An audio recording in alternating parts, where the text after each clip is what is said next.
presents Fake. Fake money, fake teachers, fake assets.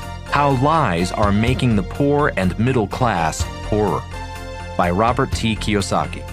Performed by William Leroy.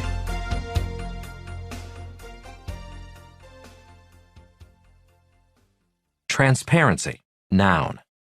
Plural, transparencies. Definition of transparency. 1. The quality or state of being transparent. 2. Something transparent. 3. The extent to which investors have ready access to required financial information about a company, such as price levels, market depth, and audited financial reports. Introduction. The future is fake. This book, Fake, was completed in April 2018 and being edited for release in the fall of 2018. On May 28, 2018, I was walking past a newsstand, scanning rows and rows of magazines that were calling out, "Look at me, pick me up, buy me, read me." Obviously, the magazines with pretty women and fast cars on the covers spoke to me the most loudly. Yet it was a rather bland cover of Time magazine that grabbed me by the collar and said, "You must read me." The headline on the cover shouted, "How My Generation Broke America." That magazine article and the impact it had on me delayed the publication of this book. The last piece of the puzzle. Have you ever worked on a giant 1,000-piece puzzle? Have you ever spent hours, sometimes days, sometimes weeks, slowly searching through the 1,000 pieces until you finally find the one you're looking for, the one that makes the puzzle complete? That article in Time was my last piece of my 1,000-piece puzzle. A puzzle that would create a picture of past, present, and future. Fake needed to include the Time magazine article, and that meant Fake had to be rewritten. The Elites. The May 28, 2018 Time magazine article written by Stephen Brill is about academic elites. Brill himself is an academic elite who attended Deerfield Academy, an elite private prep school in Massachusetts, then graduated from Yale University and Yale Law School. Quoting Stephen Brill from the article, "As my generation of baby boomer achievers graduated from elite universities and moved into the professional world, their personal successes often had serious societal consequences." Translation? The elites got greedy taking care of themselves at the expense of others. They created an economy built on deals that moved assets around instead of building new ones. Translation? The elites focused on making themselves rich rather than creating new businesses, new products, more jobs, and rebuilding the U.S. economy. They created exotic and risky financial instruments, including derivatives and credit default swaps that produced sugar highs of immediate profits but separated those taking the risks from those who would bear the consequences. Translation? The elites created fake assets that made themselves and their friends rich and ripped off everyone else. When the elites failed, they were paid bonuses. Mom, Pop, and their kids would pay for the elites' failures via higher taxes and inflation. The first piece of the puzzle. Brill's article was the last piece of my puzzle. The first piece of the puzzle was reading Grunch of Giants, published in 1983. Grunch, which is an acronym for Gross Universal Cash Heist, was written by Dr. R. Buckminster Fuller, best known as a futurist and inventor of the geodesic dome. The U.S. Pavilion at Expo 67. In 1967, I hitchhiked from New York City to Montreal to visit Expo 67, Man and His World, promoted, as previous ones had been, as the World's Fair of the Future in Canada. The U.S. Pavilion at the World's Fair was Fuller's geodesic dome.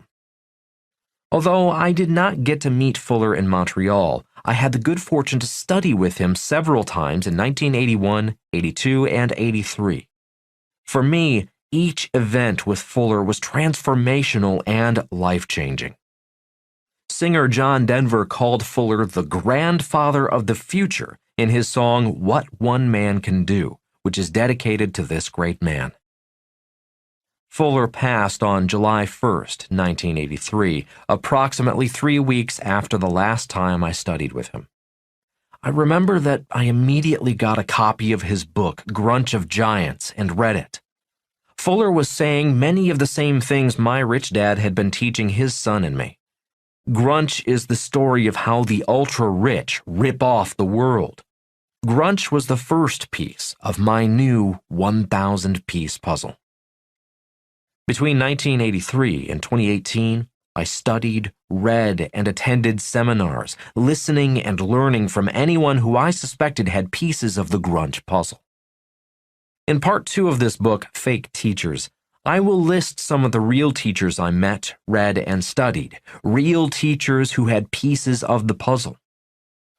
On May 28, 2018, 35 years after reading Grunch, I came across that Time magazine with Brill's article, which was, for me, the last piece of my 1,000-piece puzzle. Brill verified most of Fuller's concerns and predictions in Grunch. Fuller was a futurist. Many of his predictions and concerns in Grunch are coming true today, which is why Brill's article is right on time. Although Brill's article delayed the release of this book, I am grateful to him for disclosing his insights from a world that only a few know exist, the world of America's best, brightest, and smartest academic elites. In case you are wondering, a few of the more famous elites are 1. President Bill Clinton, 2. Secretary of State Hillary Clinton, 3. President Barack Obama, 4. President George H.W. Bush, 5. President George W. Bush, 6. Federal Reserve Bank Chairman Ben Bernanke, 7. Federal Reserve Bank Chairwoman Janet Yellen, 8. Senator Mitt Romney. There are many other elites throughout the world who are running the world. Not a conspiracy of bad people. I am not saying these elites are bad people, although some may be, or are part of a conspiracy. Giving them the benefit of the doubt, I trust most of these people are good people doing what they think is right. The problem is, because they are so smart, they often lack a self-introspection button, causing them to keep doing what they think is right, even though what they are doing is destroying the lives of billions of innocent people. Who is Grunch? Grunch and the academic elites are not necessarily the same people. Fuller did not refer to elites as Grunch. From Fuller's lectures and books, my recollection is the elites are puppets, and the people running Grunch are the puppeteers. As you know, puppeteers are rarely seen. They prefer to remain behind the scenes, in the dark. In this book, I will do my best to bring the puppeteers into the light. So, on to this revised version of fake. What is real and what is fake? Unless you have been living under a rock, all we hear about today is fake this and fake that. Almost everything we once believed in is now fake. President Donald Trump has popularized the term fake news in calling out the media for a variety of real or perceived reporting issues. In social media, many people have fake followers. Millions of people spend billions buying fake Rolexes, fake Louis Vuitton, and fake Versace. And there are even fake pharmaceutical drugs. On January 17, 2019, Time pointed to the difference between information and disinformation, aka fake news, with this quote from Roger McNamee's book, Zucked. On Facebook, information and disinformation look the same. The only difference is that disinformation generates more revenue, so it gets better treatment. This type of disinformation loop feeds what ticks people off and keeps them provoked, agitated, and inflamed. Deep fake. There is a new technology called deep fake, which gives amateur techies the power to capture the images and voices of famous people to produce real fake videos. As expected, the most popular use of deep fake technology is to take real movie stars and turn them into fake porn stars. A more dangerous use of deep fake technology is to have a powerful leader declaring war on another country. Simply said, we can no longer believe our eyes and ears. In today's world, verification of what is real and what is fake can mean the difference between wealth or poverty, war or peace, and even life or death. What this book is about. This book is about 3 specific fakes. 1. Fake money.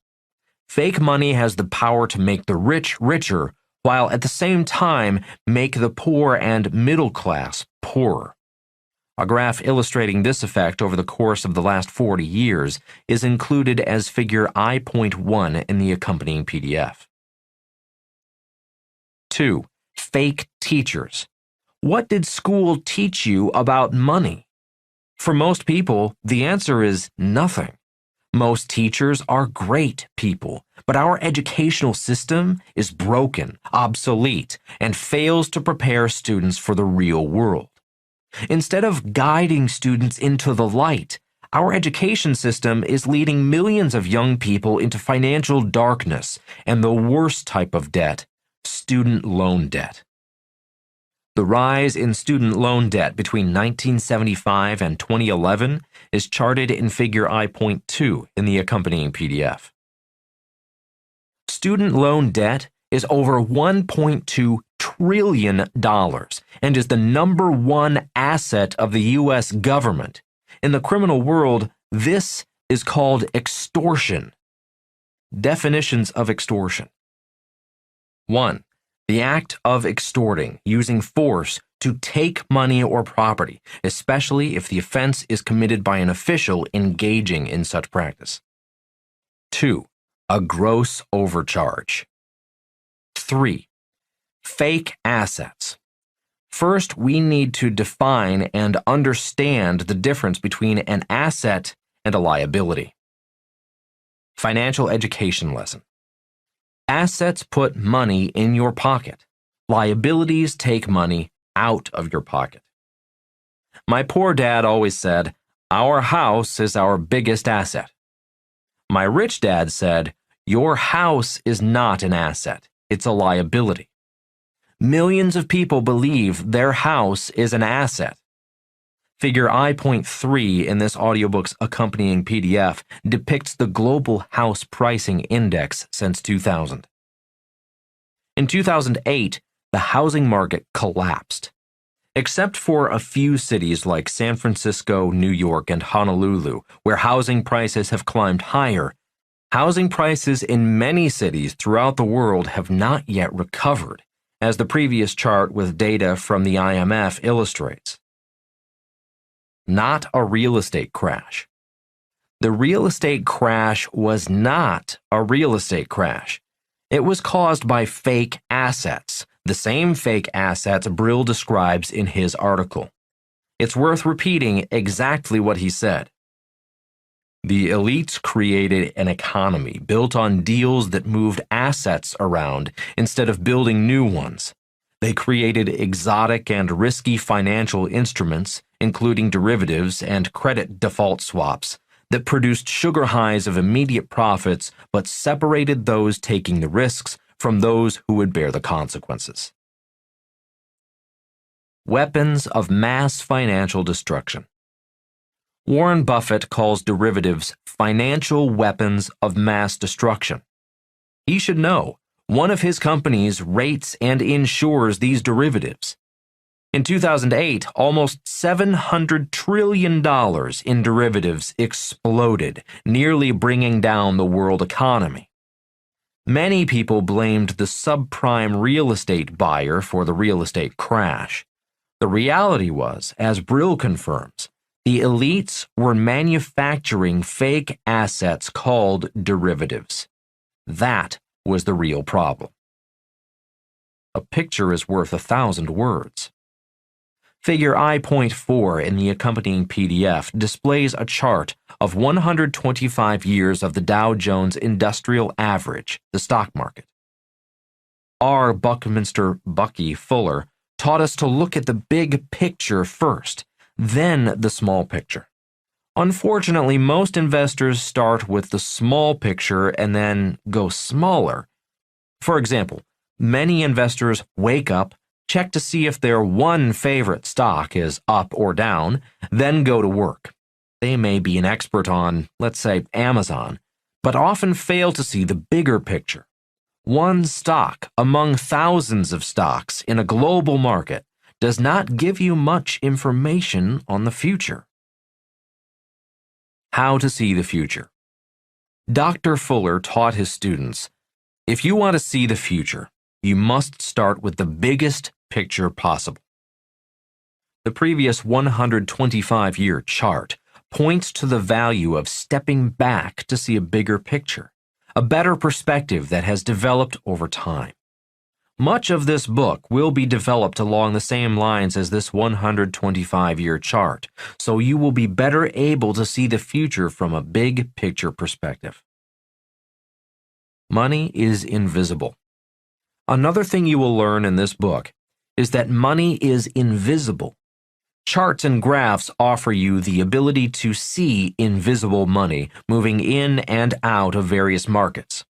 In Rich Dad, Poor Dad, I wrote about the importance of cash flow, and that's why my wife Kim and I created the cash flow board game in 1996. Rich Dad often said, the rich have more cash flowing in, and the poor and middle class have more money flowing out. And Fuller has taught that you can't get out of the way of something you can't see moving toward you. That's why seeing the future is so important. I used the notion of KISS, keep it super simple, as I was writing this book. That is why I will use more visuals like charts and graphs rather than tiny facts and figures, which are boring to most people. The giant crash. On the Dow chart, the giant crash of 1929 is highlighted for a reason. If you step back and look at the 1929 crash and then compare that crash to the dot-com crash of 2000 and the subprime crash of 2008, you get a better perspective on why Fuller wrote Grunch of Giants, why I wrote Rich Dad, Poor Dad, and why Stephen Brill wrote How My Generation Broke America. I'm repeating Brill's statement yet again because it is important. The elites created exotic and risky financial instruments, including derivatives and credit default swaps, that produced sugar highs of immediate profits, but separated those taking the risks from those who would bear the consequences. The financial booms and busts the world has been experiencing have been caused by trillions of dollars in fake money being pumped into the system by the elites. Did the elites fix the problem? Of course not. Why fix the problem when the problem makes them rich? Why change? Why do anything differently? Life is good for the elites. In 2008, there were almost $700 trillion in derivatives. In 2018, the high-end estimate on derivatives was 1.2 quadrillion. That's right. The elites made the problem bigger, almost twice as big. As I write in 2019, a quadrillion-dollar disaster is waiting to happen. The purpose of this book.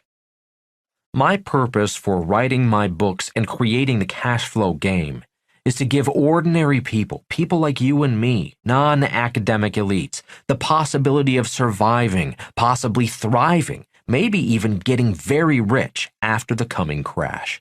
And it's expected that crash will be a quadrillion-dollar crash. Running the numbers. We're talking lots of zeros here. How much is a million? Many people dream of becoming millionaires. A million is 1,000 times 1,000. $1,000 times 1,000 equals $1 million. How much is a billion? A billion is 1 million times 1,000. $1 million times 1,000 equals $1 billion. How much is a trillion? A trillion is 1 billion times 1,000. $1 billion times 1,000 equals $1 trillion. How much is a quadrillion? A quadrillion is 1 trillion times 1,000. $1 trillion times 1,000 equals $1 quadrillion.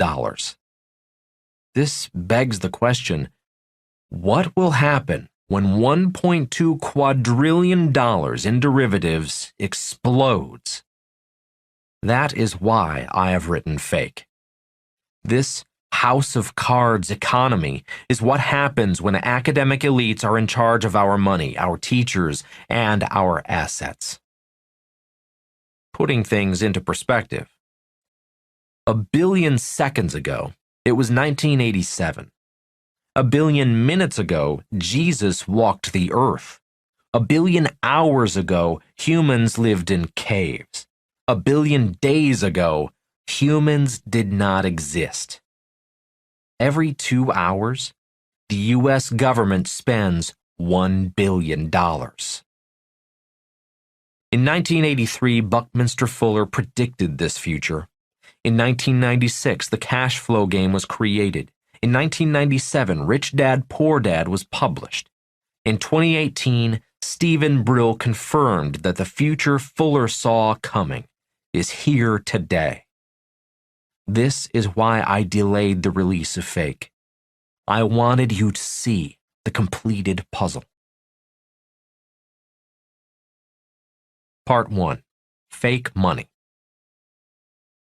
In 1971, President Richard Nixon took the U.S. dollar off the gold standard. In 1971, the U.S. dollar became fiat money, government money. Rich Dad called government money fake money. He also said, fake money makes the rich richer. Unfortunately, fake money also makes the poor and middle class poorer. That is why lesson number 1 in Rich Dad, Poor Dad is, the rich do not work for fake money. RTK.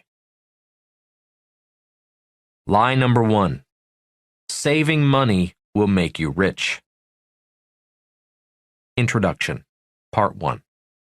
Real financial education. Seeing with your mind what your eyes cannot see. RTK. Chapter 1. Fake Money. The world is about to change. In 1972, I was a Marine Corps pilot, a lieutenant flying helicopter gunships, stationed on board an aircraft carrier off the coast of Vietnam. This was my second tour to Vietnam. My first tour was in 1966 as a midshipman, a student at Kings Point, the U.S. Merchant Marine Academy. In 1966, I was 19 years old, on board a rusty, mass-produced Victory ship, a cargo ship built to carry weapons and supplies to fight the Germans, Italians, and Japanese in World War II.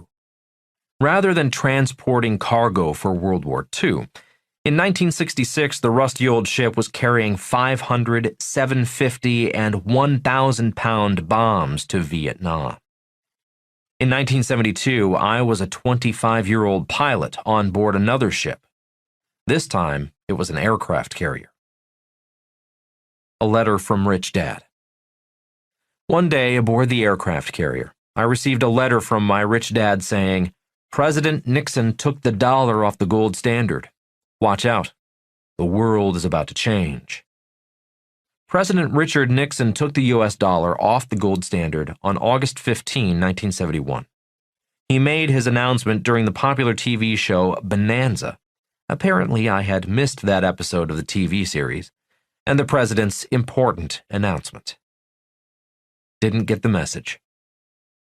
In 2018, as I write, a majority of people still do not understand the importance of Nixon's 1971 message.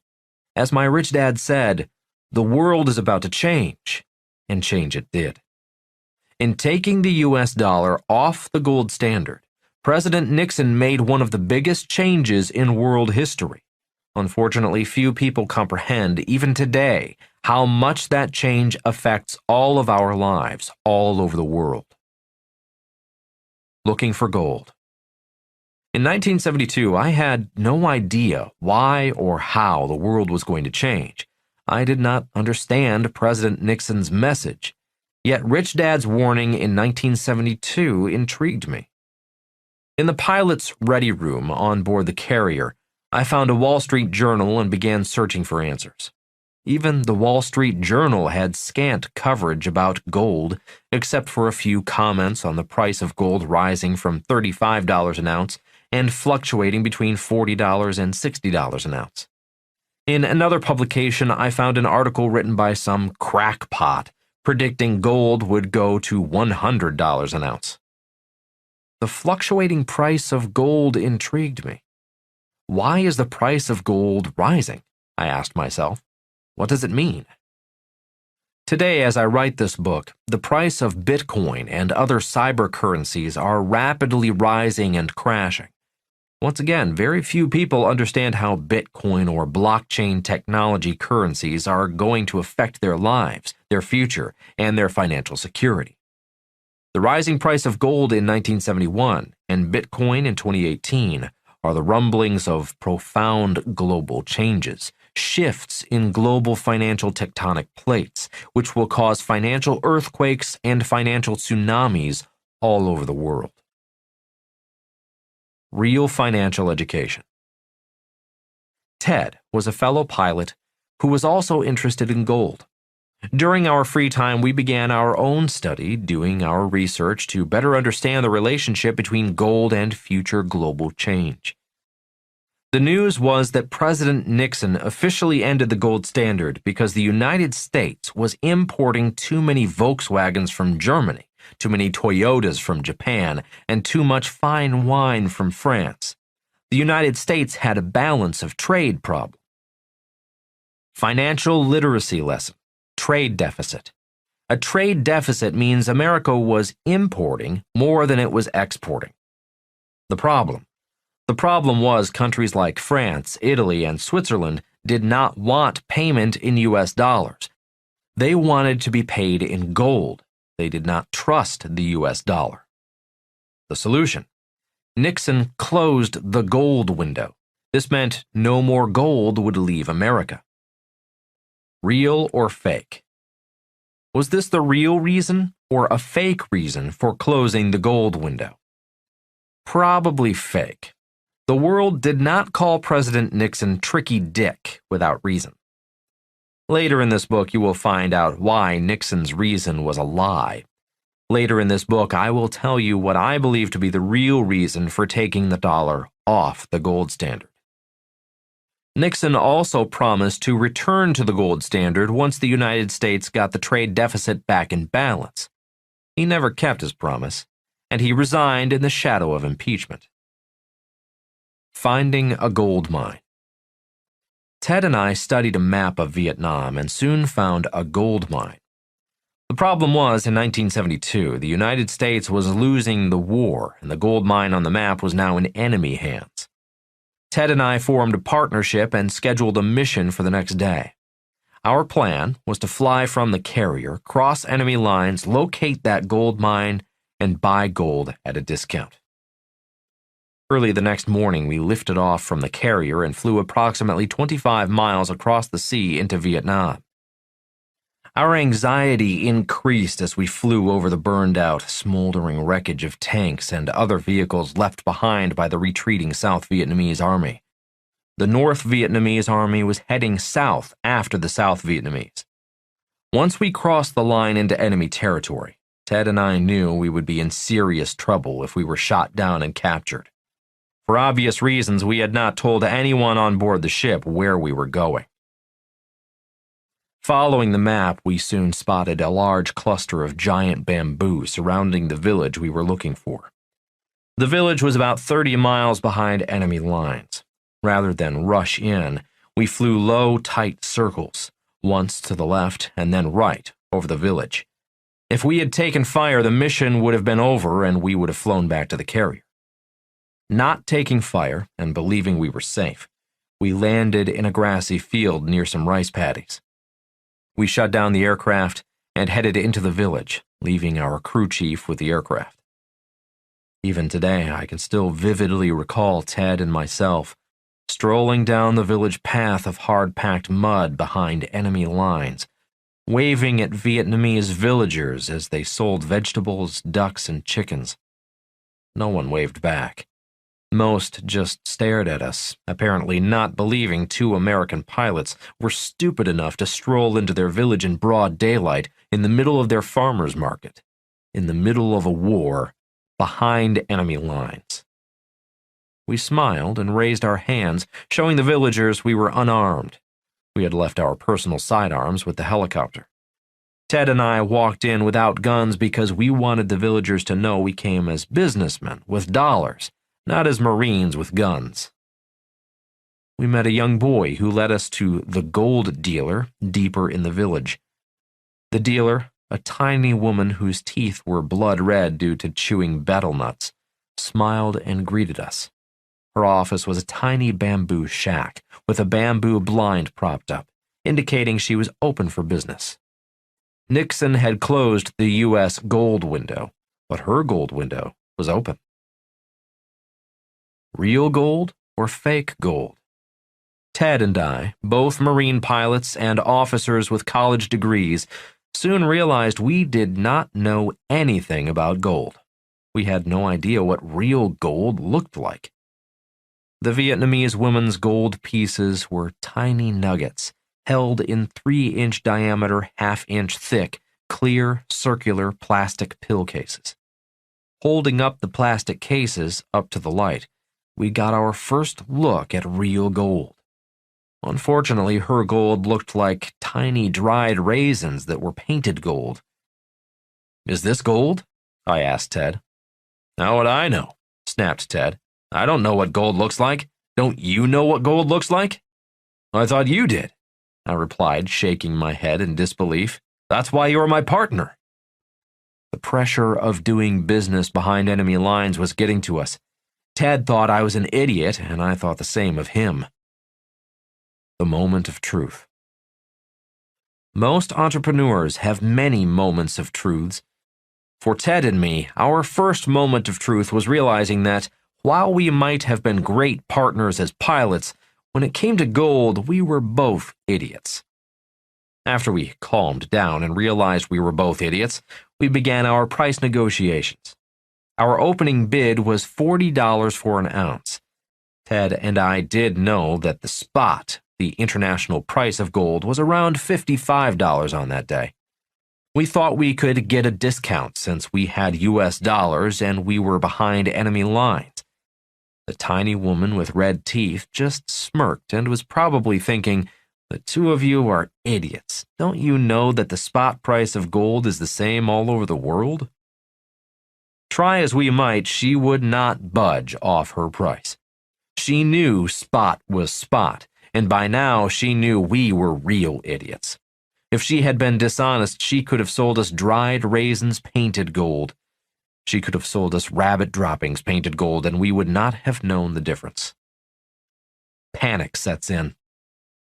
Suddenly, our negotiations were interrupted by frantic shouts and terrified screams from our crew chief.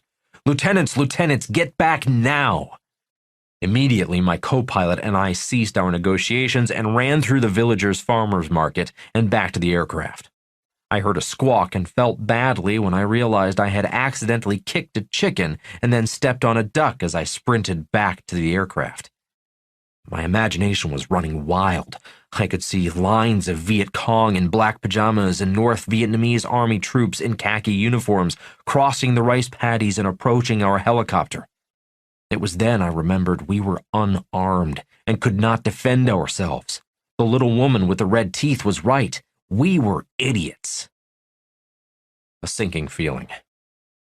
Thank God there were no Viet Cong or NVA. Our crew chief was panicking because our helicopter was sinking. The grassy field I had parked it on was an old rice paddy. Due to the weight of the engine, rockets, machine guns, and ammunition, the aircraft was settling backward and sinking slowly, the tail rotor nearly touching the mud. We had to start the engine immediately or not start at all. Our crew chief was the smallest and lightest of the three of us, so he sat in the pilot seat to start the engine, while we, the two pilots, put our shoulders under the tail boom to prevent the tail rotor from striking the ground. The start was flawless as the main rotor began to turn slowly. As soon as the rotor blades were up to full speed, the crew chief began to gently rock the helicopter back and forth, slowly working and lifting the skids free from the sticky mud, as Ted and I yelled and screamed, warning him if the now spinning tail rotor dipped too close to the mud. Everything was going according to plan until the aircraft broke free and into a hover. Immediately, stinky, gooey mud began flying everywhere, covering Ted and me in nasty crud that turned our green flight suits, faces, and hair dark brown. I climbed into the empty pilot's seat, took control of the aircraft, and Ted climbed into the other pilot's seat, replacing the crew chief, who then climbed into the back to man one of the machine guns.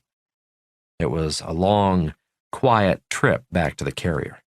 Ted and I said nothing to each other, and the crew chief dared not ask us if we had any gold. Landing back on board the carrier, Marines and sailors gathered around our mud-covered helicopter.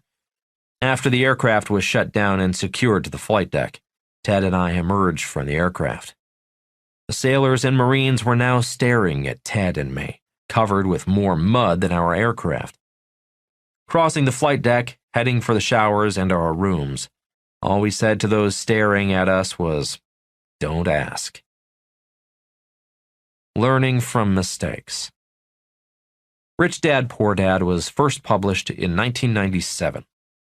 Rich Dad was a man with very little formal education. Poor Dad, my real dad, was an academic genius, graduating with a bachelor's degree in just 2 years, doing postgraduate work at Stanford University, University of Chicago, and Northwestern University, and ultimately earning a PhD in education. While I was in school, my dad was the superintendent of education for the state of Hawaii. I mention my two dads at this time because both dads had completely opposite philosophies when it came to how we learn. My poor dad believed mistakes meant that a person was stupid. Memorizing right answers was the real measure of intelligence. My rich dad's philosophy was that mistakes were how people learn. He often said, "You can't become a champion golfer reading a book. You've got to make a lot of mistakes before becoming a real golfer." The same is true for being a real rich person. Since I was never an academic genius, I subscribe to my rich dad's philosophy on real learning. Fake versus real. This book is about fake money, fake teachers, and fake assets. This book is also about real money, real teachers, and real assets. Fake money. When President Nixon took the US dollar off the gold standard, the US dollar became fake money. Definition of fake money. Fake money makes the rich richer, but makes the poor and middle class poorer. Fake teachers. In school, I found out many of my teachers were fake teachers. Simply said, they did not practice what they taught. In school, I had many fake teachers. When I got to the U.S. Navy Flight School, all of my teachers were real teachers. All of my flight instructors could fly. Fake assets. Millions of people are investing in fake assets. As I wrote in Rich Dad, Poor Dad, the definition of an asset is something that puts money in your pocket. For most people, their assets are taking money from their pockets. Every paycheck, money is extracted and sent to Wall Street via retirement savings programs such as 401ks, IRAs, or government pensions. Millions save for retirement for years, hoping their money will return multiplied. Millions of people my age, baby boomers, will soon find out they do not have enough money to support themselves after they retire. That's because the money that was taken out of their paychecks went to fake assets, making the rich richer and leaving them holding the bag. Real teacher. I have been blessed to have had many great real teachers, teachers like my rich dad. Anytime I want to learn something, my first job is to find a real teacher, someone who practices what they teach, do it every day, and are successful at what they do. The tiny Vietnamese woman was another one of my real teachers. In just a few minutes, not only did she teach me what an idiot I was, but she also inspired me to learn more, not only about gold, but about that mysterious, magical, and important subject known as money, a subject not taught in school. Owning gold was illegal. After Ted and I showered off the mud, we returned to the pilot's ready room for some well-deserved laughter. Our commanding officer threatened to have us brought up on charges. The operations officer threatened to have us wash our helicopter in front of everyone. Yet it was the weapons officer who got my attention. He said, "If you had brought that gold on board ship, you would have been arrested." What? Why would we have been arrested? Because it is illegal for Americans to own gold. Why is it illegal? Ted asked. The weapons officer did not know, and the incident was dropped. After all, there was a war to fight, and we had more important missions to fly in the morning. The meeting came to an end, and we all went to dinner. But I had a new question in my mind. Why was it illegal for Americans to own gold?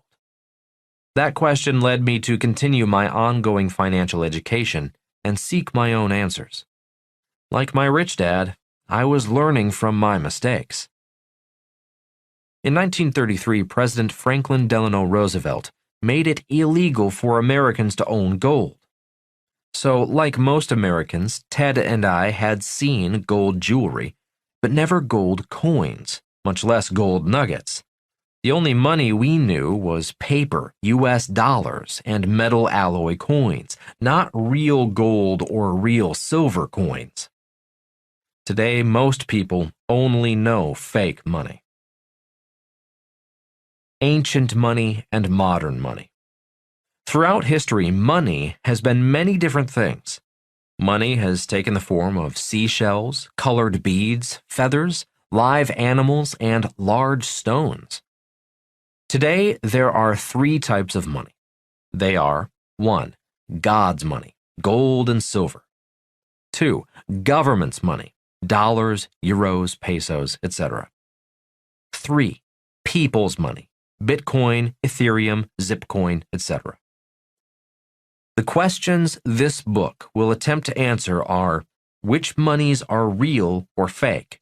Which teachers are real or fake? And what assets are real or fake? Your questions, Robert's answers. Question: when did you first think about buying gold, and what was your plan? Barbara E., Canada. Answer: in 1972, the year I began buying gold, I was not thinking about the future. I was just curious. I was just curious about the relationship of gold to the US dollar. In 1972, I foolishly thought I could buy gold at a discounted price because I was behind enemy lines. The more I learned about gold, the US dollar, and fake money, the more curious I became. In 1983, I read Bucky Fuller's book, Grunch of Giants, and the scale and scope of the global cash heist became clearer. In 2008, the cash heist went out of control when the central banks of the world printed trillions of dollars in the name of saving the global economy. The central banks were saving themselves, and we, the people, paid for it. In part 3 of this book, you will discover how sinister and pervasive this cash heist is today, and why this out-of-control cash heist has me concerned about the future. Question: why is it so difficult for people to trust a startup? Momo S., Nigeria. Answer: ideas are a dime a dozen. Millions of people have million-dollar ideas for a new product or business. Without real financial education, very few people know how to take a million-dollar idea and turn it into $1 million. That is why most people do not trust startups. Question: if I hold all my wealth in fiat money, will I lose it all someday? Noah W., USA. Answer: yes, you will lose it all. If history is a guide, not one fiat currency has ever survived. Fake money does not hold its value. Could the US dollar be the first fake money in history to survive forever? Yes, but I would not bet on it. Question: once Nixon took the dollar off the gold standard, how were they able to determine the spot price of gold? Tessa H., Peru. Answer: in theory, the spot price of gold is determined by the international free markets, but that is in theory only. Today, the price of gold is manipulated, as are most financial assets. In part 3 of this book, I go into greater detail on how the price of gold is manipulated, why it is manipulated, and why the manipulation cannot go on much longer. Question: why was it illegal for Americans to own gold? What reason did they give the American people? Gordon P., USA. Answer: the Fed, Grunch, and the U.S. government wanted to take control of the money supply and the thousands of smaller banks that competed with the big banks and the Fed. Not that long ago, there were 20 larger banks. Today, there are only 4 too big to fail banks. Everyone is now trapped into a smaller banking system. Many suspect that having the U.S. economy controlled by a few large banks and the Fed has been the plan for a long time. Question: how did the Vietnamese woman know the price of gold if there was no internet? Anthony O., Australia. Answer: she was a professional gold seller. Professionals must know the price of their products. I assume she had a telephone, shortwave radio, a newspaper, other dealers, and the owners of the mine as resources and as ways to stay in touch with global markets. A more relevant question is, how many of your friends know what the spot price of gold is today? How many of them are interested in gold? Chapter 2. In God We Trust. Who has earned your trust? On August 15, 1971, President Richard M. Nixon temporarily ended U.S. dollar convertibility to gold. On June 17, 1972, the Democratic National Committee headquarters in the Watergate building in Washington, D.C. were broken into. It was that event that led to the infamous Watergate scandal. On October 10, 1973, Vice President Spiro Agnew pleaded no contest to charges of federal income tax evasion in exchange for having the charges of political corruption dropped. Gerald Ford, Speaker of the House of Representatives, later became Nixon's new vice president. On February 6, 1974, the U.S. House of Representatives passed House Resolution 803, giving the Judiciary Committee authority to investigate whether there were sufficient grounds to impeach President Nixon for his involvement in the Watergate scandal. On July 27, 1974, the committee approved the first of 3 articles of impeachment, one for obstruction of justice, one for abuse of power, and one for contempt of Congress. On August 9, 1974, Nixon resigned as President of the United States. On September 8, 1974, President Gerald Ford issued a full and unconditional pardon for Nixon, immunizing him from prosecution for any federal crimes he had committed or may have taken part in as president. And we trust these leaders, our leaders? No one ever returned the US dollar to the gold standard. Did they just forget? When and why did temporary become permanent? Who do you trust? I find it interesting that on all fake paper, US dollars, we see the words, "In God we trust." Why are we asked to trust in God? What happened to God's money, gold and silver?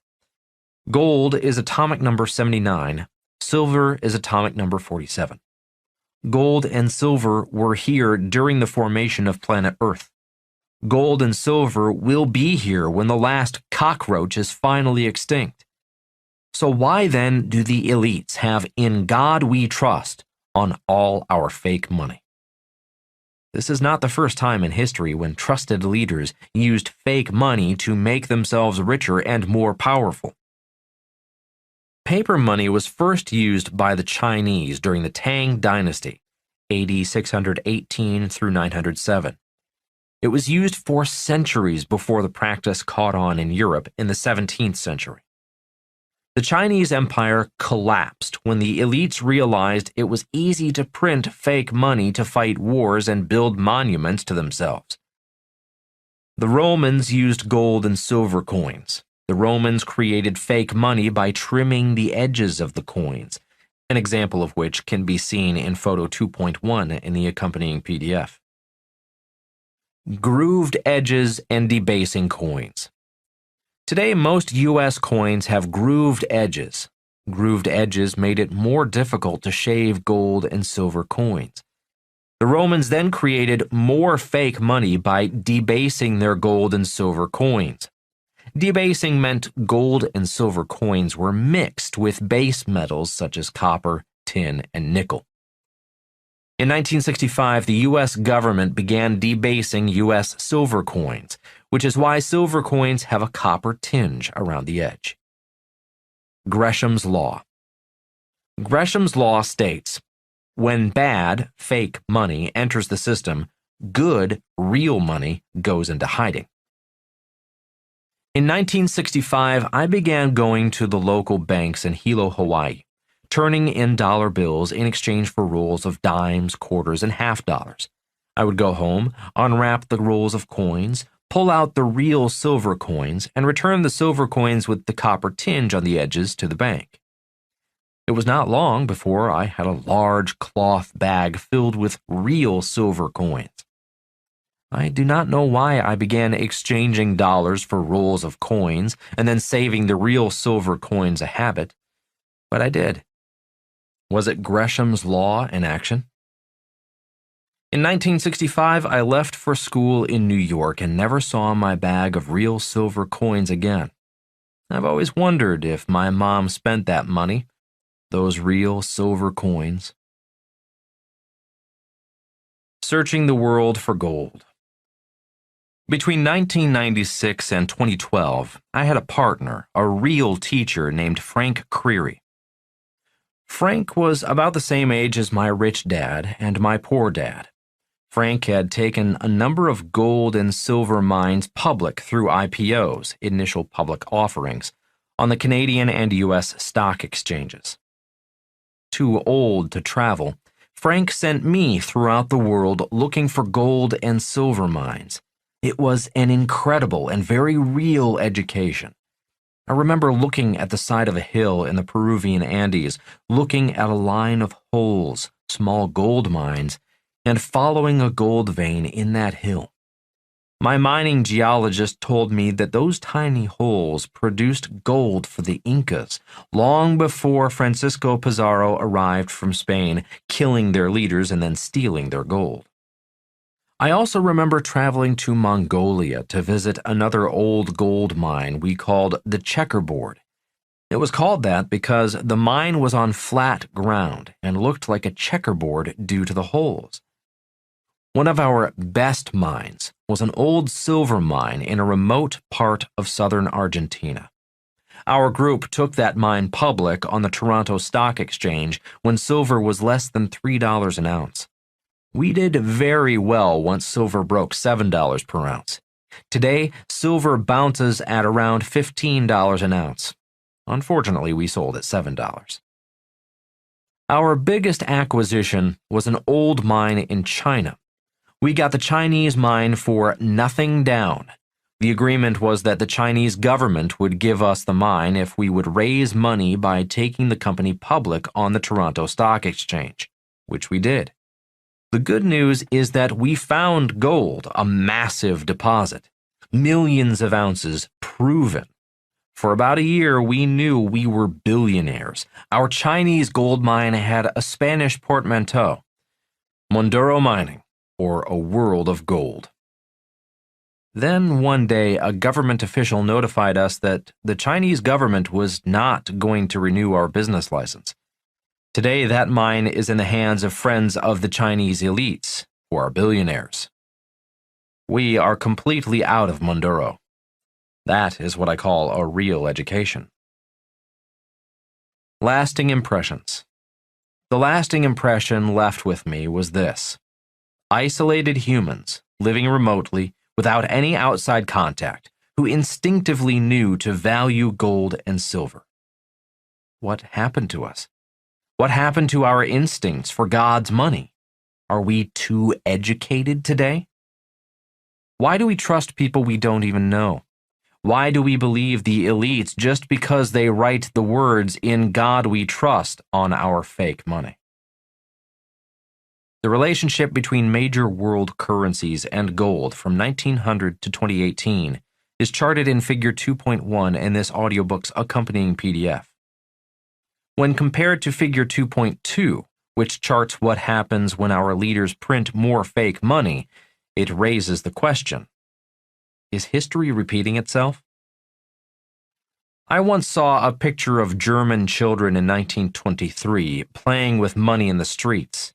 Billions in fake money. Under the Weimar Republic, after World War I, inflation was such that a US $1 was worth 4.2 million DM. To understand where the kids' money came from, refer to Figure 2.3 in the accompanying PDF. The Federal Reserve Economic Data, FRED, chart in Figure 2.4 in the accompanying PDF shows the United States printing trillions in fake money after the crash of 2008. Do you notice a similarity with the 1920s German printing of fake money, the Reichsmark? The bad news is, never in human history has fake money survived. Odds are that all of today's paper money will return to its true value: 0. When it comes to your money, do you still trust in God? Get the student back to his studies. Bucky Fuller wrote about freeing the scholar to return to his studies. In other words, getting students out of school and letting them get back to their studies. For most of my life, I have been an average student. I was always a fake student. With the exception of flight school, I did not enjoy school. School was boring. When Fuller talked about freeing the scholar to return to his studies, I often wondered what my studies were. After reading Fuller's book, Grunch of Giants, I knew I had found my study. I finally became a real student. As my studies commenced, I realized I was pretty close to my studies in the 4th grade when I raised my hand and asked my teacher, "When will we learn about money?" It was asking that question that led me to meeting my rich dad, my classmate's father, and to his son and me becoming apprentices from the age of 9 to well into our 30s with a real teacher. Grunch of Giants took my study and research to a new level. I began looking for books and seminars by real teachers, anyone knowledgeable on the subject of grunch. Frank Creary, my partner who sent me all over the world looking for old gold and silver mines, was one of those real teachers. I will list some of those real teachers in part 2 of this book, Fake Teachers. On May 28, 2018, while walking past a newsstand, the cover of Time magazine called out to me. The cover stated, "How My Generation Broke America." Stephen Brill's article on elites in that magazine was another piece of the grunge puzzle. Brill was stating the same concerns Bucky Fuller expressed 35 years earlier in Grunge. In his lectures, Fuller was saying that the invisible people who control the world economy search our schools to find the best and the brightest, so they can train them to run the world economy the way they want the world economy to be run. Stephen Brill did not say exactly that, but he did say, "I was one of those elite winners. In 1964, I was a bookworm growing up in Far Rockaway, a working-class section of Queens. One day I read in a biography of John F. Kennedy that he had gone to something called a prep school. None of my teachers at junior high school 198 had a clue what that meant, but I soon figured out that prep school was like college. You go to classes and live on a campus, only you got to go 4 years earlier, which seemed like a fine idea. It seemed even better when I discovered that some prep schools offered financial aid. I ended up at Deerfield Academy in western Massachusetts, where the headmaster, Frank Boyden, told my worried parents, who ran a perpetually struggling liquor store, that his financial aid policy was that they should send him a check every year for what they could afford. 3 years later, in 1967, I found myself sitting in the headmaster's office of my senior year with a man named R. Inslee Clark, Jr., the dean of admissions at Yale. What I didn't know then was that I was part of a revolution led by Clark, whose nickname was Inky. I was about to become one of what would come to be known as Inky's boys and later girls. We were part of a meritocracy infusion that flourished at Yale and other elite education institutions, law firms, and investment banks in the mid-1960s and 70s. Fuller might have said, "These very smart young people were selected and trained by those running grunge." Stephen Brill went on to say, "As my generation of achievers graduated from elite universities and moved into the professional world, their personal successes often had serious societal consequences." On to prep schools. The part of the rich dad's story not told is that my rich classmates went to private prep schools after Riverside School, not public middle and high schools like Rich Dad's son and I did. Most went to Hawaii Preparatory Academy, 80 miles away on the Big Island of Hawaii. Some went to Punahou School on the island of Oahu, where Barack Obama attended. The future president was one of those inky boys and girls, like Stephen Brill. Young Barry Obama, as he was called, went on from Punahou, eventually making it to Harvard Law, and then on to become President of the United States, a path similar to the ones of Presidents Bill Clinton and George W. Bush. When I asked my poor dad if I could go to a prep school, he said, "We're not rich, and it would not be politically correct if the superintendent of public education's son went to a private prep school." While my rich classmates went on to prep schools, Rich Dad's son and I joined the students from across the street and went on to Hilo Intermediate School and Hilo High School. The good news was that I could surf every day. Hilo High had one of the most powerful football teams in the state, and I loved playing football. We kicked Hawaii Prep's butt every time we played my former classmates. And the best news was Mike and I became apprentices to Rich Dad after school and on weekends. We gained real business and financial education, all through intermediate school and high school.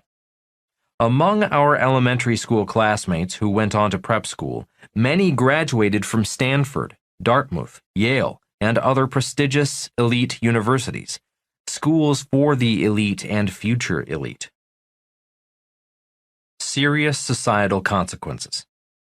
Stephen Brill went on to state of his generation of achievers, "They created an economy built on deals that moved assets around instead of building new ones." Translation: the elites got rich creating fake assets, but did not grow the economy, i.e., they did not create high-paying jobs. The story of Rich Dad, Poor Dad begins when I was 9 years old, attending Riverside School, an elementary school for rich kids. The poor and middle-class kids went to school directly across the street at Hilo Union School.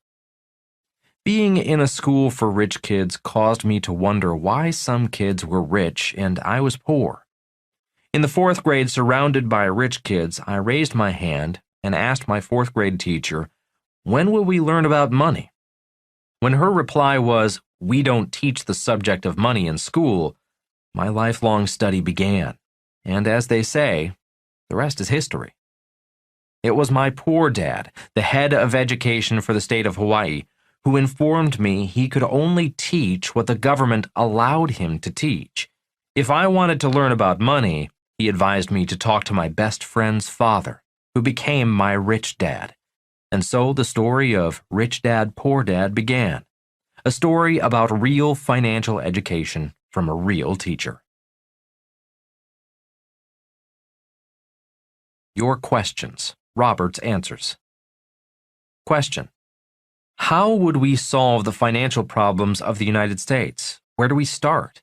Do we start with putting the US dollar back on the gold standard? Do we eliminate derivatives and fake assets first? How can we stop the gross universal cash heist? Jamie M., USA.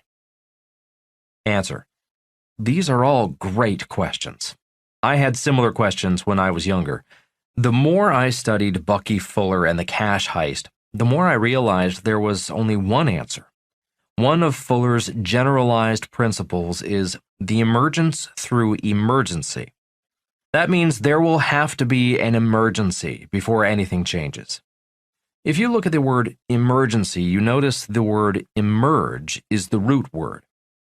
Fuller taught our class that the next evolution of humanity would occur out of the coming emergency. The great news is that many of us know this emergency is approaching and are taking action early. And I expect we'll see, or are already seeing, a new, smarter, wiser humanity emerging ahead of the coming emergency. In 2004, just before the massive tsunami hit Indonesia, killing hundreds of thousands of people, animals such as elephants began leaving the coastal areas as tourists headed for the beach. The same thing is happening today. Millions of humans are evolving, choosing not to be victims and making changes ahead of the coming financial emergency. All of my books are written for people who know it's time to change. Question: is it too late to return to the gold standard? Andrew C., Canada. Answer: it depends on who you ask. In part 3 of this book, Fake Assets, you will learn why many academic elites like Fred Chairman Bernanke believe gold is a barbaric relic of the past. And then there are people such as Jim Rickards, who, in his book The New Case for Gold, explains how the world could quite easily go back on the gold standard. Question: what do you think the world would look like today if Nixon had not taken the dollar off the gold standard? Joey S., Vietnam. Answer: that's a very good question. I do not know. I prefer to think about what will happen in the near future and prepare for the future. Question: do we have fake truth? Michael A., Poland. Answer: yes. In schools, fake truth is called history. If you take a closer look at the word history, you see it as a composite of 2 words, his and story. In military school, we are taught that history belongs to the victors, not the losers. As Joseph Goebbels said, if you tell a lie big enough and keep repeating it, people will eventually come to believe it. Fuller taught us to trust in artifacts, things that you could see, touch, and feel, not a story or a lie. For example, Columbus never set foot in America. He landed on the islands of the West Indies, so technically Columbus did not discover America. Yet there are artifacts that prove Vikings landed and lived in America long before Columbus. So who discovered America? an Italian, or a Viking? Question. Why the sudden change in currency over the last few years? Kevin I., Japan. Answer. If you study history, changes in currencies have been going on for thousands of years. The Chinese were the first to print paper money. The Romans debased their currency as the Roman Empire collapsed. Hitler rose to power in 1933 because the Weimar government printed money to pay for losing World War I. Printed money led to World War II and the deaths of millions of people. Many believe 1971 was the beginning of the end of the American Empire. Question. Bitcoin has been crashing lately. Do you still think it is real money? Franco S., Italy. Answer. Yes, but not necessarily Bitcoin. I believe blockchain technology will change the world because blockchain technology is more trustworthy than government money. I prefer gold and silver for the same reason. Gold and silver are far more trustworthy than the people running our governments, banks, and pension funds. Question. With so much fake and real news in the world today, what are some of the things you should look for to get reliable real news about the economy? Samuel H., Belgium. Answer. In this book, I quote sources who worked inside the machine. They saw the cash heist firsthand. In Chapter 13, I discuss my Rich Dad radio interviews with individuals who witnessed grunge from the inside. Listen into the conversations and learn from real teachers the lessons on money that few people ever learn. Question. How can this book help us survive from everything around us that is fake and prepare for the next economic downturn or crash? John H., South Africa. Answer. Money became invisible in 1971. This book is about increasing your awareness, paying attention to signs of change. Signs most people never see until it's too late. Chapter 3. 7 Practical Reasons I Own Real Gold and Silver. A Case for God's Money. Notice that I say I own real gold and silver. I do not say I invest in or I trade real gold and silver. There are 7 reasons for the differences between owning, investing, and trading anything. Reason number 1. Real gold and silver are not investments. I do not own gold and silver to make money. They are insurance, a hedge against the stupidity of the elites and myself. I have insurance on my car just in case someone hits me or in case I hit someone else. Gold and silver serve a similar purpose. I do not trust the elites. They believe they know everything. They believe they are always right. In their minds, they do not make mistakes. They will never admit they are wrong. Elites are not the only ones with this affliction. All of us are afflicted with the I am right and you are wrong disease. We all know someone who is always right. At times, I am that person too. The challenge for elites is that they live in their sheltered world with other elites, out of touch with the rest of the world. They send their kids to the same elite schools with other elite kids. They believe they are doing good, working for the good of the world, yet they are out of touch with the real world. They hold massive charity events. They feel good, look good, want to see and be seen at galas, raising billions of dollars to save the world. But who saves the world from them? They were born smart, then highly educated, driven by hard work, yet unwittingly they have rigged the system to make themselves look richer at the expense of everyone else. We can look to Luke 23:34 for an insight. And Jesus said, "Father, forgive them, for they know not what they do." Christ said this as he was being crucified. I never did well in Sunday school, yet this is one of the more important lessons I do remember. A lesson on forgiveness. The elites may not know what they do. The problem is the world pays for the fact that they know not what they do.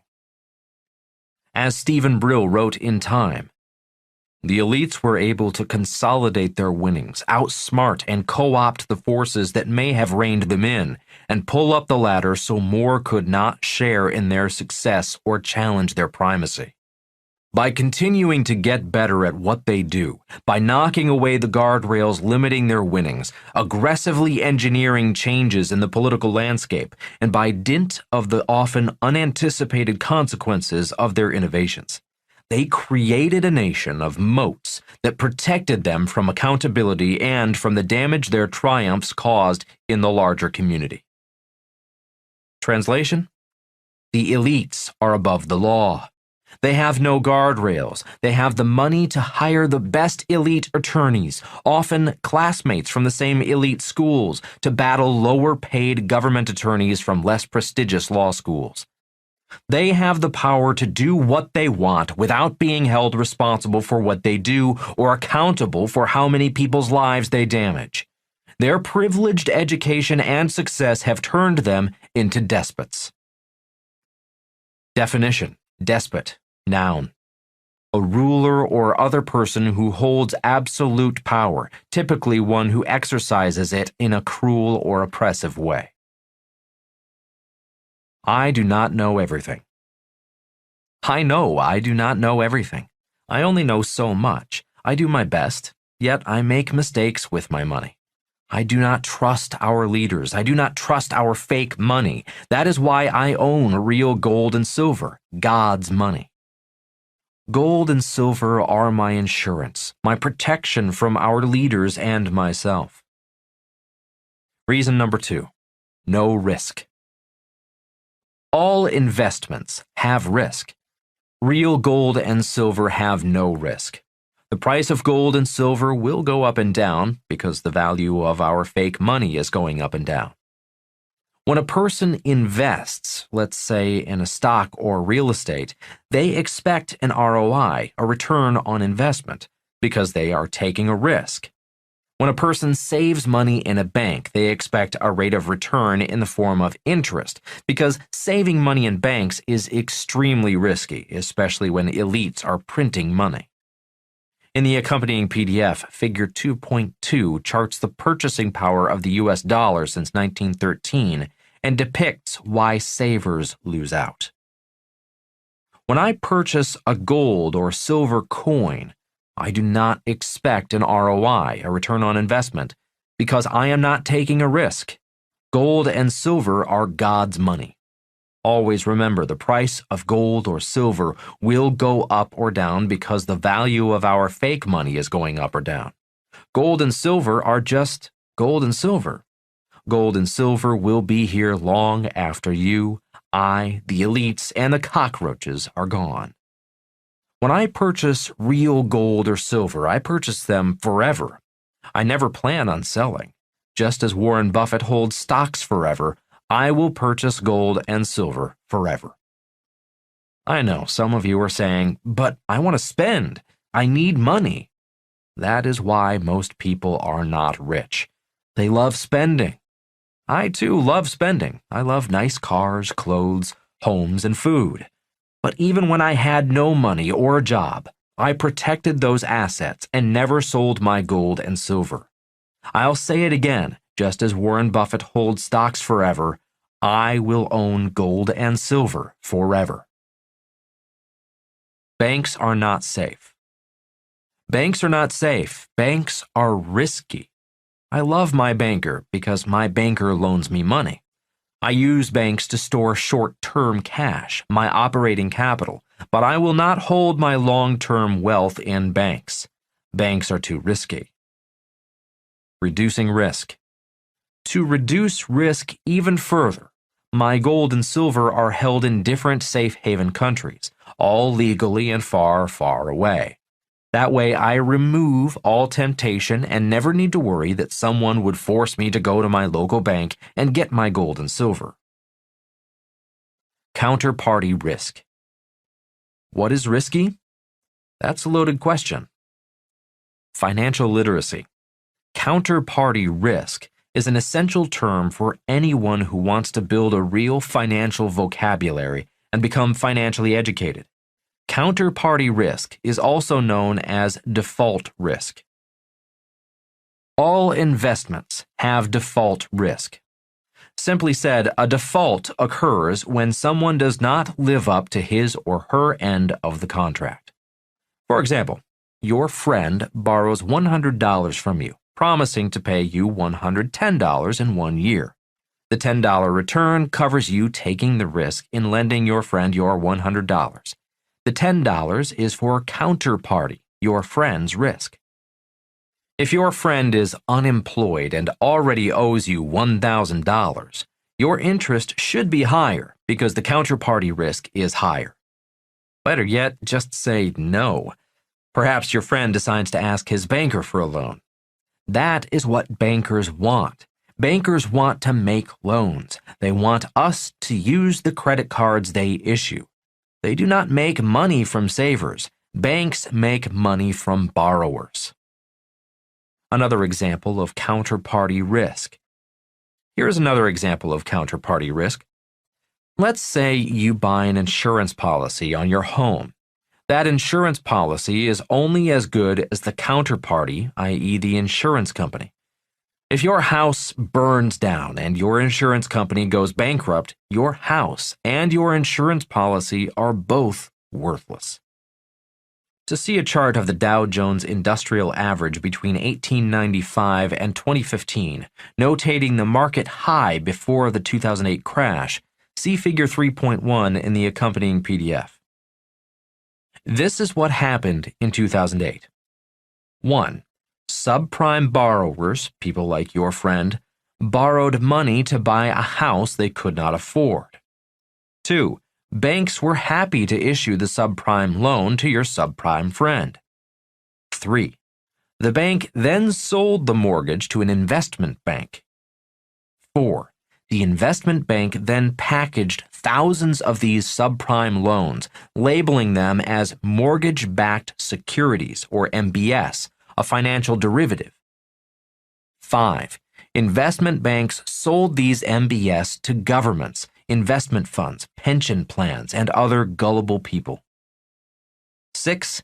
To give all parties a sense of security, these elites bought insurance policies known as credit default swaps, CDS. Everyone was getting rich because everyone was collecting fees. Repeating Brill's words in time, the elites created an economy built on deals that moved assets around instead of building new ones. They created exotic and risky financial instruments, including derivatives and credit default swaps, that produced sugar highs of immediate profits, but separated those taking the risk from those who would bear the consequences. When the subprime borrower stopped paying, the derivatives went off, exactly as Warren Buffett famously called derivatives in 2002, financial weapons of mass destruction. No one went to jail. Everyone who made money, from real estate brokers to mortgage brokers, bankers, investment bankers, and Wall Street, kept the money. Millions lost their jobs, their homes, their savings, and their future. Today, the U.S. government is deep in debt, which means that taxpayers, their kids, and grandkids will be paying for those bankers' bonuses. Credit default swaps. In the world of invisible money, credit default swaps are as important as insurance on your car, house, or life. The three parties in a credit default swap are 1. Bond seller, 2. Bond buyer, 3. Bond insurer. The bond seller packages debt, an IOU, and sells it, calling it a bond. The seller agrees to pay a yield, interest, and ROI over time. It is not much different from your friend asking you to borrow $100 and paying you 10% interest over a year. Your friend has basically sold you a bond. The bond buyer buys this bond, expecting the yield in interest as ROI over time. The bond buyer is you. You loaned your friend the $100 with his promise to pay you $110 in a year. You, the bond buyer, want to make sure your friend, the bond seller, will keep his promise. You both go to a bond insurer who insures your $100 as well as the $10 in interest. A credit default swap is the insurance policy against someone not keeping their promise. What is a derivative? A simple explanation of a derivative is to think of an orange. When you squeeze the orange juice comes out. The orange juice is a derivative of the orange. When you take the water out of the orange juice, you now have concentrated orange juice, another derivative of an orange.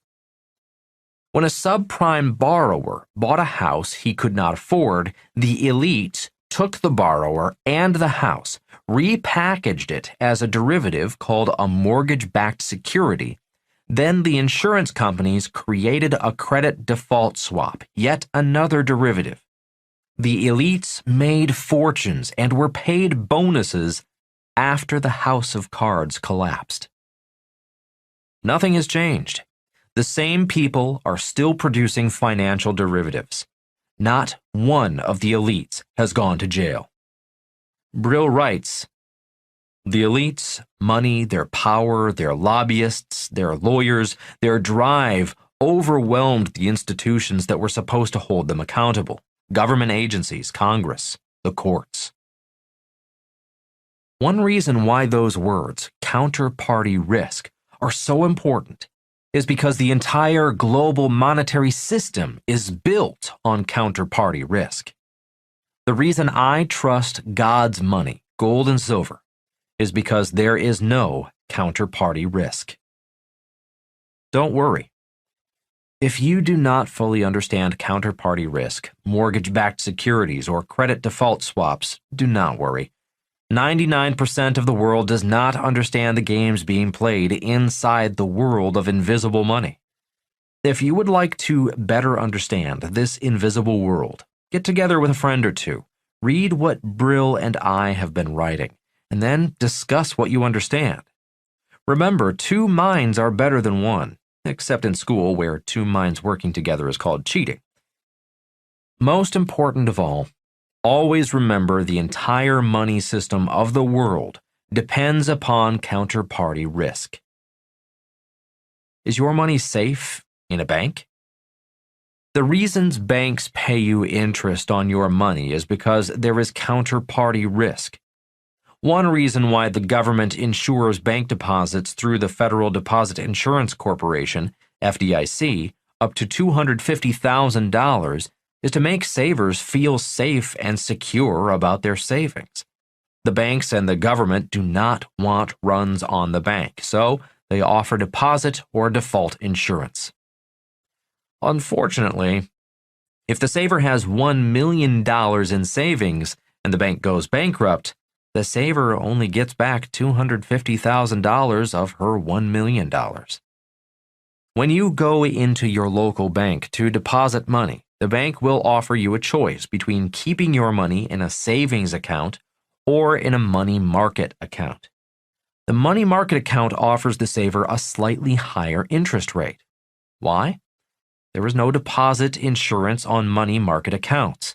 If you trust your bank with your life savings, then money market accounts will do. Trust in gold and silver. Since gold and silver are real money, there is no counterparty risk. God does not default or break her promises. By the way, I do not keep my real gold and silver in a bank safe deposit box. I do not trust banks or the government. They are only human, not God. Private vaults. A growing business today is private vaults with private guards. Not too long ago, I was in Singapore checking out one of those private vault operations. The vault was on a private airstrip along the main airport. As I was talking to the manager of the private vault, a private jet landed at the main airport and taxied on the private runway to the private vault. The jet opened its doors, and I watched 2 armed guards escort 3 locked steel boxes off the plane. The contents were locked away and papers signed, and the jet was off again without ever shutting down its engines. If you are not yet flying around in your private jet, you may want to keep your real gold and silver in a fireproof safe at a location away from your home. If you tell someone where your safe and keys are, be sure your counterparty is trustworthy. Reason number 3. Gold and silver attract real wealth. Wealth attracts wealth just as poverty attracts poverty. I was once invited to a seminar featuring the Hindu guru Gurudeva. I was excited to attend. When it came time for questions, most questions were on enlightenment, others on spirituality, peace, or happiness. The guru was wearing a lot of gold glasses, a large gold earring, gold bracelets, and a gold necklace. Since I was raised a Methodist and Methodist ministers did not wear much, if any, gold, I raised my hand and asked, "Why do you wear so much gold?" The kindly guru smiled and said, "Because the tears of God are made of gold." He then said, "The tears of God, gold, attract wealth." When I asked what he meant by gold attracting wealth, the guru replied, "Let's say you want to attract $1,000 a month into your life. Then you own $1,000 of real gold. And if I want $1 million a month, then I own $1 million in gold?" The guru, sensing my greed overtaking my spirituality, just smiled and said, "Why don't you start with $1,000 and see if what I say works for you? Gold does not work for everyone. There are conditions on God's generosity." That year was 1986, and not having much money, finding an extra $1,000 for gold was tough. But Kim and I did it. Every month we purchased some gold and silver, and we've never stopped. For example, if we wanted to increase our income from $5,000 a month to $10,000 a month, we would acquire $10,000 in gold coins and forget about the gold. A few months later, it seemed more wealth did come in, without us really noticing the increase. If the price of gold went down, we purchased more gold and we just kept going. Today, we must have private vaults in faraway safe haven countries. We do not need a private jet and private runways to hide our gold, yet.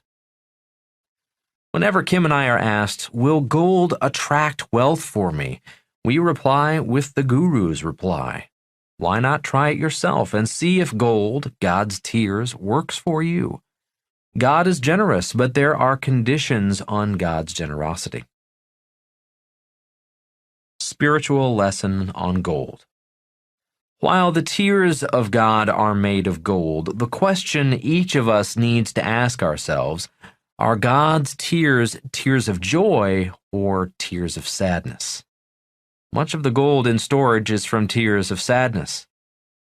When I was standing in the Andes looking at ancient Inca gold mines, I was reminded of my history lesson on how the Spaniards, led by Francisco Pizarro, murdered thousands of natives just for gold and other precious gems and metals. The Nazis did the same to the Jews. So did most conquerors. The English did the same to the Scots, Irish, Maoris, and Aborigines. The Americans did it to the American Indians and the Hawaiians. White American slave owners did it to African slaves. The Japanese did it to the Chinese and Koreans. And the elites are doing the same today. This spiritual lesson applies to anything. It is not your money or your wealth that matters. It is how you acquired your money and wealth that matters. Reason number 4. Why real gold and silver? Why not paper gold and silver exchange traded funds, ETFs? I do not trust anything paper. Anything paper is a derivative, a fake, something that requires a counterparty for value. Financial education. Much of the global banking system runs on what is known as fractional reserve banking. The world's banking system is built on fractional reserve banking, a system that has been running the world for thousands of years. The following is a simple explanation of the system. 1,000 years ago, you are a shop owner. You have 10 gold coins. You need to travel 1,000 miles through rough country with the likelihood you'll run into some bad people to buy goods for your store. You go to a local banker who agrees to hold your 10 gold coins in his safe. The banker issues you a piece of paper saying that you have deposited 10 gold coins with him. You then travel the 1,000 miles through rough country with only a piece of paper. Your gold coins are safe. You then buy new merchandise for your store, give your piece of paper to the person who sold you the merchandise, and head home. The person who sold you your merchandise goes to his bank and collects his gold. After a while, both you and the person who sold you your merchandise realize that paper is much more convenient than gold coins. You both leave your gold with your bankers and use your bankers' CDs or certificates of deposit as paper money. People who need money go to your banker and ask for a loan. The banker lends out 9 of your 10 gold coins. The 1 gold coin he holds in his vault is the fractional reserve. In this example, the fractional reserve is 1 coin, or 10%. This is where it gets exciting. The person who borrowed 9 of your 10 gold coins goes to his bank and deposits your 9 gold coins. His banker then lends out 8.1 of the 9 coins to other borrowers who do the same thing with their bank. Your 10 real gold coins could easily become 1,000 fake gold coins. And everything is fine as long as no one wants real gold coins. This is the modern banking system. The reason I want my real gold coins in my own private vault and not paper gold coins in an exchange-traded fund ETF vault is because for every real gold coin, there are an estimated 100 to 500 fake paper coins. Everything will be fine until everyone wants real gold. The fractional reserve banking system of banking applies to everything, not only money or gold. The entire banking system is based on counterparty trust. After Rich Dad explained the fractional reserve banking system to his son and me, I laughed every time I saw "In God We Trust" on my money. I prefer to trust God's money. Real gold and silver, rather than the elites who print our money, run our government, central banks, bond markets, and stock markets. Always remember, gold and silver will be here long after you, I, the elites, and the cockroaches are gone. Reason number 5. The system is broke and broken. The gap is growing. We are on the verge of class warfare. Stephen Brill reports, 1. Between 1929 to 1970, middle-class incomes grew faster than upper-class incomes. Income inequality was reduced. 2. In 1928, the bottom 90% shared 52% of total wealth. 3. By 1970, the bottom 90%'s share of total wealth increased to 68%. 4. In 1970, the top 1%'s share of wealth was down to 9% of total wealth. 5. In 1971, the trend started going the other way and accelerated. 6. By 2007, the wealth of the top 1% was up to 24% of total wealth. 7. By 2012, the bottom 90% share dropped to 49%, less than half of total wealth. A picture is worth 1,000 words. For a visual representation of the income gap progression between 1979 and 2018, refer to figure I.1 in this audiobook's accompanying PDF. Who cares about the poor? In his book Tailspin, from which the Time article was adapted, Brill has this to say about the poor and middle class. Politicians, at least now, pay lip service to the plight of the middle class, but they rarely talk about the poor, much less do enough to help them. This can only be explained by their fear that the middle class might see any attention paid to those below them as further evidence that their elected officials have abandoned them. Brill quotes a study done by Daniel Markovits and Ray Fissman stating, "The elites who make policy, regardless of political party, just don't care much about economic equality." Translation: who cares about the poor and middle class? Brill notes these same elites have made great strides championing liberal causes related to democracy such as equal rights, women's rights, LGBT rights, but could care less about unbalanced economic power and growing income inequality between them and the poor and middle class. I'll highlight 7 facts he also notes. 1.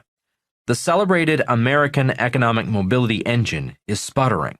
A child's chance of earning more than his or her parents has dropped from 90% to 50% in the last 50 years. 2. Household debt by 2017 had grown higher than the peak reached in 2007 before the crash. 3. The world's richest country, the United States, continues to have the highest poverty rate among the 35 nations in the Organization for Economic Cooperation and Development, OECD, except for Mexico. It is tied in second to last place with Israel, Chile, and Turkey. 4. Among the same 35 OECD countries, American children rank 30th in math proficiency and 19th in science. 5.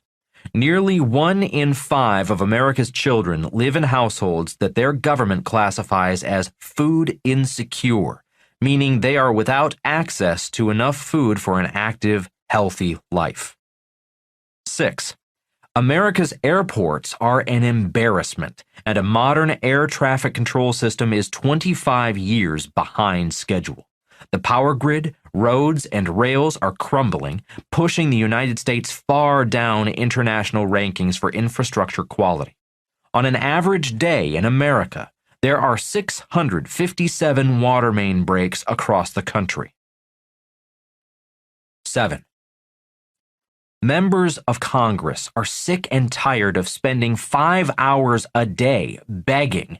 In Washington, there are more than 20 registered lobbyists for every member of the House and Senate. But who cares about the poor and middle class? My concerns. Studying with Fuller in the 1980s and learning how to see the future, I began to see the following storm clouds on the horizon. The storm has arrived. 1. Much of the baby boom generation has no retirement savings. This is because, prior to 1974, most workers had company pension plans. After 1974, employees were on their own, hoping personal retirement savings accounts such as a 401k would keep them alive after their working days were over. 2. Major employee pension funds are broke. For example, CalPERS, the California Pension Fund for Government Employees, the largest government employee pension fund in America, is $1 trillion underfunded. 3. A chart of Social Security since 1970 and projected through 2090 is included as Figure 3.2 in the accompanying PDF. Medicare is an even bigger problem. The United States has been fighting a multi-year, multi-trillion-dollar war we cannot win. But wait, it gets worse. Brill notes, the U.S. Congress has not passed a comprehensive budget since 1994. The January 25, 2018 issue of The Economist explains the reason why American leaders cannot balance the budget and why America will go bankrupt. Emphasis mine. The Constitution gives Congress the power of the purse. 4 things are odd about the way it uses it. First, annual budgets cover only the roughly 1/3 of federal budget spending that Congress has decided needs to be reapproved each year. Most entitlement programs, such as Medicare, health care for the elderly, are automatically funded. So, while budget making provides for grandstanding by congressmen about long-term fiscal problems, the process affords few chances to tackle the principal cause: swelling entitlement spending. Translation: the poor we have been ignoring will eventually bankrupt America. The Constitution guarantees it. The future? The question is, will our elites print more money to pay for our massive entitlement programs, or will our elites put us back on the gold standard? Or will we slide into the next Great Depression? Reason number 6. God's money versus government money. A picture is worth 1,000 words. In this audiobook's accompanying PDF, Figure 2.1, which charts major currencies against gold from 1900 through 2018. It speaks volumes. Question: how much more fake money can our government print? Answer: the elites can print as much money as they want, as long as people will work for it. The next step. The next step may be for the IMF to issue special drawing rights, SDRs, a global currency, in effect, more fake money. Again, as long as people will accept it, they will print it. Meanwhile, the elites are warehousing real gold. They know the game is over. Reason number 7. God's money is easy to acquire. Buying gold and silver mines is hard. I know, I've bought and built 2 of them. Buying gold and silver mines takes a lot of time, money, and brain power. Acquiring real gold and real silver requires very little money, very little risk, and very little financial education. It is much easier and less expensive to just buy real gold and silver coins from a reputable coin and silver dealer. In 1965, I began acquiring silver coins such as dimes, quarters, and half dollars. Why 1965? In 1965, the U.S. Mint began debasing our silver coins. Debasing means the mint was diluting the silver content of our coins, mixing the coins with base metals like copper and tin. The Romans did the same thing to their own coins when they needed more money to fight their extended wars. Sound familiar? In 1965, after noticing the copper tinge to American coins, I would take my paper money, go to a bank, and buy rolls of either dimes or quarters. I'd unwrap them, inspecting each coin. If the coin did not have a copper tinge, I kept it. All the coins with copper tinge on the edge, the debased coins, I returned to the bank. Then I bought more rolls of coins and continued my search for real silver coins. It was not rocket science. I did not need any financial education because there was no counterparty risk. Gresham's law essentially states that bad money drives out good. That is all I was doing. I do not know why I was doing it. It just made sense to want real silver. In 1972, I purchased my first gold coin in Hong Kong. It wasn't until 1974 that it became legal for Americans to own gold. The good news is that even today, for $1, you can buy pre-1965 silver coins. For about $20, you can buy a real silver dollar, and for about $1,500, you can buy a real gold coin. If you're a beginner, I would not buy numismatic, rare, collectible coins. That requires a lot of financial education and years of experience. The best news is that everyone, rich or poor, can afford God's money. James Rickards, a person I respect, predicts gold will eventually reach $10,000 an ounce. Others predict that gold will drop to $400 an ounce. What you do will depend upon whom you believe. I do not care. As I said, I buy gold and silver and will never sell for the 7 reasons I've just explained. On the other hand, you can always look at the words on U.S. money and trust in God. That is what everyone else is doing. In Part 2, Fake Teachers, and Part 3, Fake Assets, I will explain how and why I do not need money, how and why I can buy what I want, and how and why I keep buying more gold and silver. For now, it is important to understand why I own gold and silver and why I do not believe the elites when they say, trust in God. Your questions, Robert's answers.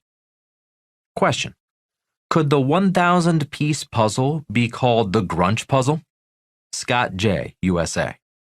Answer: you can call the 1,000-piece puzzle anything you like. My reason for calling money a 1,000-piece puzzle is to encourage you to become students of money, to search for your own answers to your own financial puzzle called money and your life. Real life is not like life in school. In real life, you do not memorize answers, take a test, and pass or fail. Real life is a lifelong learning process. There are no right answers. When you are really learning, you are learning throughout your life. There is no one special teacher to learn from. In real life, everything is your teacher. In real life, there is no such thing as one right answer. A right answer in one situation can be the wrong answer in a different situation. In real life, you learn from everything, from your wins and especially from your failures. In real life, it is foolish to follow only one teacher, believe in only one philosophy, and live in a world of I am right and you are wrong. It is insanity to believe in someone just because he or she has a PhD or is a CEO or is a rich person. A real student learns from everything and everyone.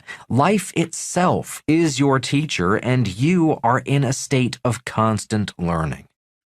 My wish is that after completing this book, every reader goes on to find their own pieces to their own 1,000-piece money puzzle. You can call it the Grunch puzzle, or you can call it my life's puzzle. Question: why have the academic elites been taught to legally rip off the world through the engineering of derivatives? And if the elites are the puppets, then who are the puppeteers controlling them? Jackson G., USA. Answer: that's a great question, and one to which we may never know the truth. The real answer is that people lie about money.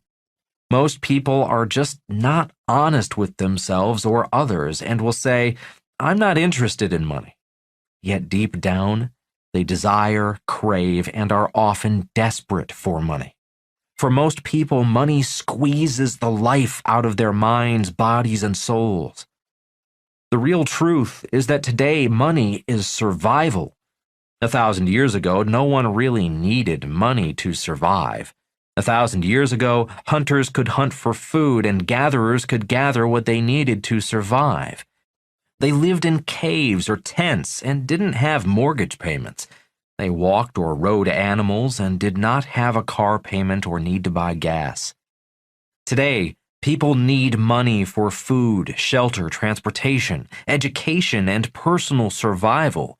Rather than tell the truth about the truth being that money is essential for survival, people tell lies about money. Why? because in most cases they can't handle the truth. That is why people go to work at a job they hate and say, "I'm not interested in money." People will say, "I'm not interested in money," yet resent the rich for having money. People will say, "I'm not interested in money," yet play the lottery hoping to win $1 million. People will say, "I'm not interested in money," yet will sue you for millions in court. People will say, "I'm not interested in money," yet marry someone for money. People will say, "I'm not interested in money," yet demand their kid get good grades in school, not because they want their child to learn, but because they want their kid to get a high-paying job. So why do academic elites rip off the world? Because academics are not honest with themselves about their need for money. Academics get away with it because most people are not honest about money. Question: how long do you think the general public will continue to accept the US dollar even though its purchasing power continues to decrease? And what will it take to make people question the true worth of the US dollar? Letitia J., Croatia. Answer: no one really knows. I believe in being prepared, which is why I own real gold and real silver, held outside the banking system. Question: how can we protect ourselves from the elites? Is there hope or any form of protection? TJB, United Kingdom. Answer: the best way to protect yourself from the elites is to own real gold and real silver. Elites can control and manipulate everything that is human-made. It is harder for the elites to control, manipulate, or destroy God's money. Gold and silver will be here long after the elites, you, and I are gone. Question: how can people use fake money to their advantage? Lincoln T., USA. Answer: I use debt to create equity, fake money. With fake money, I acquire assets that produce fake money. I use fake money to acquire real money, God's money, gold and silver. Please know that to do this requires real financial education. Chapter 4. Printing Fake Money. History repeats itself. Printing fake money is not new. The ancient and modern banking systems are built on printing fake money. Printing fake money is the way banks make money. The reason banks make so much money is because, for thousands of years, the banking system has had a license to print money. Banks are not the only organization with a license to print money. The stock market, bond market, real estate market, financial derivatives markets, and many other markets have licenses to print money. Counterfeiters print real fake money. You can print money too, legally, and you do not need a license. Lesson: people who work for money work for people who print money. The problem with education. A bigger problem is that our education system does not educate students about printing money. Instead, the education system teaches students to work for people who print money. This is what's really behind the financial crises we face today. August 15, 1971, was the start of the biggest money printing expedition in world history. On that date, President Richard Nixon announced the US dollar could no longer be traded for gold at a fixed rate. In 1972, the year I flew behind enemy lines looking for gold, I did not know what I was doing or why I was doing what I was doing. I was just curious, wondering what Rich Dad meant when he said, "Watch out, the world is going to change." Looking back, I realize I was inadvertently witnessing the start of the greatest financial ripoff in world history. Centuries of printing money. Just as a reminder, money printing is not new. Most money printing ventures have been tiny, isolated, regional, and limited to smaller countries. A few cash heists have been monsters, world game changers. A few giants have been 1. The Chinese were the first to print paper money in AD 618.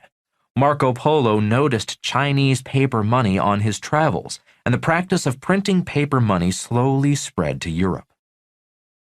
2. The Roman Empire, faced with rising debts, fighting long-distance wars, diluted their gold and silver coins with base metals such as nickel and tin. 3.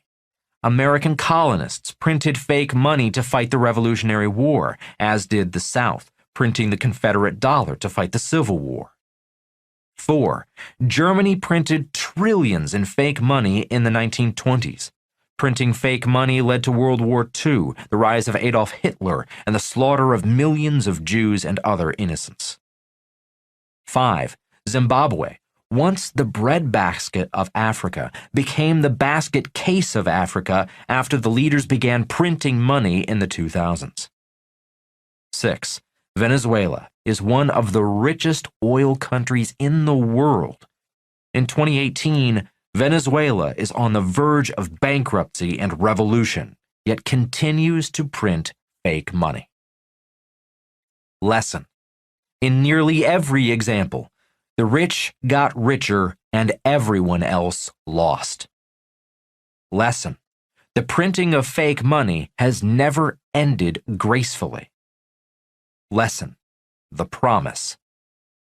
In 1944, the U.S. dollar was made the reserve currency of the world at a conference of 44 nations in Bretton Woods, New Hampshire. That year, the United States, through the Bretton Woods Agreement, promised the world to back its dollar with gold. With that promise, the U.S. dollar became the first global money. The stage was set for the mother of all money printing, a global cash heist. Lesson: trading with the enemy. In the 1950s, former enemies Germany and Japan began selling Volkswagens and Toyotas in the United States. The more the United States imported, the more gold left the country. Lesson: broken promise. In 1971, the United States broke its 1944 promise. The reason Richard Nixon broke the promise was to stop gold from leaving the United States. History has proven that Nixon was a liar, hence his nickname Tricky Dick. He also lied about why he broke his promise. If Nixon had kept the dollar on the gold standard would have solved the problem of gold leaving America. The United States would have been punished for importing more than it was exporting. America would have had to start producing better products at better prices, aka capitalism, and gold would have flowed back to America.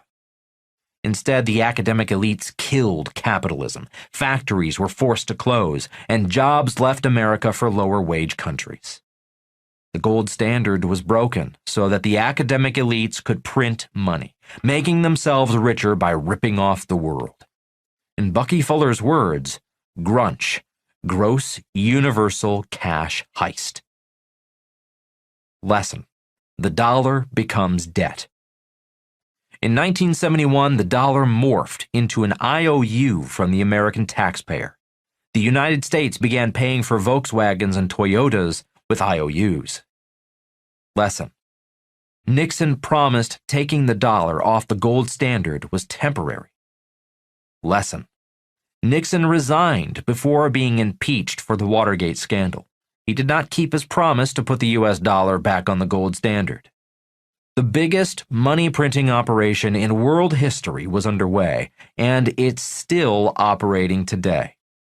The rich are getting extremely rich, and the poor and middle class are in trouble. As Stephen Brill writes, lately, most Americans, regardless of their political leanings, have been asking themselves some version of the same question. How did we get here? How did the world's greatest democracy and economy become a land of crumbling roads, galloping income inequality, bitter polarization, and dysfunctional government?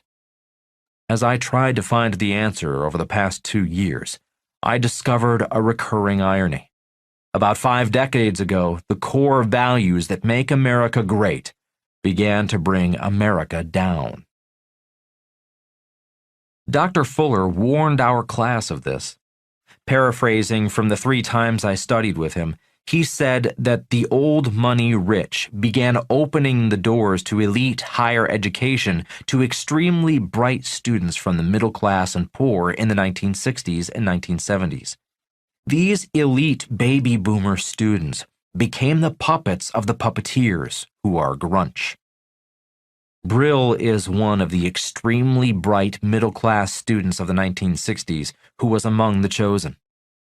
Others are President Barack Obama, William Clinton, Secretary of State Hillary Clinton, and Fed Chairman Ben Bernanke and Chairwoman Janet Yellen. Bucky Fuller was from the old boy, American white aristocracy with inherited wealth. He was 4th-generation Milton Academy and 4th-generation Harvard. Fuller never graduated from Harvard. Presidents John Kennedy, George H.W. Bush, George W. Bush, and Senator Mitt Romney, all graduates of Harvard and Yale, are from America's white aristocracy, inherited wealth. Work harder. Stephen Brill came to the realization that his peers, the academic elites from middle-class and poor families, did not have inherited wealth. Hence, they had to use the same grit and tenacity that made them academic elite scholars to become rich. They used that grit and tenacity to invade Wall Street, corporate America, and law firms. Brill's realization was that it was these poor and middle-class academic elites who destroyed the American economy for fellow Americans from the poor and middle class. Brill states, his peers entered corporate America and exported jobs overseas, rather than compete with low-wage countries. Lawyers took over law firms, serving only the very rich, rather than protecting the unprotected poor and middle class. Wall Street went to financial engineering, manufacturing fake assets, rather than create new real assets. Rather than focus on American exceptionalism, the academic elites in education focus on social engineering, making sure everyone is equal and no one's feelings are hurt.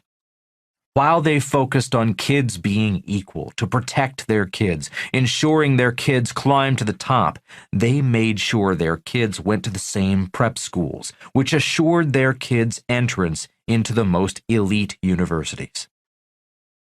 Simply said, their elite kids got the education the poor and middle class have no access to. All in all, Steve Brill realized this about his hard-working, high-achieving peers.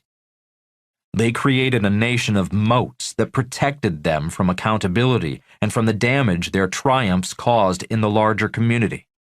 Then, in a way unprecedented in history, they were able to consolidate their winnings, outsmart and co-opt the forces that might have reined them in, and pull up the ladder so more could not share in their success or challenge their primacy. Fuller shared similar concerns in his lectures and in his book Grunch. In Grunch, Fuller almost referred to President Ronald Reagan as a stooge surrounded by and taking advice from ambitious academic elites who ripped off America from the inside. Global money printing. The year 1971 was the start of a global cash heist, a rip-off of the wealth of the people of the world.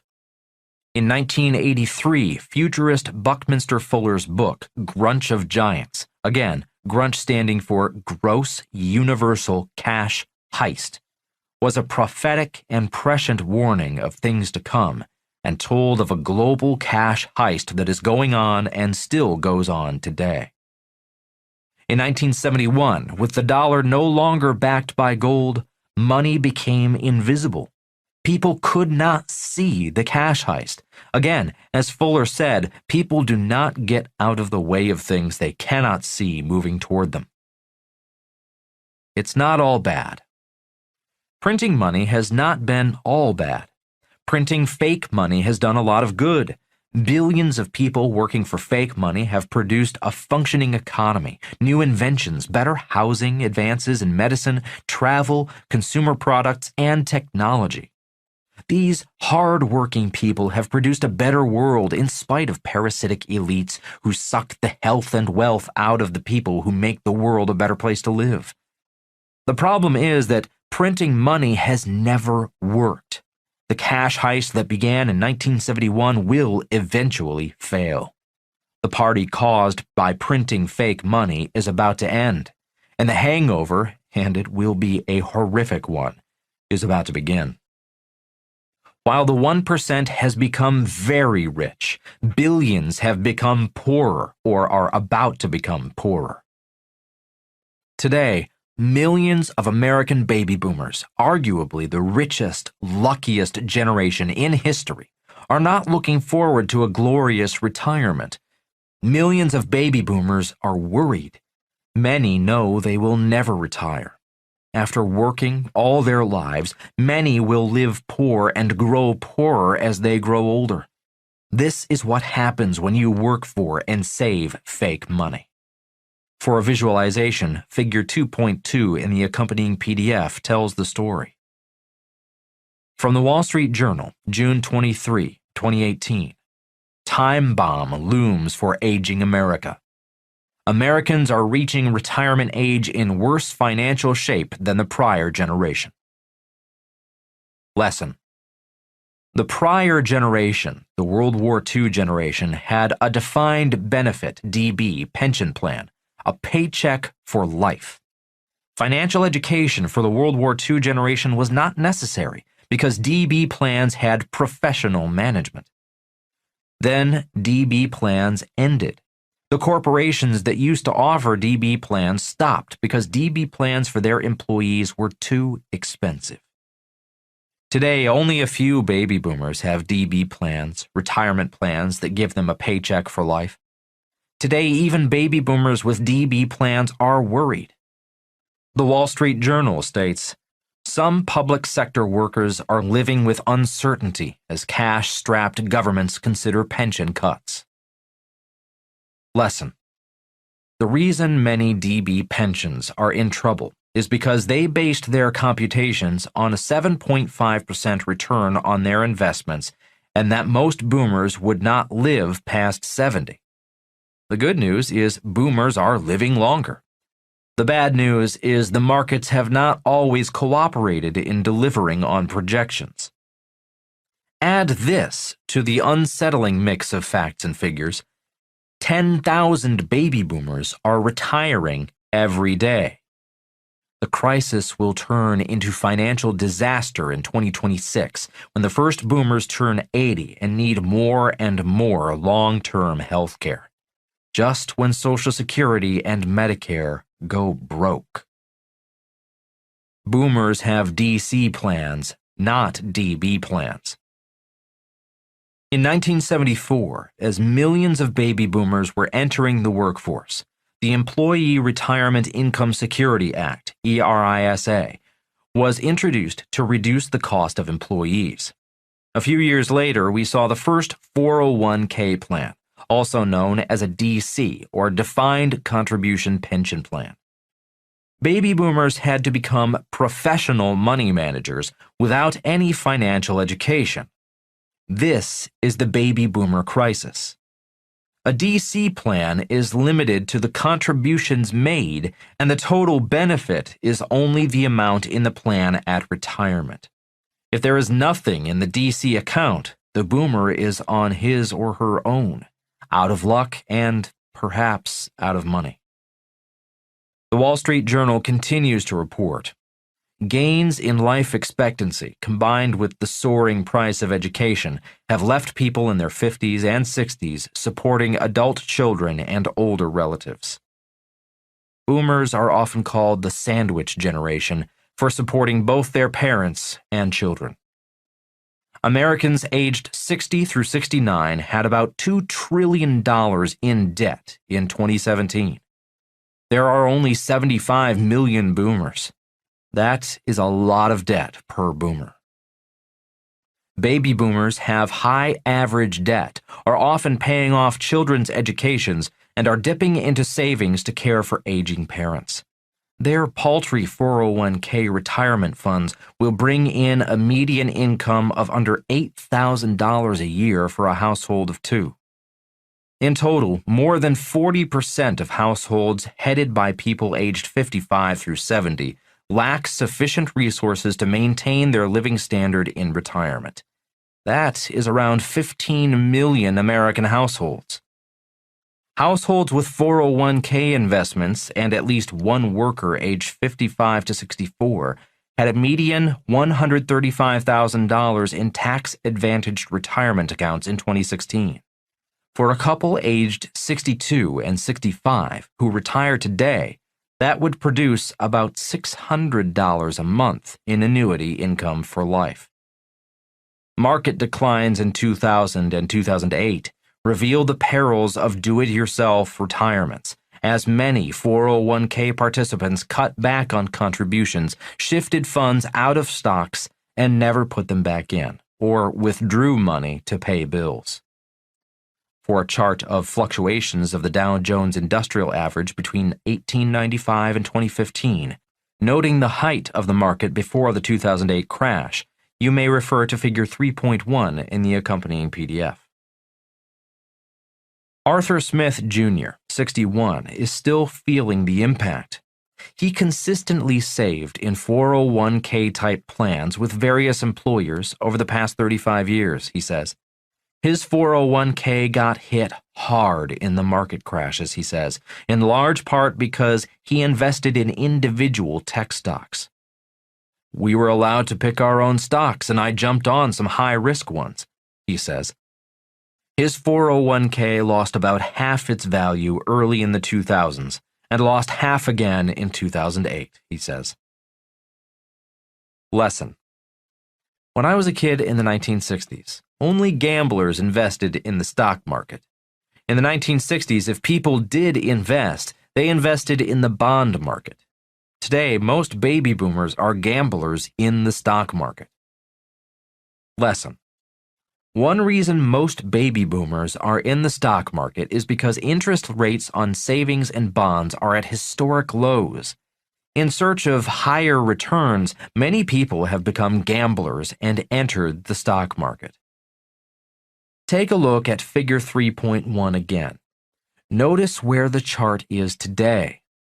Once again, the Dow is at an all-time high, a high caused by fake money looking for returns on investment.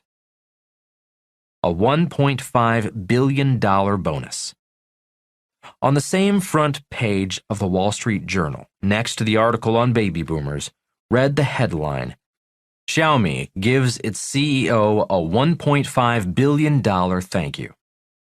The article starts, Chinese smartphone maker Xiaomi Corp., whose valuation could soon register at $70 billion, gave its founder and chief executive a token of its appreciation. $1.5 billion in stock, no strings attached, in one of the largest corporate paydays in history. History is repeating itself. History has proven that printing fake money never ends in prosperity. History is evidence that printing fake money always ends in poverty for those who work for fake money. American baby boomers are the economy's canary in the coal mine. Once affluent American baby boomers are now worried about living in poverty. Boomers are canaries, sensing fake money's looming failure. Historically, from the Chinese, the Romans, the German Weimar Republic, and Venezuela today, printing fake money has never produced a sustainable prosperity. Historically, printing fake money has always ended in either depression, revolution, war, or all of the above. The year 1971 was the start of the world's largest money printing in history. The question is, how and when will it end? Real financial education should include how and why money is printed. Being aware of how money is printed increases the possibility of your financial survival. Your questions, Robert's answers. Question. Why do you say it's God's money? If God didn't exist until we invented him, I'm not anti-religion or against spirituality. Why is that reason enough to own real money? Jason C., USA. Answer. Are you questioning the existence of God or gold? I have no proof of God. I do have proof of gold. I state gold and silver are God's money because I have started both a gold mine and a silver mine. The gold mine was in China, the silver mine in Argentina. Both were sold to the public via IPOs, initial public offerings, on the Toronto Stock Exchange.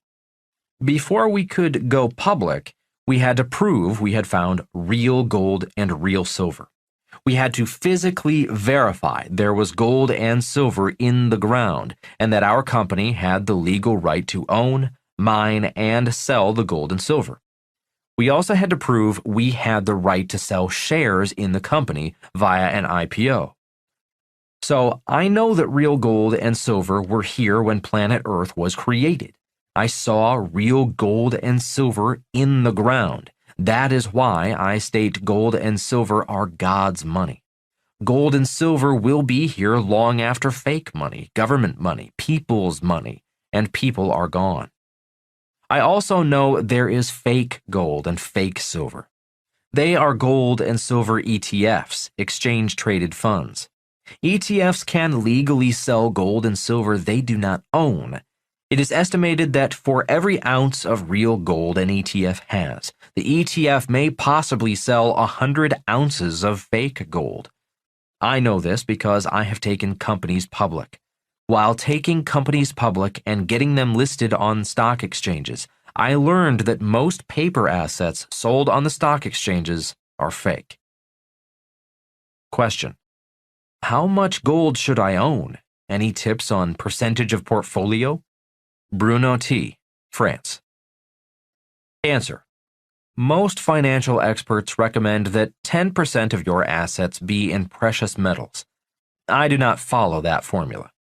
In Part 1, Fake Money, I wrote that gold is God's money and gold is an attractor of wealth. That means that I hold real gold because I believe real gold attracts real wealth. In simple terms, if I want $10,000 a month in income, I hold $10,000 in real gold. I cannot prove it will work for you. I can only say that this belief works for us. As the guru said to Kim and me many years ago, gold is the tears of God. When Kim and I want more income, we simply buy more real gold. It works for us. If you do not believe that real gold attracts wealth or do not believe in God, don't buy real gold. Chapter 5. How much money are you printing? How to take control. Reminder, printing money is not new. Reminder, printing fake money is the foundation of the banking system. Understanding how money is printed offers you a better chance of doing well in a world of fake money. Lesson. In understanding how money is printed, you will better understand why poor people are poor and how not to be one of them. Printing money number 1. Printing cows. For thousands of years, money has taken many forms. Money has been beads, feathers, stones, animals, and pottery. One of the earliest and most important forms of money was cattle. Cattle have been the foundation for modern money for thousands of years. Cattle are real money, even today. In fact, the word cattle means property of any kind, including money, land, and income. When a person who had cattle needed to borrow money, he would take his cattle to the moneylender, borrow the money he needed, and leave his cattle as collateral. When the person repaid the borrowed money, his cattle were returned. The collateral system is still in use today. A synonym for collateral is security. The 2008 crash was caused when collateralized debt obligations, CDOs, and mortgage-backed securities, MBSs, failed. Take notice of the words collateralized and securities. They represent the same purpose cattle did 1,000 years ago. 1,000 years ago, cattle were real collateral and real security.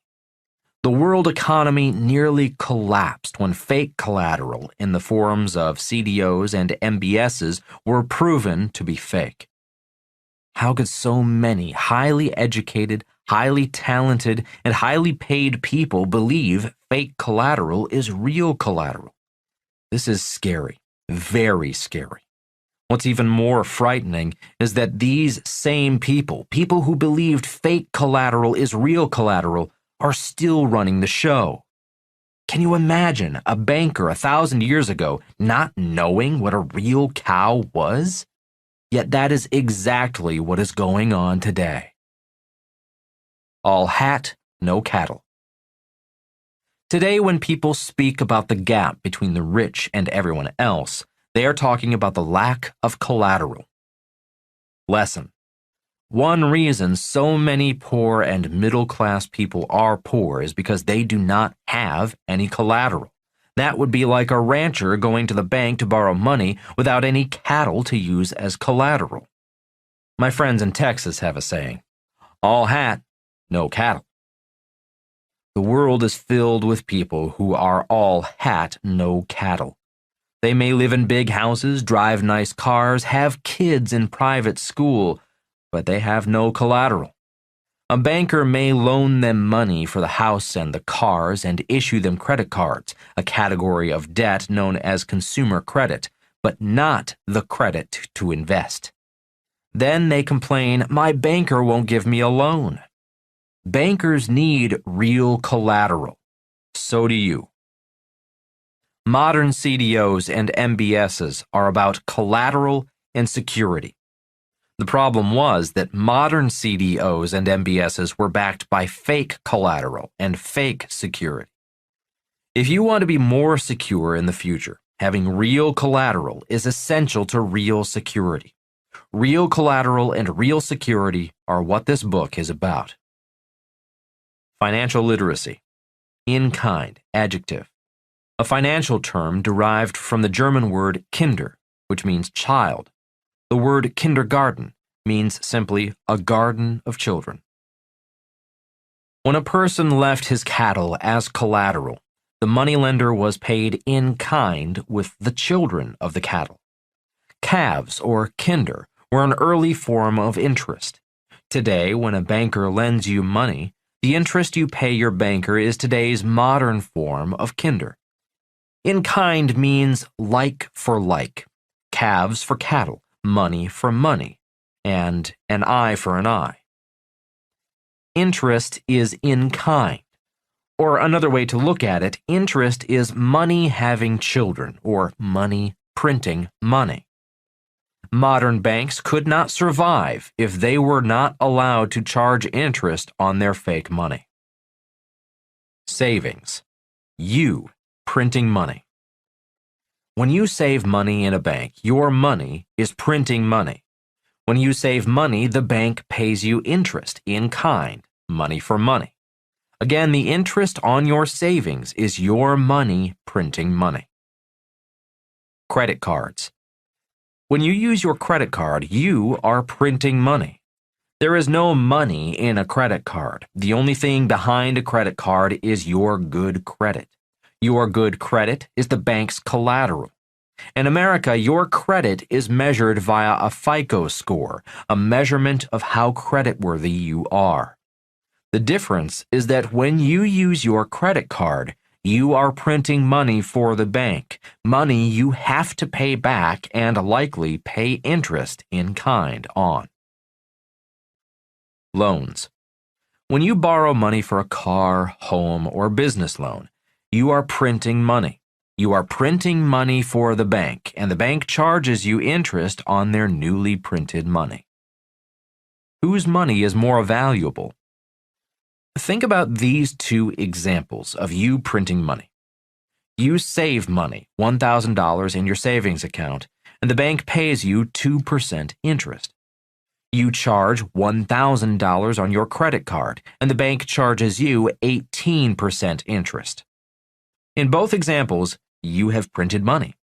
The question is, whose money is more valuable, your money or the money you printed for the bank? Remember, since 1971, the entire world money system has run on printing fake money. Remember, people who work for money work for people who print money. In this book, you will learn to be the person who prints the money that people work for. But first, it is important to understand other examples of how money is printed. Printing money number 2, the fractional reserve system. The world's banking system is built on the fractional reserve system.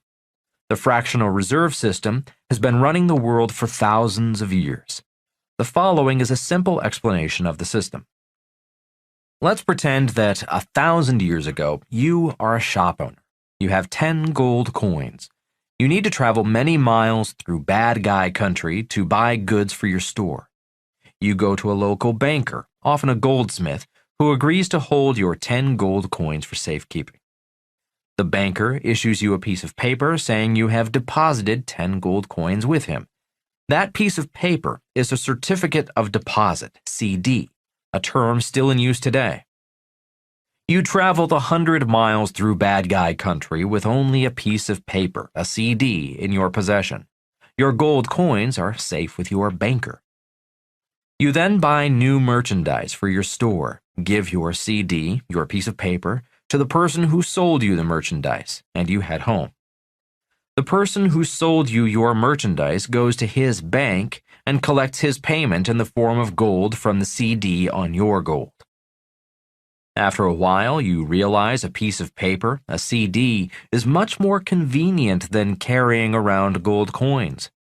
You leave your gold with your banker and use your banker's CDs as paper money. How the banker prints money. People who need money go to a banker and ask for a loan. The banker lends out 9 of your 10 gold coins. The 1 gold coin he holds in his vault is the fractional reserve. The banker only needs to hold 10%, or 1 of your original 10 gold coins, in his safe to meet the reserve requirement. Money has now been printed. 10 coins have become 19 coins through the fractional reserve banking system. Your 10 coins are real money. The 9 coins out on loan to borrowers are fake money. Fake money has been printed. This is where it gets exciting. The person who borrowed 9 of your 10 gold coins goes to his or her bank and deposits your 9 gold coins. The person who borrowed those 9 coins is now issued a CD for 9 coins. The banker holding the 9 borrowed coins then lends out 8.1 of the 9 coins to the next borrower. This borrower takes his 8.1 coins and deposits them in his bank. That banker lends out 90% of the 8.1 coins to the next borrower, and on and on. The Mandrake mechanism. Do you get the picture? This is known as the Mandrake mechanism, named after a comic strip magician character named Mandrake. Mandrake could pull anything out of his hat, and your banker can pull money out of thin air. In this simple example, the original 10 coins have now been expanded to 27.1 coins through the magic of the fractional reserve system of banking. The 27.1 coins are soon 2,710 or more coins through the magic of the fractional reserve system and the Mandrake mechanism.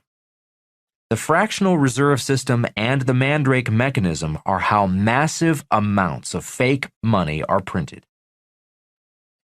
Mandrake takes over the world. Think about this. In 1971, the year Nixon took the dollar off the gold standard, the world no longer needed the original 10 gold coins. The Mandrake system of magic money took over the world. Imagine billions of people borrowing and depositing billions of fake dollars in banks all over the world, as Mandrake magically pulls more and more fake money out of his hat. After 2008, Mandrake the magician had to pull over $1 quadrillion out of his hat to save his magic world of money from collapse. How long can Mandrake keep pulling magic money out of his hat? That's the question. Run on the bank. If Mandrake's magic wears off, a run on the bank occurs. Mandrake's magic show closes. A run on the bank is a panic, and savers line up demanding their money. The problem is, Mandrake does not have the money. This is why American banks have a backup plan, the FDIC, or Federal Deposit Insurance Corporation, which insures savings in banks up to $250,000. The problem is that the FDIC does not have enough money to cover a massive run on the bank. If a panic does take place, the entire banking system can legally be shut down. Shutting down banks has happened many times in modern history. If Mandrake's magic show does shut down, the amount of money a person can withdraw will be determined by automatic teller machines, ATM. Imagine going to your bank ATM and seeing a sign that says, "Your limit today is $100. Trusting Mandrake's magic show. After Rich Dad explained fractional reserve banking and Mandrake's Magic Act to his son and me, we knew why "In God We Trust" was on our money. Today, I prefer to trust God's money, real gold and silver. I do not trust in Mandrake's magic show or what Bucky Fuller named Grunch, the powers behind a gross universal cash heist. I trust gold and silver rather than the elites Mandrake hires to run his magic show, print our money, run our central banks, governments, banks, bond markets, and stock markets. Always remember, gold and silver will be here long after you, I, the elites, and the cockroaches are gone. Fake gold and fake silver. Mandrake also produces fake gold and fake silver. Lesson: fake gold and fake silver. I do not invest in fake gold or silver, aka exchange-traded funds, paper gold and paper silver. GLD and SLV are, respectively, gold and silver ETFs, fake gold and silver. I do not invest in ETFs because all ETFs are part of the fractional reserve system, aka Mandrake's magic show. For example, Mandrake can take 1 ounce of real gold and turn it into 50 to 100 ounces of fake paper gold via the ETF. Printing ETFs and mutual funds are a part of Mandrake's magic show. Mandrake can print money, stocks, bonds, and even real estate. Real estate ETFs are called REITs, or Real Estate Investment Trusts. I love gold, silver, and real estate. I do not invest in GLD, SLV, or REIT. Lesson: this does not mean you should not invest in ETFs or mutual funds. These paper assets have certain advantages for different people. In part 3 of this book, Fake Assets, I discuss who should invest in GLD, SLV, and REITs, and why I do not. One reason I do not invest in ETFs is because they are derivatives and a part of the Mandrake magic show. Printing money number 3, derivatives. The global banking system is based on derivatives. Lesson: what are derivatives? I'll do my best to keep it super simple. Derivatives from an orange. Think of an orange. When you squeeze the orange, you get orange juice. The orange juice is a derivative of the orange. When you take the water out of the orange juice, you have orange juice concentrate, a derivative of both orange juice and the orange. Derivatives from oil and uranium. Think of crude oil. Gasoline is a derivative of crude oil. Gasoline is much more flammable and volatile than crude oil. Other derivatives of gasoline are aviation fuel, jet fuel, and other refined oil distillates. Uranium's atomic number, 92, and symbol is U. Uranium is more abundant than silver. When you take derivative after derivative of uranium, it becomes unstable, toxic, and dangerous. Derivatives of uranium are used as nuclear fuel for reactors and weapons of mass destruction. Derivatives of money. Stocks are derivatives of a company. A mortgage is a derivative of real estate, and a bond is a derivative of money. Then, about 50 years ago, things changed. Bucky Fuller said they began playing games with money. As Stephen Brill quotes Martin Lipton, "We created a whole separate economic activity of trading pieces of paper, which accomplishes nothing." In 1950, manufacturing made up 60% of corporate profits. Today, it is about 25%. In 1950, the financial industry accounted for 9% of corporate profits. Today, it is 30%. In her book, Maker and Takers, The Rise of Finance and the Fall of American Business, Rana Foroohar writes, "Wealth creation within the financial markets has become an end in itself, rather than a means to the end of shared prosperity." Translation, I got mine, screw everyone else. Her example of the I got mine attitude in America's financial industry is, the top 25 hedge fund managers in America make more than all the country's kindergarten teachers combined. Financial engineering. Rather than create new assets, assets that produce real and lasting prosperity, financial engineering took over the business of money and created fake, toxic assets. Around 2005, desperate for higher returns, the elite's financial engineers took ordinary financial derivatives, such as home mortgages, found subprime borrowers, gave them loans they could not afford, and created a Frankenstein of financial monsters called mortgage-backed securities, MBSs, or collateralized debt obligations, CDOs, and sold them to the world as securities, aka financial derivatives of financial derivatives. Warren Buffett called these financial derivatives of financial derivatives financial weapons of mass destruction. Stephen Brill, in his Time article, has this to say about derivatives. The elites upended corporate America and Wall Street with inventions in law and finance that created an economy built on deals that moved assets around instead of building new ones. They created exotic and risky financial instruments, including derivatives and credit default swaps, that created sugar highs of immediate profits, but separated those taking the risk from those who would bear the consequences. In 2008, those weapons of mass financial destruction exploded, and the world economy nearly collapsed. Has anything changed? In 2007, there were $700 trillion in derivatives. In 2008, the financial weapons of mass destruction imploded, nearly bringing down the world economy. In 2018, there are $1.2 quadrillion in derivatives. Why change? Mandrake's magical money show must go on.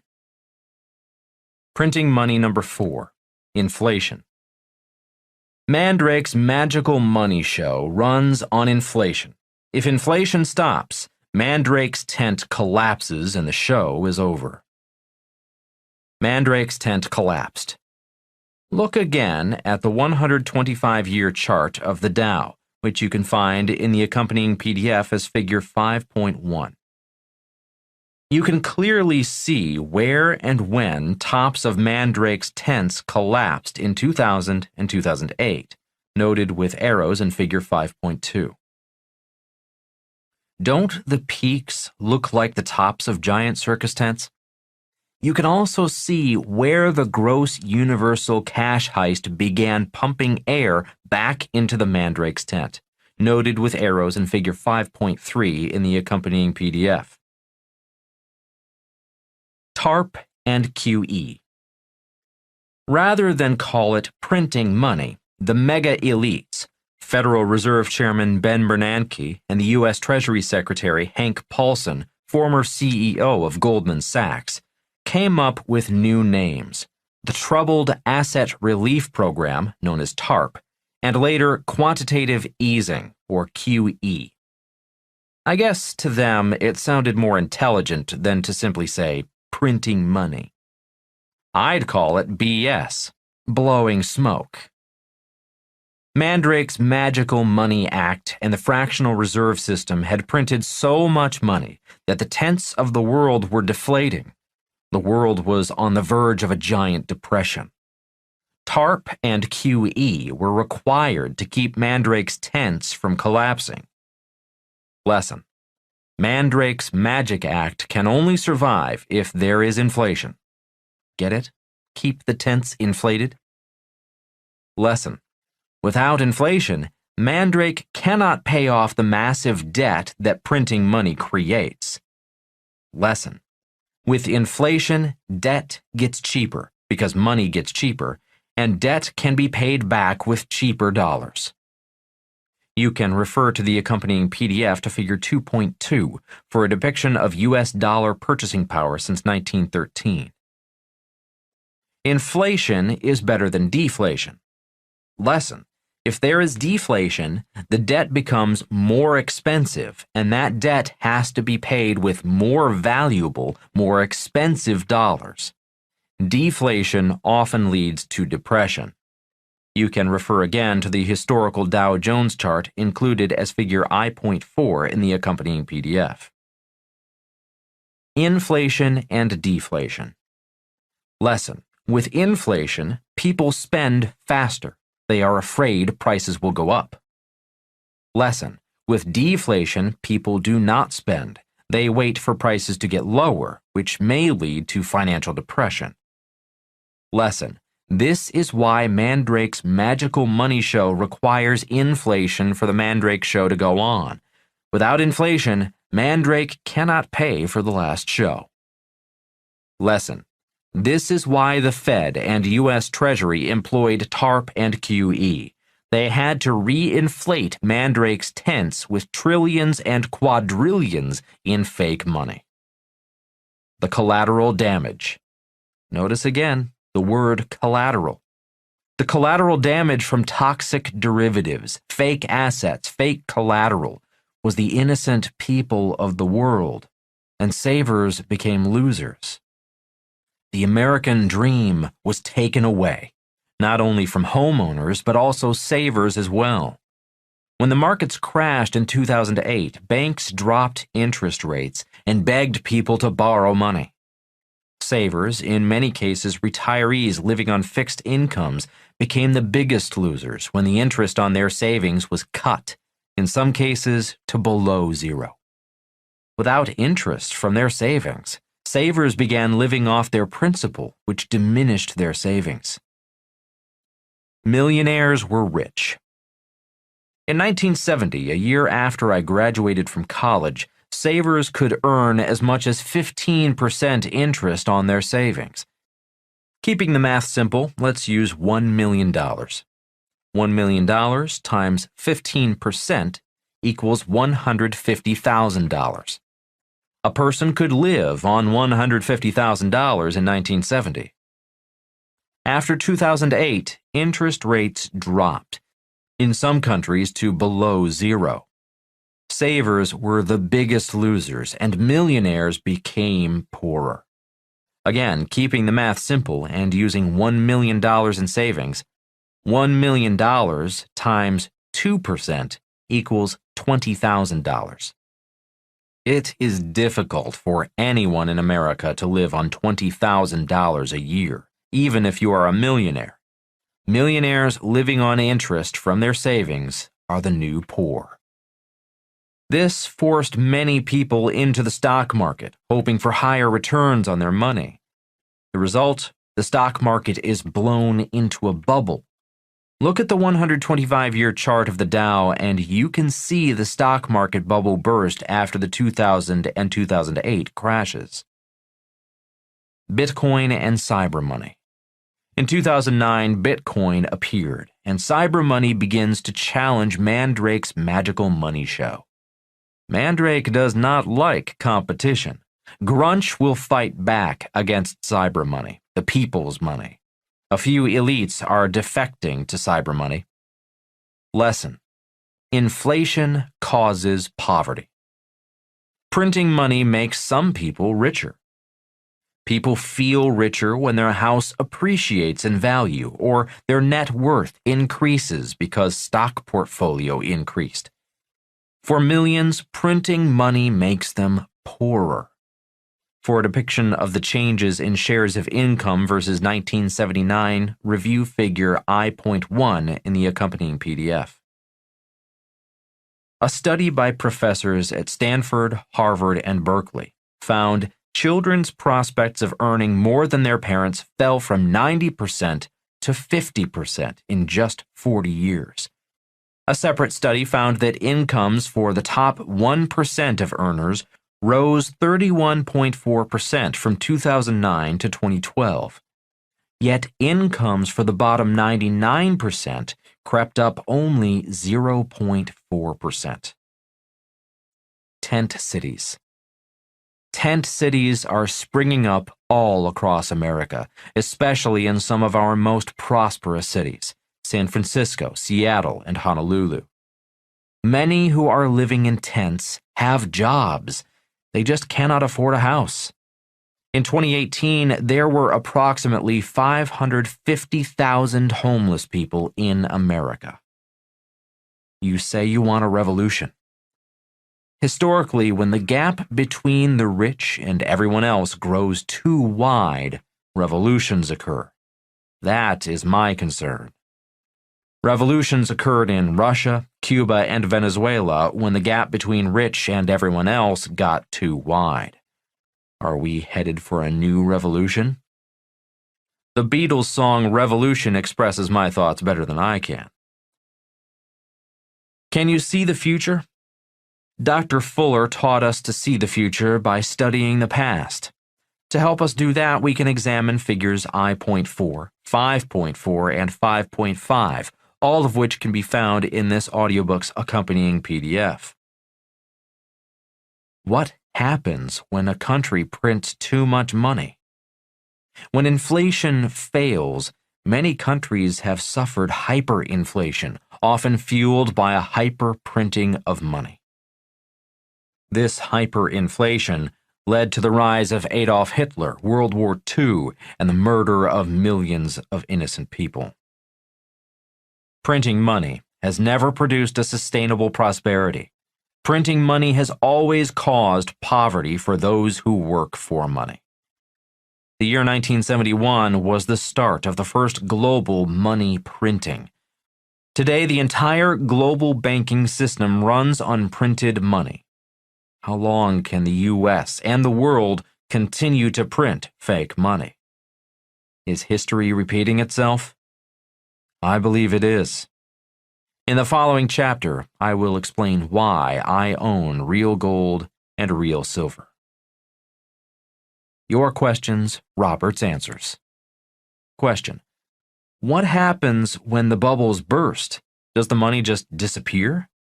Chris G., Greece. Answer: yes and no. When a bubble bursts, some money is transferred from winners to losers. Most of the losers are average investors who drank the Kool-Aid of invest for the long term. Sometimes investing for the long term works, and sometimes it doesn't.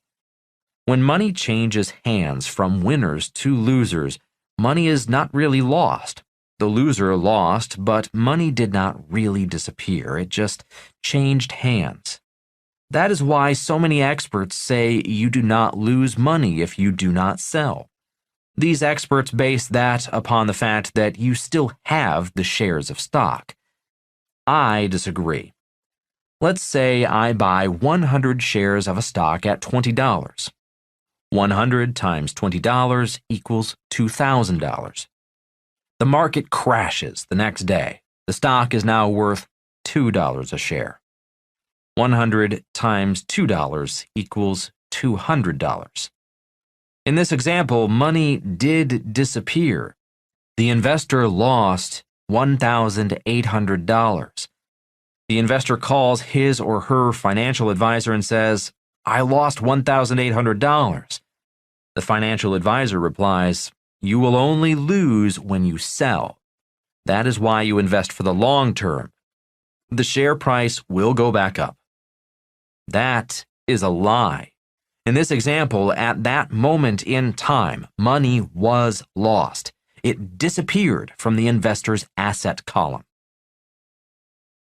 Question: what would happen if everyone demanded to get their money from the bank when there's a bank run? Would the banks be able to lend money to anyone? Manuel A., Mexico. Answer: it depends. In a panic, people do interesting things, so it is difficult to predict what might happen.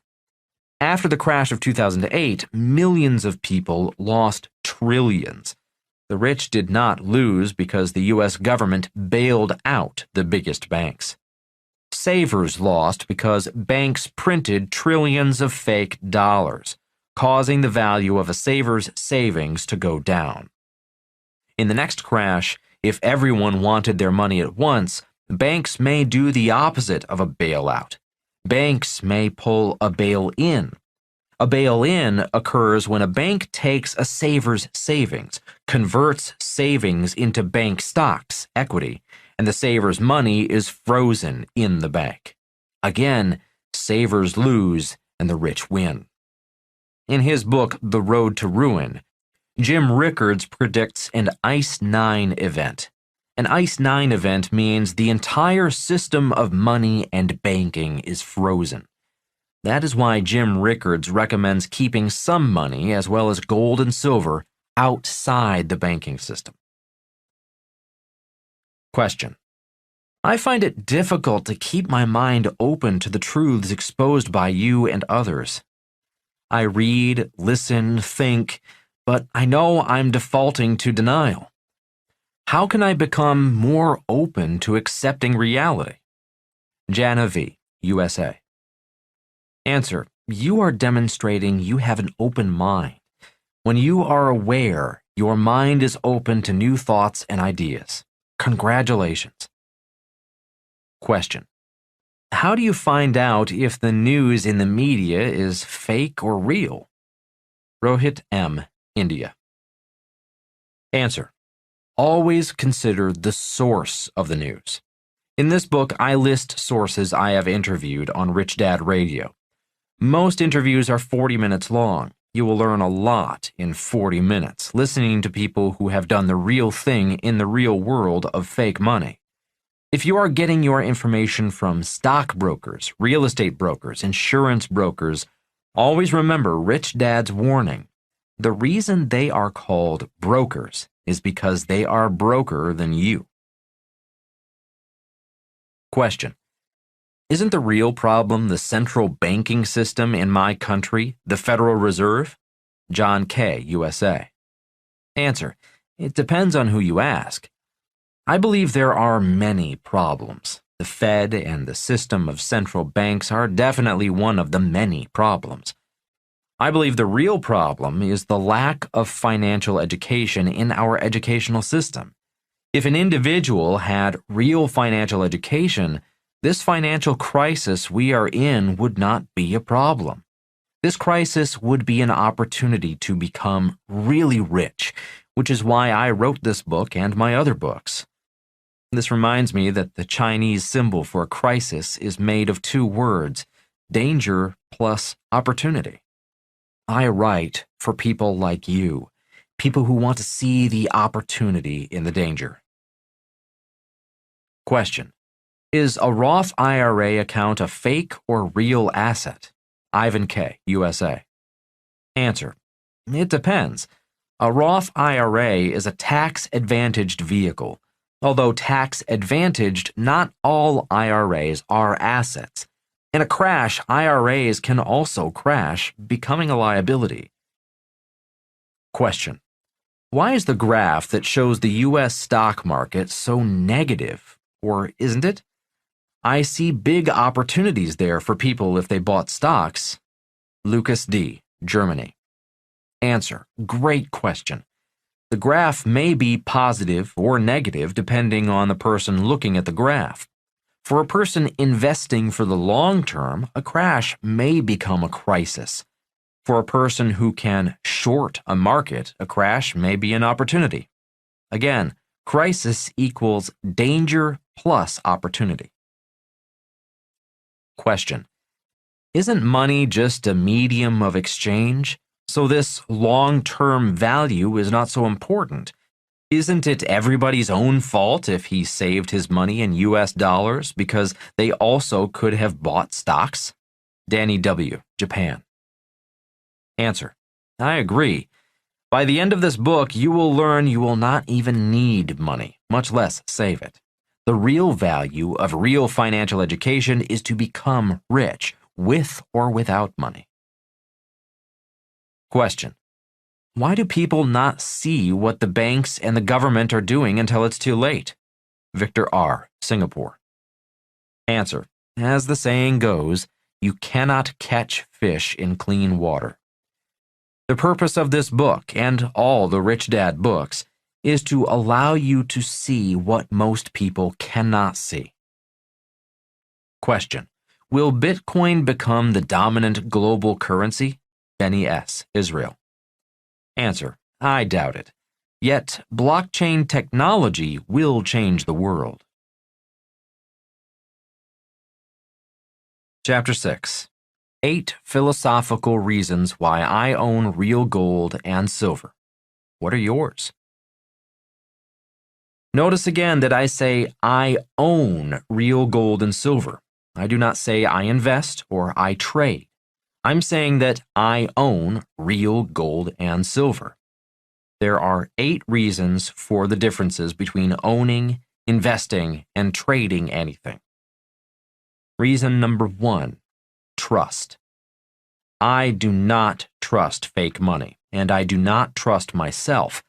I know I do not know everything. I do not have all the answers. I cannot predict the future, but I know I must prepare for the future. I do not trust the elites who run our governments, banks, or Wall Street. I do not trust anyone who prints fake money. I own gold and silver because I trust real gold and silver. I trust God's real money. Real gold and silver have been here since the earth was formed. Gold and silver were here before the cockroaches and will be here long after the cockroaches are gone. Gold is atomic number 79. Silver is atomic number 47. In God's money, I trust. Reason number 2. Gold and silver are not investments. I do not own gold and silver to make money. Gold and silver are insurance, a hedge against the stupidity of the elites and myself. I have insurance on my car in case someone hits me or I hit someone. Gold and silver serve a similar purpose. I do not trust the elites. They believe they know everything. They believe they are always right. In their minds, they do not make mistakes. They will never admit they are wrong. If they make mistakes, they are paid bonuses. If they make mistakes, we pay for it. Gold and silver are insurance against the elites and their mistakes. Stephen Brill writes, the elites were able to consolidate their winnings, outsmart and co-opt the forces that may have reined them in, and pull up the ladder so more could not share in their success or challenge their primacy. By continuing to get better at what they do, by knocking away the guardrails limiting their winnings, aggressively engineering changes in the political landscape, and by dint of the often unanticipated consequences of their innovations, They created a nation of moats that protected them from accountability and from the damage their triumphs caused in the larger community. Translation: the elites are above the law. They have no guardrails. They have the money to hire the best elite attorneys from the same elite schools they attended, to battle lower-paid government attorneys from less prestigious law schools. They have the power to do what they want without being held responsible for what they do or how many people's lives they damage. Their privileged education and success have turned them into despots. Definition: despot, noun. A ruler or other person who holds absolute power, typically one who exercises it in a cruel or oppressive way.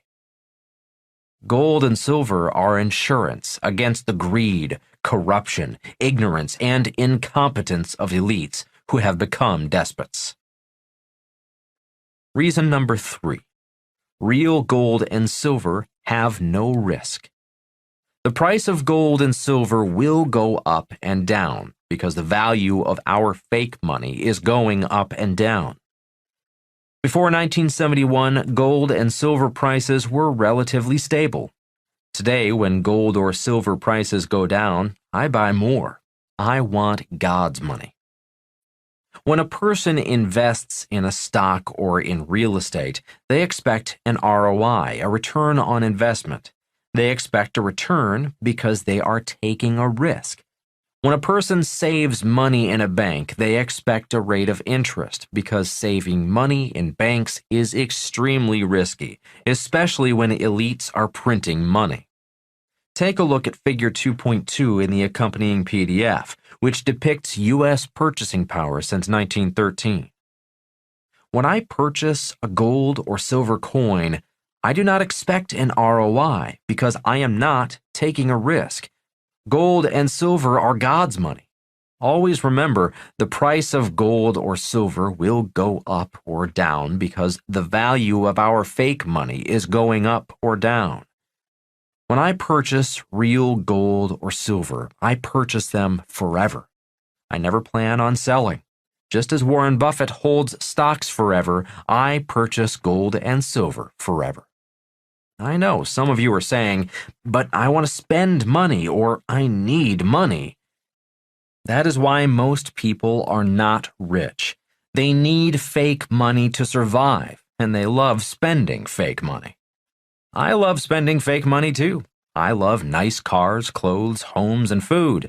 But after Vietnam, even when I had no money or a job, I never sold my real gold and silver.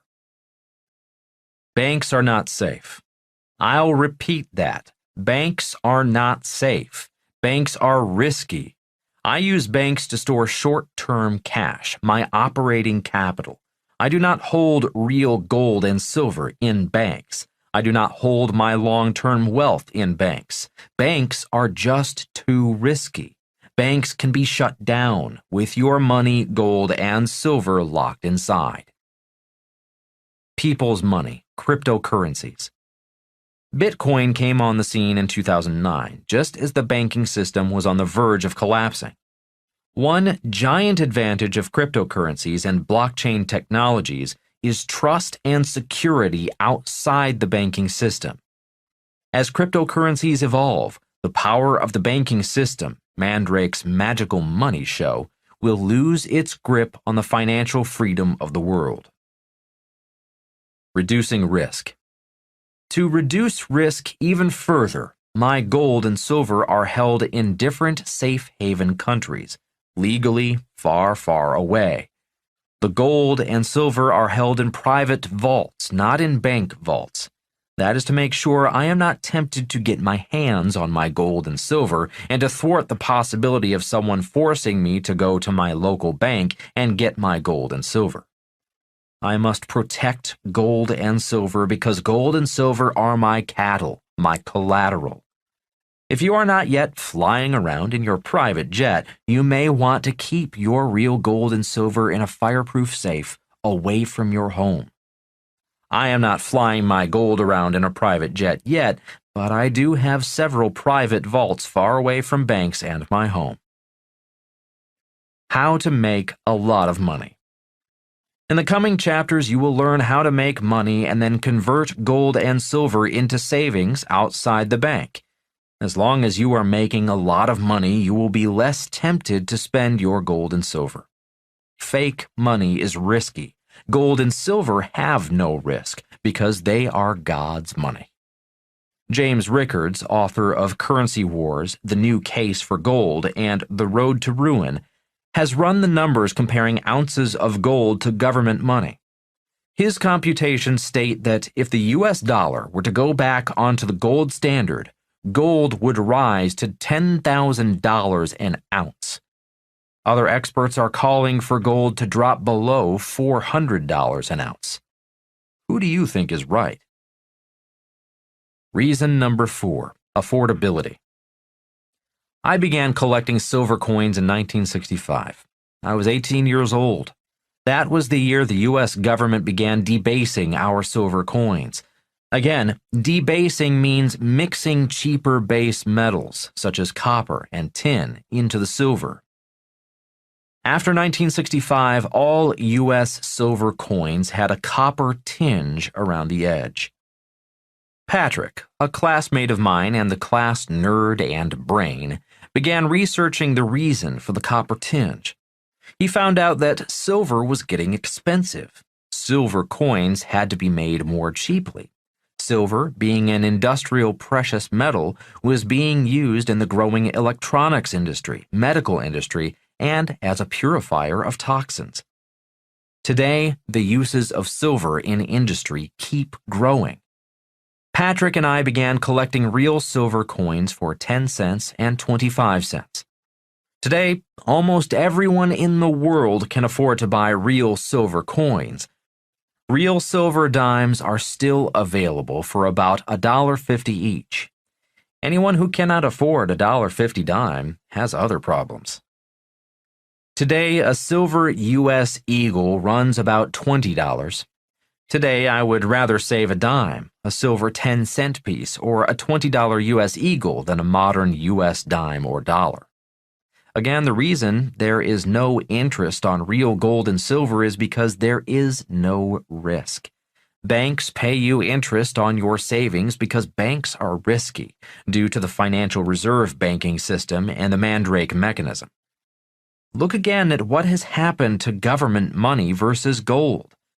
Note that in the chart in Figure 2.1 in the accompanying PDF, gold is represented by the straight line at 100, reflected here as a constant in terms of purchasing power. Also note, referencing bottom right of that same chart, that all currencies have lost 97 to 99% versus gold over 100 years. Which is riskier? Saving government money or saving gold and silver? If you must have fake money, real gold and silver are liquid. You can trade them anywhere in the world for fake money. Reason number 5, complexity versus simplicity. In 1972, the year I purchased my first gold coin for approximately $50, the world was simple. Today, the world is complex and getting more complex. In 1972, my Corvette had a simple push-button radio. My condo had a simple lock on the door. Today, I need instructions on how to use the radio in my Ferrari. A simple lock will no longer keep thieves out of my house. Thieves can steal anything I own, even my identity, from anywhere in the world.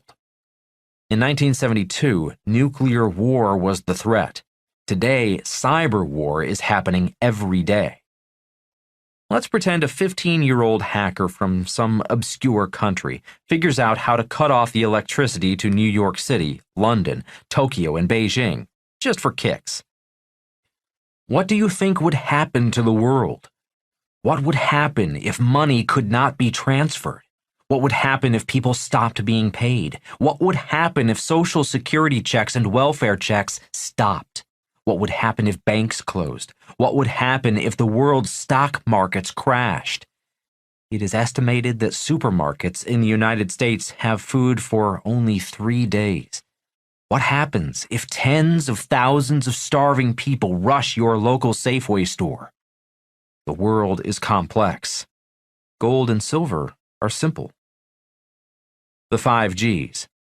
To be a realist, it is important to be both a pessimist and an optimist. I am optimistic about the future. I am also a pessimist about the future.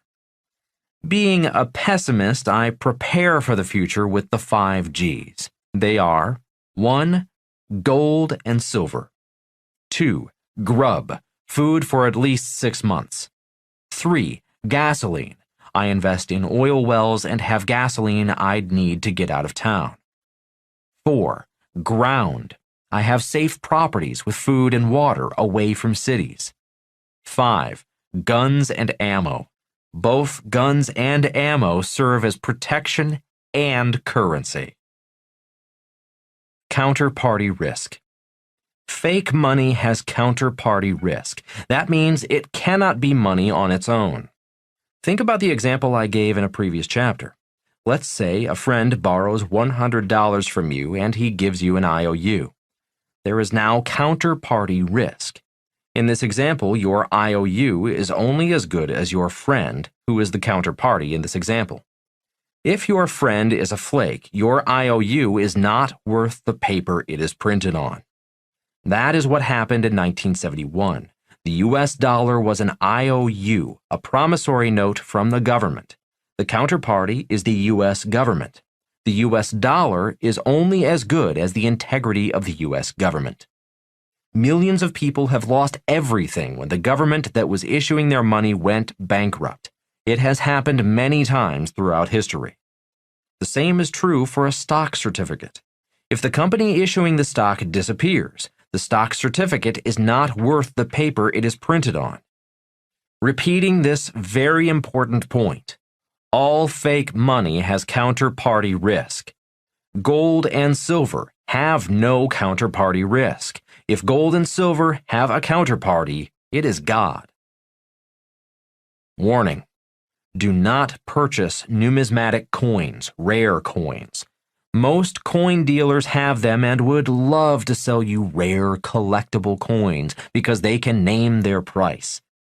Unless you are an expert in rare coins, stick with ordinary gold and silver coins such as US eagles, Canadian maple leaves, Chinese pandas, Australian kangaroos, and South African cougarans. If you are a beginner, KISS. Keep it super simple. Simple to complex. It was the elites that took simple and made things complex. They added layer after layer of counterparties and counterparty risk. The elites took a simple mortgage and turned it into an MBS, a mortgage-backed security, a financial derivative of derivatives, layers upon layers of counterparties. They have not stopped building these ultra-complex, financially engineered Frankenstein's monsters. Why stop? Repeating Stephen Brill's words, the elites created an economy built on deals that moved assets around instead of building new ones. They created exotic and risky financial instruments, including derivatives and credit default swaps, that produced sugar highs of immediate profits but separated those taking the risk from those who would bear the consequences. Reminder: Warren Buffett called these derivatives financial weapons of mass destruction. When these derivatives went off in 2008, the political elites, including a few elite lawyers, such as the Clintons, Presidents George H.W. and George W. Bush, Fed Chairman Alan Greenspan, Ben Bernanke, and Janet Yellen, and President Barack Obama, bailed out the financial elites working for Mandrake's money show. They still run the show. They believe they are God. The Bitcoin threat. That is why cyber money, people's money, is such a threat. Many cryptocurrency miners and developers are driven by an intense desire, a passion, and in some cases a hatred to bring down Mandrake's magical money show and the invisible leaders Fuller called the Grunch of giants. I love simplicity. That is why I love real gold and silver. God is the counterparty for gold and silver. Reason number 6. What is real money? The following are the definitions of real money. 1. Medium of exchange, readily acceptable for financial transactions. 2. Unit of account, value is measurable. 3. Store of value. God's money. Gold and silver coins fit all three categories. The prices of gold and silver go up and down because the value of government money is going up and down. Government money. Fiat currency fails as a store of value. Fiat currency is fake money because it can be printed, because of the fractional reserve system of banking and Mandrake's magical money show. Fiat money loses value the longer you hold it. That is why savers are losers. People's money. The jury is still out on cyber money, yet I am certain that cyber money and blockchain technology will be the money of the future. Reason number 7. Buying gold and silver coins is easier and less expensive than buying gold and silver mines. For a number of years, I worked with Frank, a man about my father's age, whose niche was to find old gold and silver mines, rehab them, and take them public through an IPO. As I've stated earlier, as soon as our mine went public, the Chinese government took it. While I am grateful for the years Frank and I worked together, and I learned a lot about how the stock market works, I've come to realize that buying gold and silver coins from reputable dealers is a lot easier and less expensive than buying old gold and silver mines. Reason number 8. Gold, the tears of God.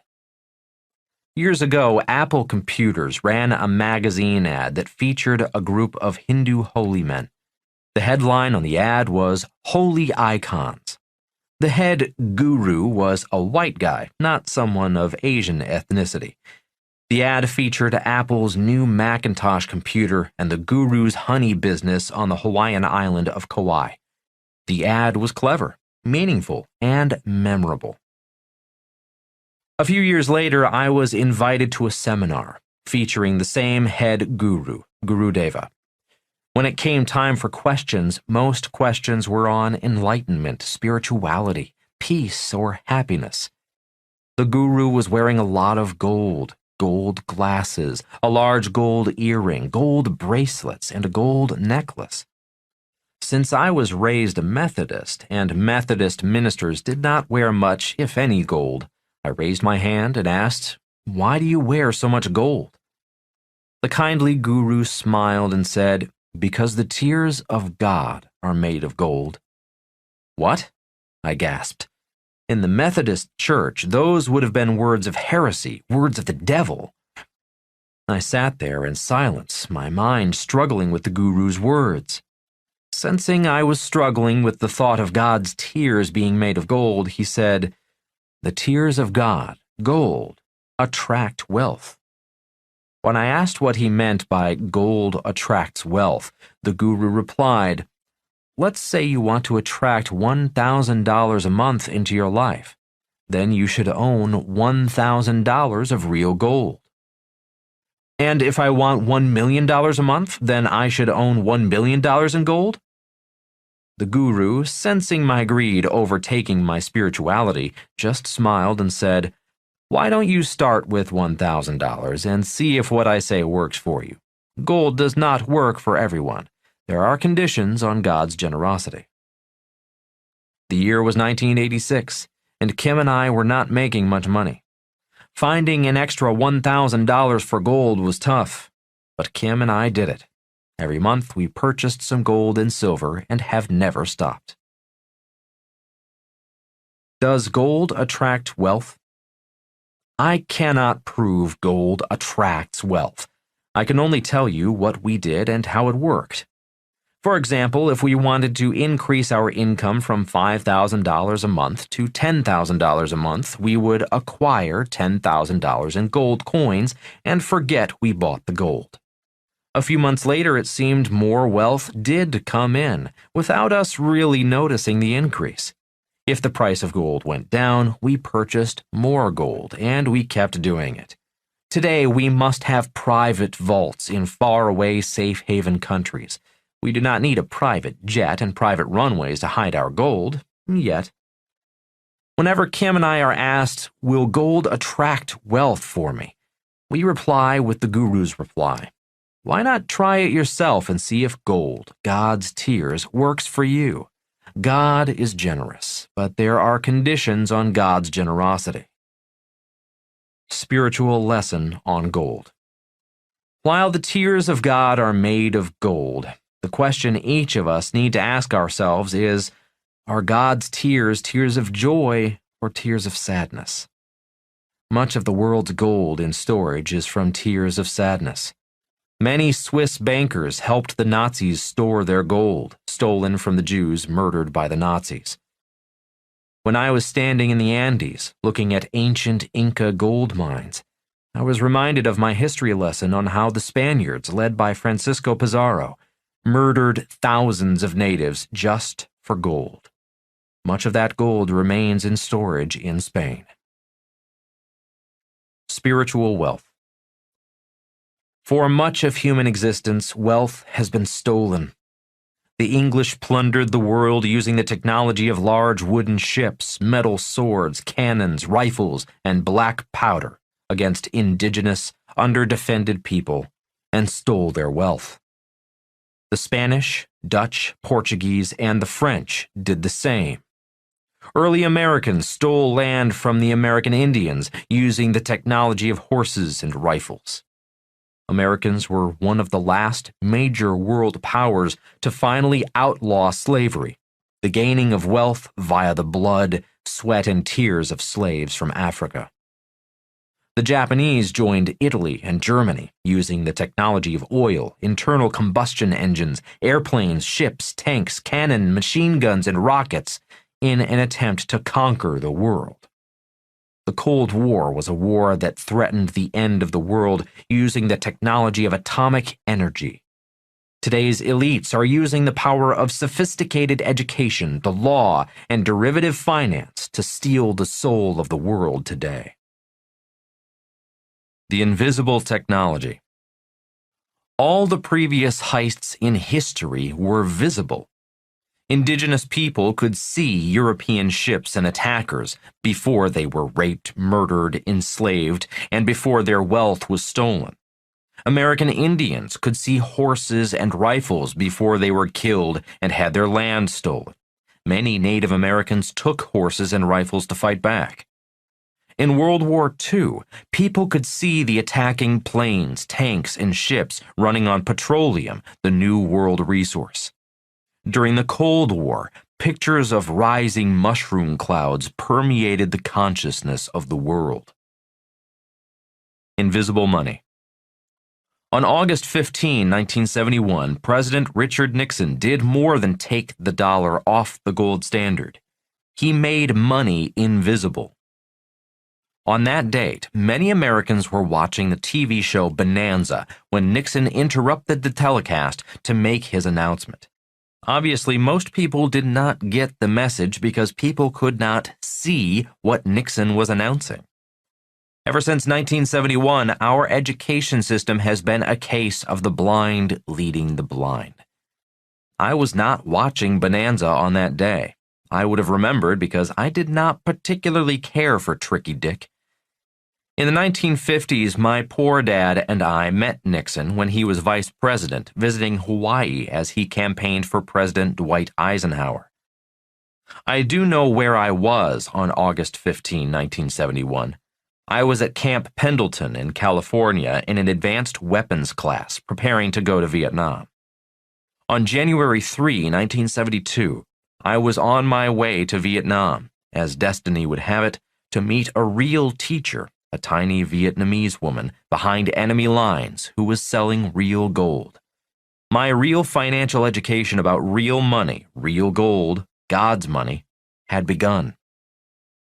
Today, people without real financial education are blind.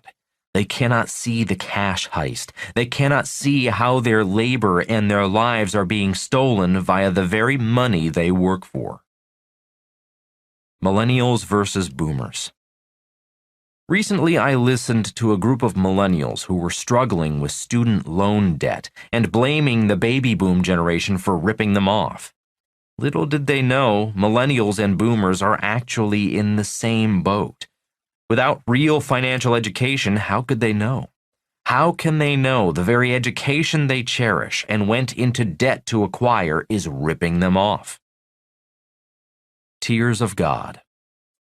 The question is, are today's tears of God tears of sadness, sorrow over our larcenous education system? Definition. Larceny is the wrongful taking and carrying away of the personal goods of another from his or her possession with intent to convert them to the taker's own use. The American education system, the most expensive educational system in the world, is corrupt. Perhaps that is why even massive amounts of money spent cannot change the fact that that educational system produces the worst results in the Western world.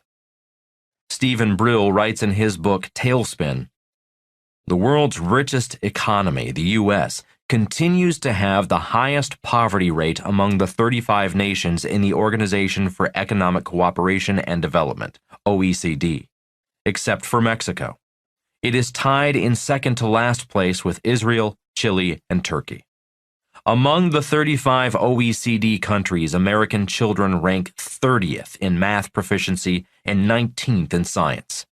Nearly 1 in 5 of America's children live in households that their government classifies as food insecure, meaning they are without access to enough food for an active, healthy life." Today I can still hear the guru's words, "The tears of God are made of gold." As I accumulate my gold, I check in with myself. I check in with my spirit, asking myself, is my gold from God's tears of sadness or from God's tears of joy? Most importantly, am I doing what God wants done? We have all heard stories about people who acquired their wealth via ill-gotten means. The spiritual lesson here applies to anything. It is not your money, wealth, or power that matters. What matters is how you acquired that money, wealth, and power. The fall of fake money. How much longer will fake money be allowed to steal the wealth of the people of the world is anyone's guess. I don't think the grunch of giants, Mandrake's magic money show, can go on much longer.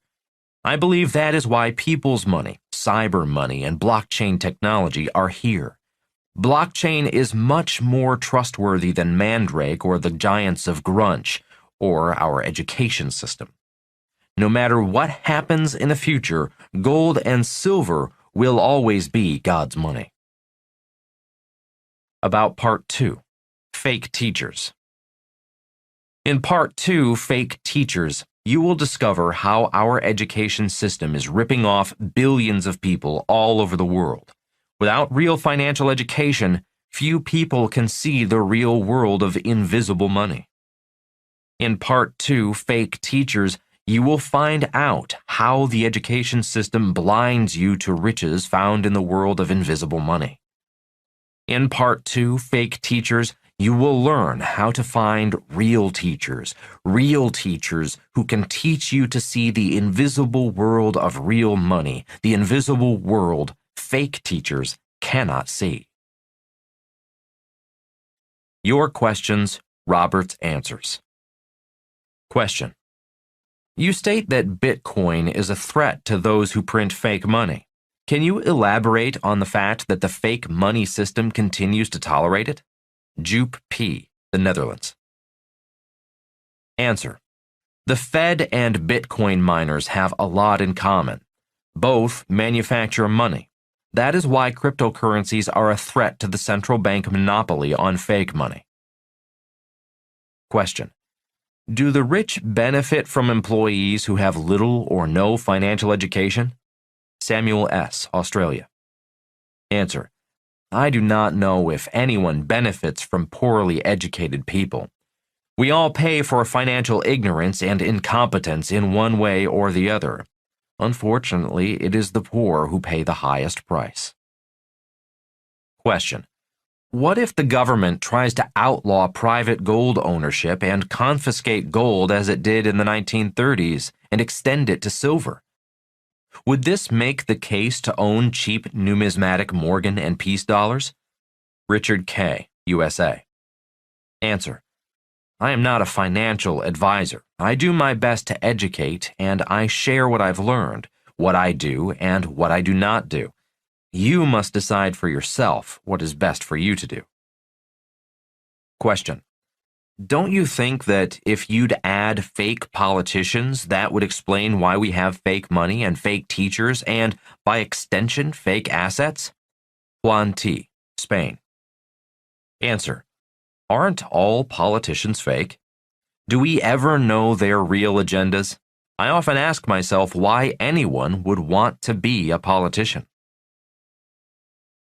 Question: without revealing too much, what are the criteria you use when you're looking for places to store your precious metals? Christopher R., Russia. Answer: I asked my friends who hold money in private vaults. When I decided to hold assets overseas, outside the United States, I asked my attorneys to find attorneys who specialize in moving money offshore, legally. Then I interviewed the attorneys and traveled to the country and interviewed the custodians of the vaults. There are many people in the business of holding assets outside the banking system. I would encourage you to be cautious and careful, and to take your time finding reputable people and organizations. Part 2. Fake Teachers. When I was 9 years old, I asked my poor dad, the head of education for the island of Hawaii, when I would learn about money. His response: we don't teach about money in school. That's when I went in search of a real teacher. RTK. Introduction. Part 2. What made the three wise men wise? What makes a teacher real? How can teachers and parents teach you about money when our schools have not taught them about money? RTK. Introduction to Part 2. Fake Teachers. The story of Rich Dad, Poor Dad is a story about two teachers, two great teachers. My real dad was an academic elite, much like Dr. Fuller, who attended Harvard, and Steve Brill, who graduated from Yale. My dad, my poor dad, was a straight-A student in high school and his class valedictorian. He completed a 4-year undergraduate program, graduating with his bachelor's degree in 2 years from the University of Hawaii. He then went on to Stanford University, University of Chicago, and Northwestern University for his advanced studies, ultimately earning his Ph.D. in education. My rich dad never completed high school. His dad passed away when he was 13, and he took over the family business. In spite of his lack of formal education, he grew the business into a statewide hotel and restaurant operation. In the 1960s, Rich Dad took a bold step and purchased a small hotel on Waikiki Beach. Using that hotel as his base of operations, he began to assemble smaller pieces of beachfront property adjacent to his hotel. Today, when I look at the Hyatt Regency on Waikiki Beach, I know that it was Rich Dad who started small and assembled small plots of beachfront land into the large tract of land that the Hyatt Regency sits on today. In 2016, the whole property sold for $756 million. The story of Rich Dad, Poor Dad. The story of Rich Dad, Poor Dad begins in 1956 when I was 9 years old and in the 4th grade. I was growing up in the sugar plantation town of Hilo, Hawaii, a beautiful town far, far away from the bright lights of Waikiki Beach. Our family had moved from Honolulu to Hilo when I was 7. When I was 9, we moved from one side of Hilo to the other side of town. At the age of 9, I was in a new school with new classmates. The first thing I noticed about my new classmates was that they were rich. Many were haole, a Hawaiian word often used to describe white people. The rest were Asian American, like me. Most of my white classmates were children of the owners of the sugar plantations and businesses like the car dealership, the meat packing company, the two largest grocery stores, and the banks. The Asian Americans were children of doctors and lawyers. I was the child of a school teacher. My classmates were great. They were friendly and welcoming. I knew they were richer than me because most had new bicycles. They lived in big homes on a private island. Their parents belonged to the yacht club and the country club, and they had vacation homes either at the beach or on their ranches in the mountains. I had a used bicycle that my dad bought for $5. I did not know what a yacht club or country club was. Crossing the bridge to the private island where many of my haole classmates lived was like crossing a bridge into another world. I could not believe the size of the homes. When I was invited to their second homes, I could not believe the beauty of the beach homes or the homes on their ranches. Our family lived in an older house that we rented, 2 blocks from my new school, next to the Hilo Library. The land our home was built on is a parking lot today. I had never felt poor until I went to a school with rich kids. That is why when I was 9 years old, I raised my hand and asked my teacher, "When will we learn about money?" Caught off guard and flustered by my question, my teacher, an older woman near retirement, stammered for a while, then finally replied, "We don't teach money in school." There was more to her reply than simply her words. It was the tone, the energy behind her words that communicated her message. For a moment, I felt I was back in Sunday school.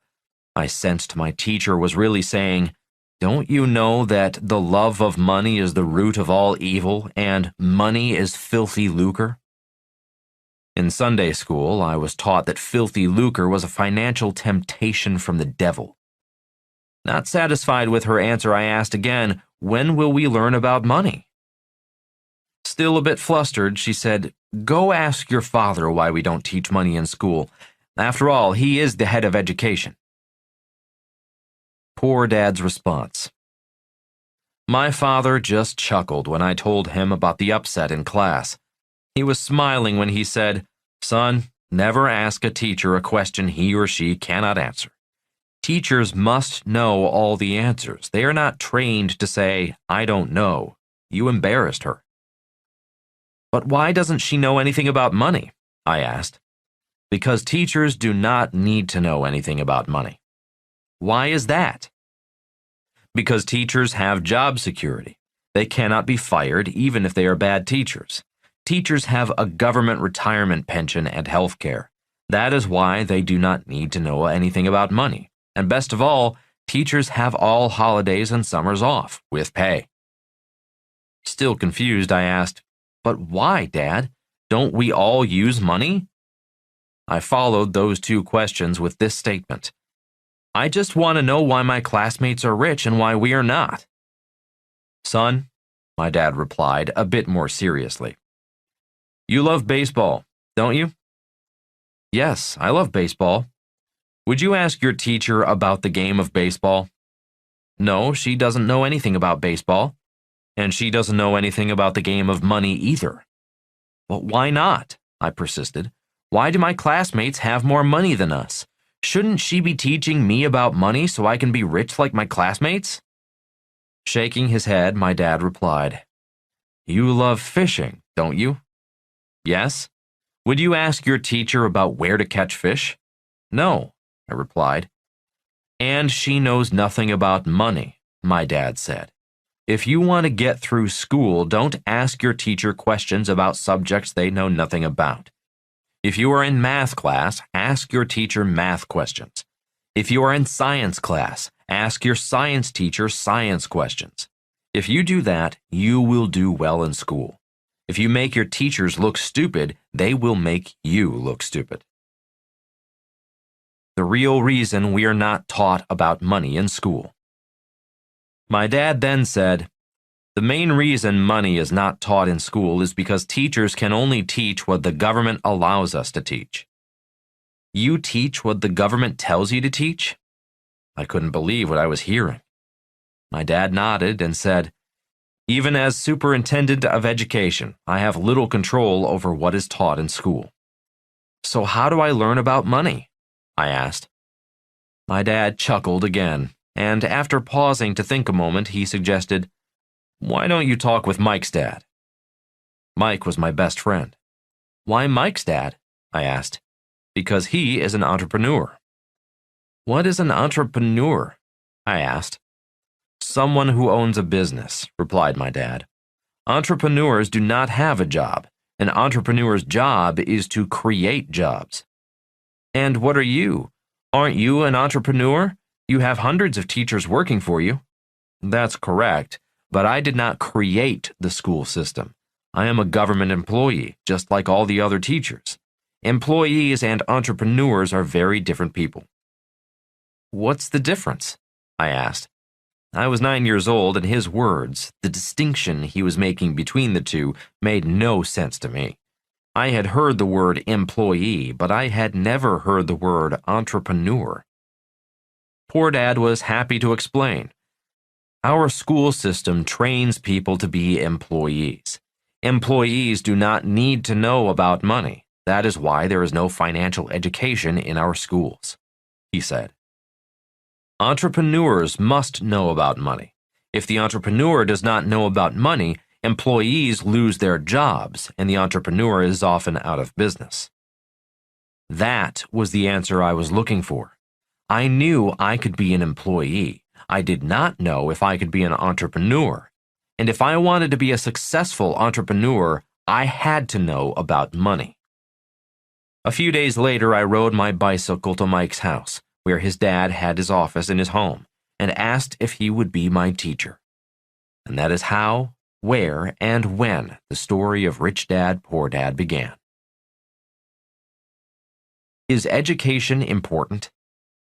In the 1960s, when I was a kid growing up in Hilo, Hawaii, education was not that important. Hilo was a sugar plantation town. There were plenty of high-paying jobs, even for those who did not finish high school. The plantation paid great wages to drivers of the large cane trucks, giant field crane operators, and heavy equipment operators in the sugar mill. On top of that, the plantations paid workers a paycheck for life, which meant they did not need a retirement plan. With a paycheck for life, who needed financial education or a college degree? Many plantation workers made more money than school teachers. The plantations provided company housing, had their own hospitals, healthcare facilities, doctors, and nurses. The plantations paid their workers well, took great care of them and their families, which is why a great education was not essential. That all changed in 1994, the year the last plantation in Hawaii shut down. The owners moved their sugar plantations to lower-wage countries in South America and Asia. The owners, my classmates' parents, got richer, but the workers were poor. Honoring a great teacher. In February 2018, I returned to Hilo for the 60-year reunion of our 5th grade class. Imagine that. A group who met as 10-year-olds was still holding regular class reunions. The reason for our reunions was not about our class or our classmates, but to honor our 5th grade teacher, Mr. Harold Ely, one of the greatest teachers in our lives. It was Mr. Ely's inspiration that kept me reaching for my dreams, although I failed high school English twice because I could not write. If not for Mr. Ely's early inspiration, I might have dropped out of high school. If not for his early inspiration, I would never have been accepted into the U.S. Merchant Marine Academy and sailed the world. It was in his fifth grade class that I was inspired to follow the great explorers in history, Columbus, Magellan, Cortez, and Cook, and follow a path that led me to the academy, a very tough school. My dream was to sail into Tahiti, which I did in 1968 while a student at the academy. Today, I am best known as a writer, and I continue to travel the world, following in the footsteps of the great explorers. None of that would have happened without the inspiration of a great teacher in the fifth grade.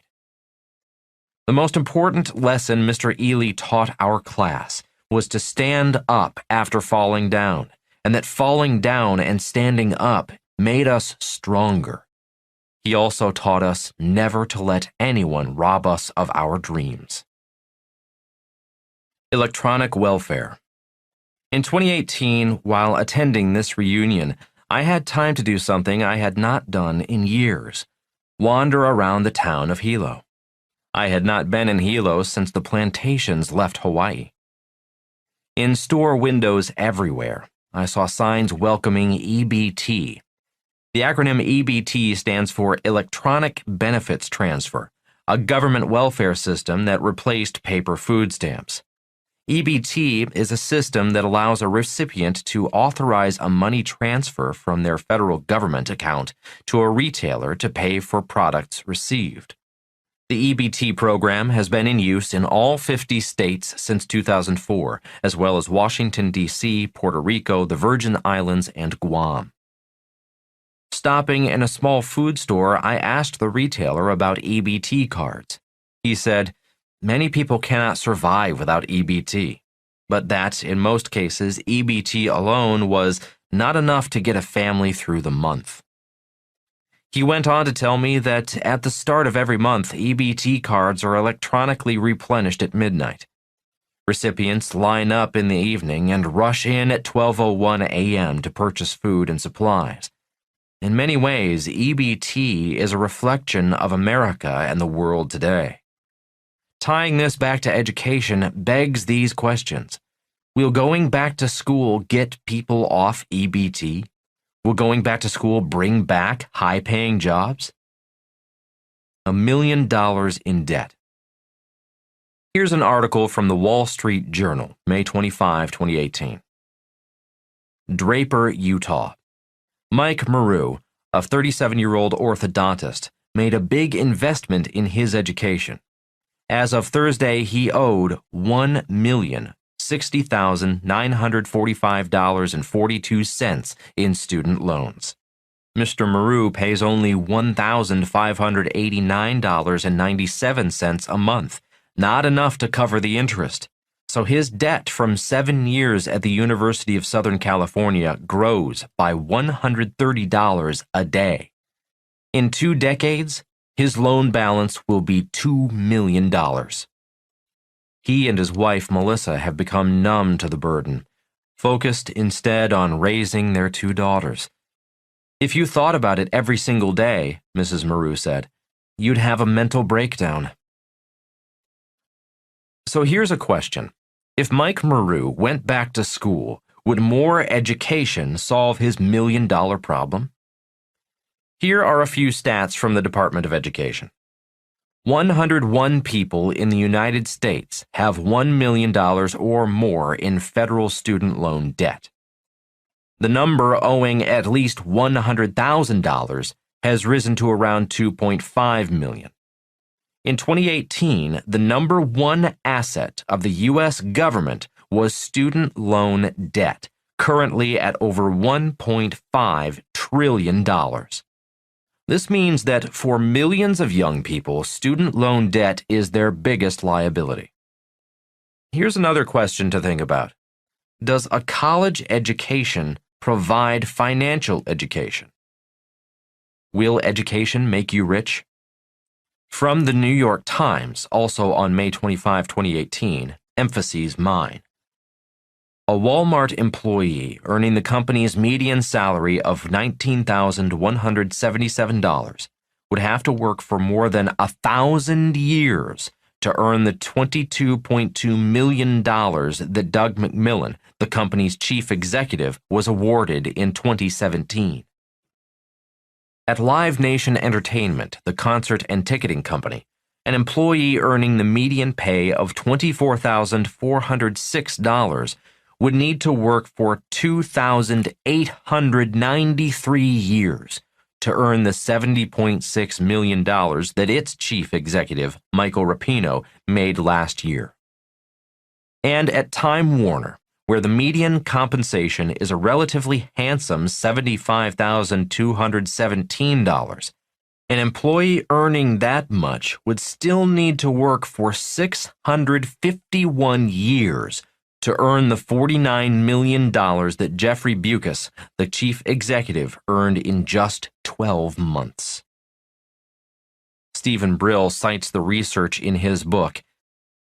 Incomes for the top 1% rose 31.4% from 2009 to 2012, but crept up a barely noticeable 0.4% for the bottom 99%. Let's review the historical household income data in Figure I-2.1 and Figure I.1 in the accompanying PDF. Will more education solve this problem?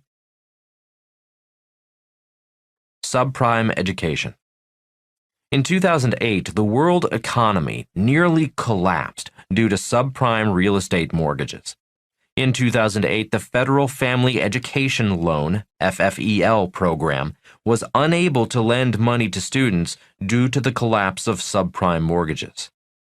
In 2010, President Barack Obama eliminated FFEL and required all new student loans to be direct loans. Private lenders began offering private student loans to students independently from the government programs. In 2012, student loan debt surpassed the $1 trillion mark, as well as credit card debt. As of 2018, federal student loan debt is the #1 asset of the U.S. government. The way I see it, the United States went from subprime mortgages for poor people to subprime education for poor students. Subprime education loans are the worst of the worst loans. At least a subprime mortgage can be forgiven via bankruptcy. Most subprime education loans can never be forgiven. Are schools ever going to teach real financial education? Without real financial education, education will always be subprime. Inflation. In an earlier part of this book, I wrote about inflation. Without inflation, the banking system, Mandrake's magical money show, and Grunch's cash heist will not work. A few reminders. Without inflation, Mandrake cannot pay back the money that was printed. When there is inflation, people spend faster, afraid prices will keep rising. If there is deflation, people stop spending, waiting for lower prices. The banking system must produce inflation, or the economy collapses. Inflation steals from the poor and middle class. The people who can least afford inflation pay the highest price. They pay with their lives. The New York Times ran this piece on June 30, 2018. San Francisco is so expensive you can make 6 figures and still be low income. In the latest sign of the astronomical cost of living in parts of California, the federal government now classifies a family of 4 earning up to $117,400 as low income in 3 counties around the Bay Area.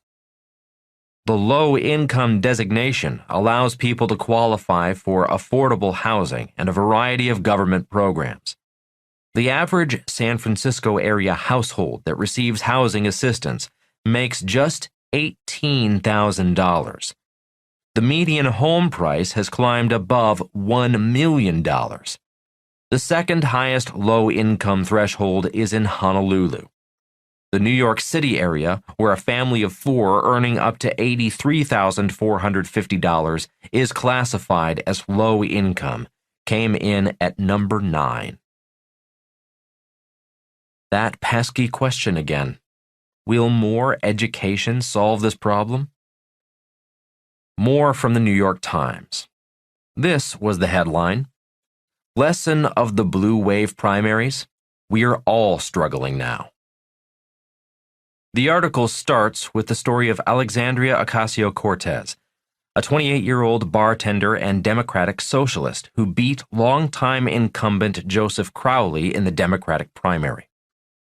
The article was about why socialism is gaining in popularity and promoted a new book, Squeezed, on the causes driving a socialist agenda. Squeezed: Why Our Families Can't Afford America examines the deteriorating fortunes of the middle class, the teachers who sustain themselves with second jobs as Uber drivers, the young adjunct professors on food stamps, the unemployed 50-year-olds with few prospects, the junior lawyers far from the Wall Street partner track, carrying heavy student loan debt whose work is already being automated. The New York Times article continued, if you live in a place where a master's degree won't permit a lifestyle that looks much different from an office clerk's, if in fact it means you moonlight in a cubicle you despise and eating lentils for dinner in the Rubbermaid take-alongs you brought from home, it follows that you will be less likely to think of yourself as a member of the privileged elite to which you have been told you belong, and more inclined to find affinity with the broadening numbers of the more obviously oppressed, and vote accordingly. Ocasio-Cortez ran on a platform of free Medicare and tuition-free public college and trade school. She won with that message. Here's that question again. Would free college educations solve the problem? And if the government gave all deserving people $1 million, would the $1 million make them rich? If millions of dollars made people rich, why are 60% of former NBA players broke within 5 years of retirement? Why do most lottery winners fail to use that financial windfall to secure their financial future? We've all heard the stories of lottery winners who could have been set for life, but are broke. Let's take this to a higher level. Why is America, the richest country in world history, so deeply in debt? And my favorite question, why is there no financial education in our schools? There are many reasons, a number of answers, many excuses, and many solutions. None of them easy. The issue continues to be sidestepped and ignored. Another can kicked down the road, and we wonder why we see the problem of growing income inequality. In Part 2, Fake Teachers, you will learn how to spot fake teachers from real teachers. As my poor dad explained, most teachers know nothing about money, so how can they teach you about money?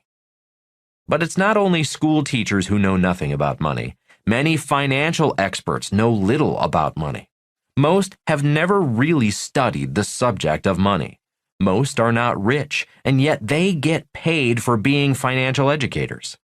Many financial experts make the subject of money confusing, using jargon and words most people do not understand. Jargon and vocabulary that make them seem smart and you stupid. They are not real teachers. They are financial con artists. Make the invisible visible. Since money became invisible in 1971, the most important thing I can do is do my best to make real financial education visible. When you can see invisible money, then you can decide for yourself what is real and what is fake financial education. As always, I will do my best to keep it super simple. But even when it's simple, real financial education is not easy. If it were easy, everyone would be rich. As my rich dad said, it is easier to give a man a fish than to teach a man to fish. That is why socialism grows in popularity in America, the richest country in the history of the world. Many people would rather be given fish, because being given a fish is much easier than learning to fish and shouldering the responsibility for their financial future. Real learning and real education require much more than just memorizing the right answers. That is not real life. In fact, in Part 2, Fake Teachers, one thing you will learn is how going to school keeps people poor, even academic elite students like my poor dad. If you want to be given fish, this book is not for you. If you are willing to learn to fish, read on. Chapter 7. What made the 3 wise men wise? The value of lifelong learning. In Sunday school, I learned an important life lesson. It was a lesson from the 3 wise men. My Sunday school teacher was a great teacher. One reason for that, I'm sure, was that she loved teaching kids. During one class, she asked us, "What made the 3 wise men wise?" Naturally, I said, "They had money. They came bearing expensive gifts. They were rich and wise men." Obviously, that was not the answer she was looking for. After a few other students attempted their answers, she smiled and said, "What made them wise was their lifelong search for great teachers." Pausing for a moment to let that thought sink into the minds of kids below the age of 12, she continued, "They were wise men, rich men, because they never stopped learning. They kept seeking new knowledge, knowledge from great teachers." "So they were lifelong students?" asked the class brain, a girl. "Yuck," said one of the boys. "I hate school. I hate learning." Nodding and just listening for a while to the different responses from her Sunday school students, the young teacher smiled and said, "As you go through life, always remember the lesson from the 3 wise men and what made them wise." It was then I understood the wisdom of my poor dad, a very wise man. He had encouraged me to seek a new teacher in my rich dad, another wise man. He was wise enough to know that the teacher I was seeking would not be found in the school system. Prep school education, unfair advantage.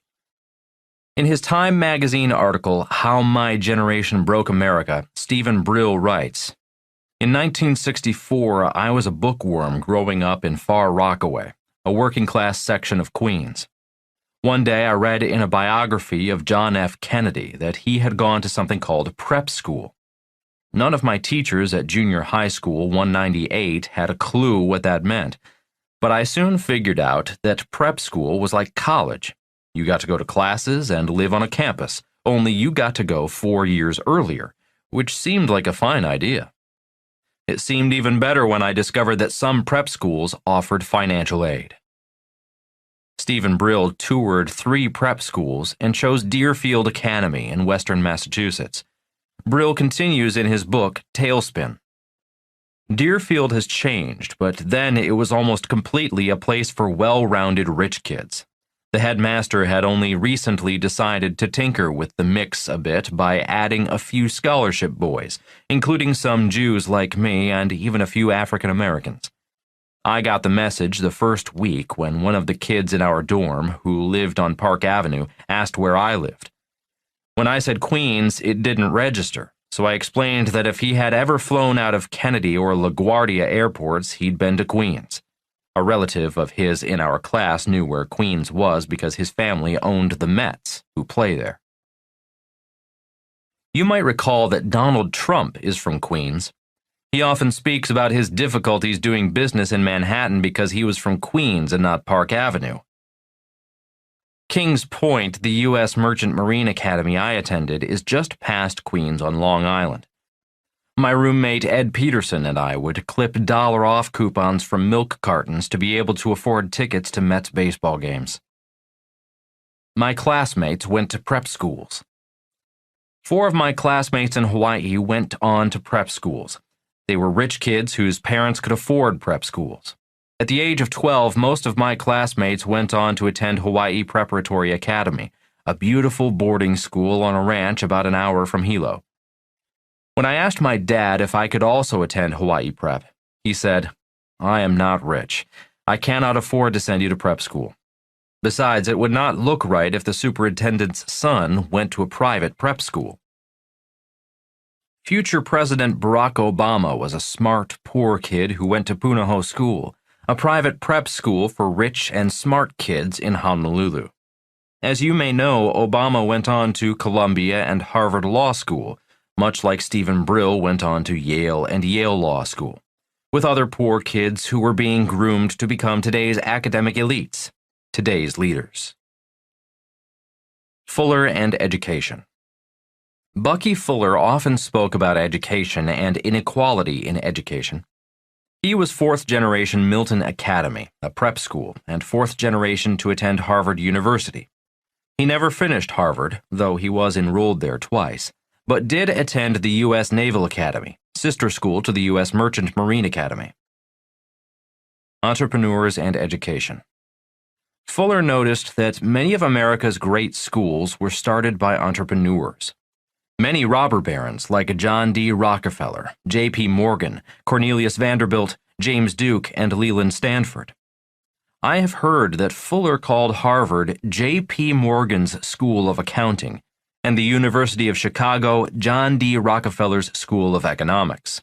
Duke University, Stanford University, and Vanderbilt University are named after the great entrepreneurs.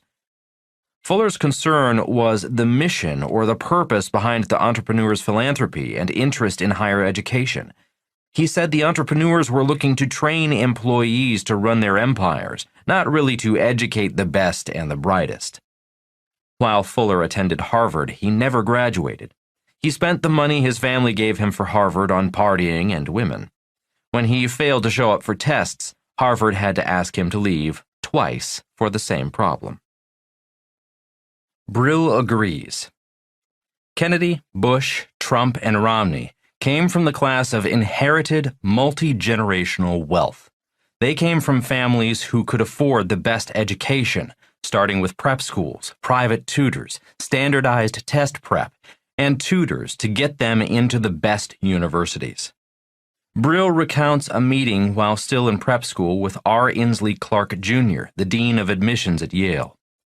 After a brief interview, Clark assured Brill he would be admitted to Yale. Brill did not need to apply anywhere else. Brill states, "What I didn't know then was I was part of a revolution being led by Clark, whose nickname was Inky.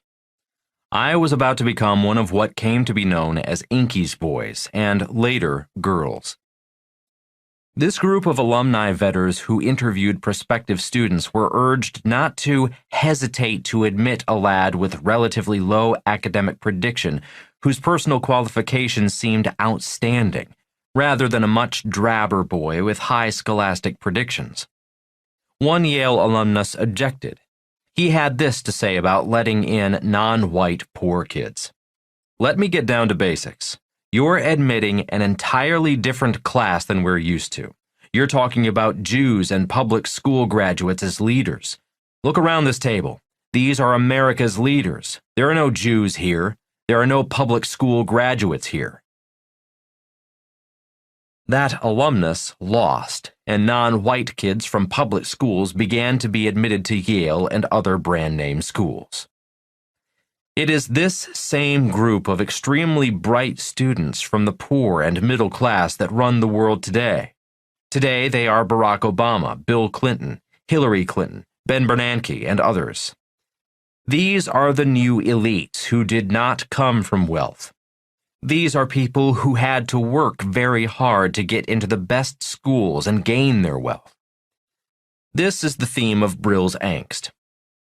Many of the most talented, driven Americans used what makes America great: the First Amendment, due process, financial and legal ingenuity, free markets and free trade, meritocracy, even democracy itself, to chase the American dream.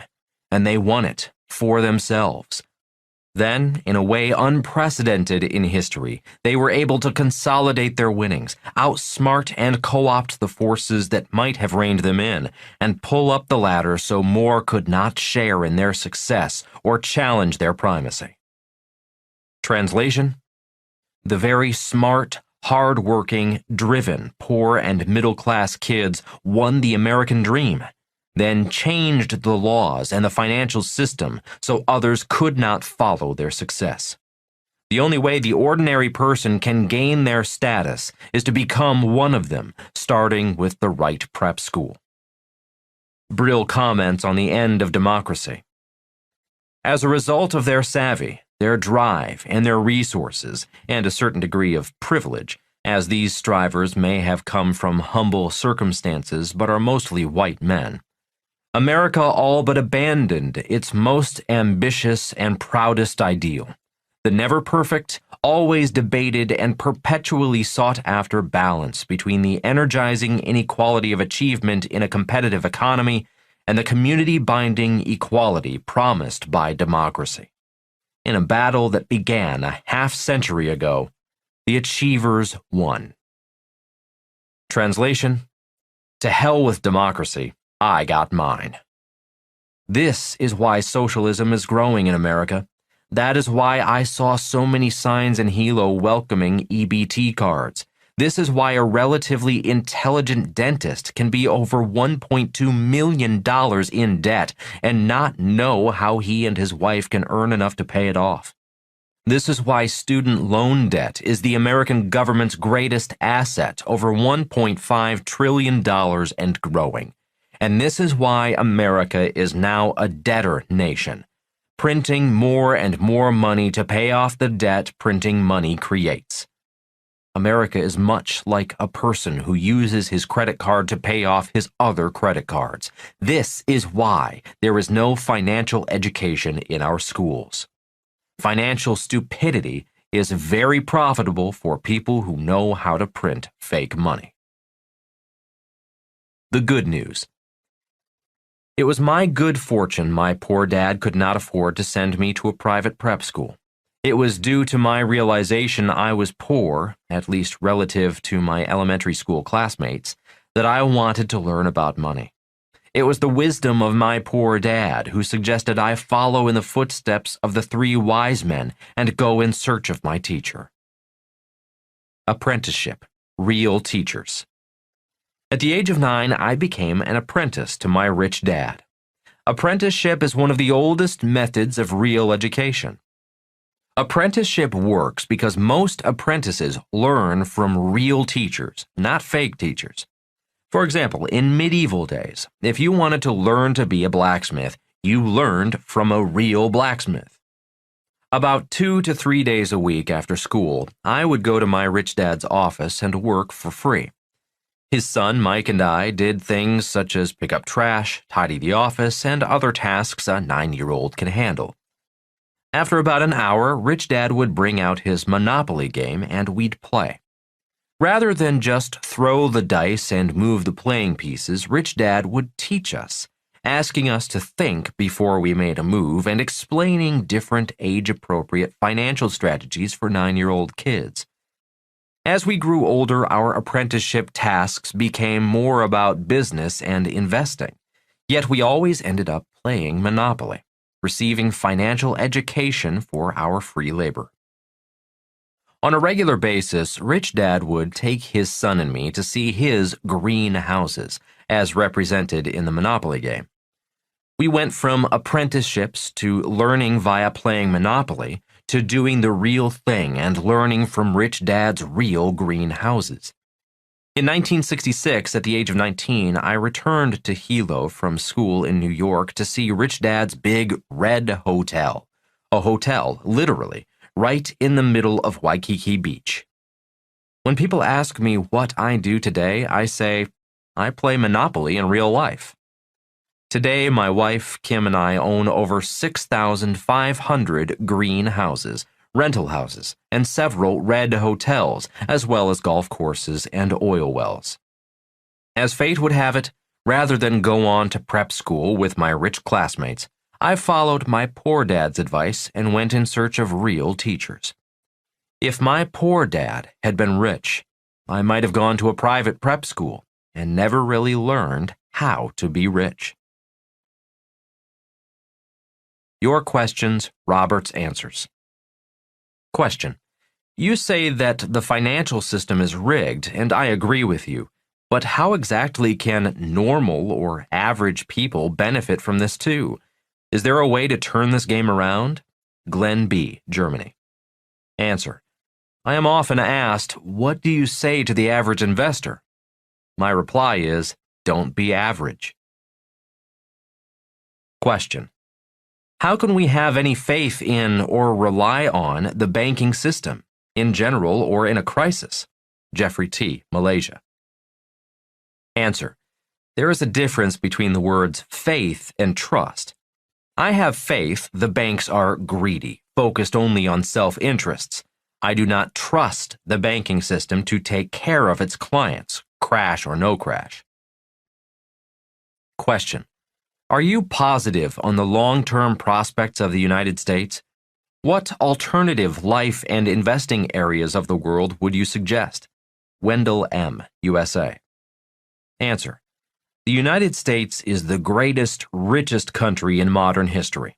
I am blessed to be born an American, which is why I fought in Vietnam, to serve my country.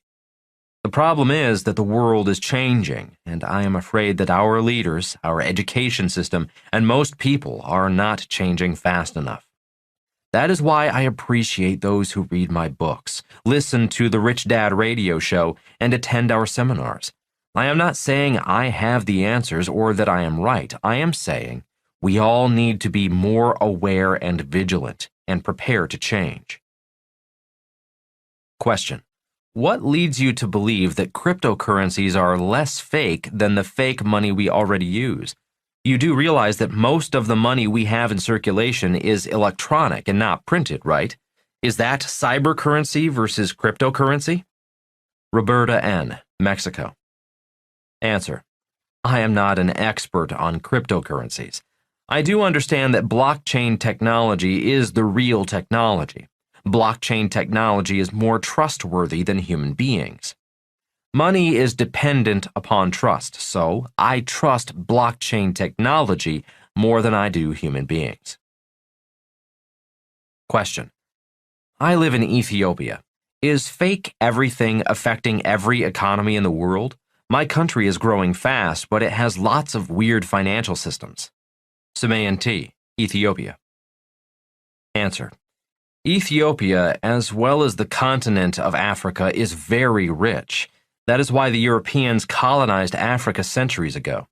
The problem is that the Europeans installed a poor education system, and the result is a rich country on a rich continent with rich people who struggle financially.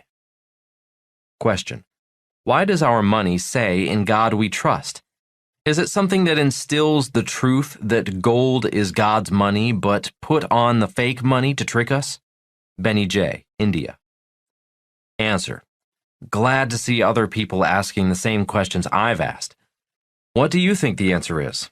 Why would a government state, "In God we trust"? Why not, "In government we trust"? More importantly, who or what do you trust?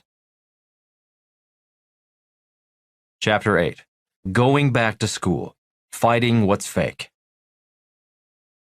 On January 3, 1973, our plane landed at Norton Air Force Base in California. There were approximately 200 servicemen on board returning from Vietnam. I was the officer in charge of the 16 Marines from the carrier.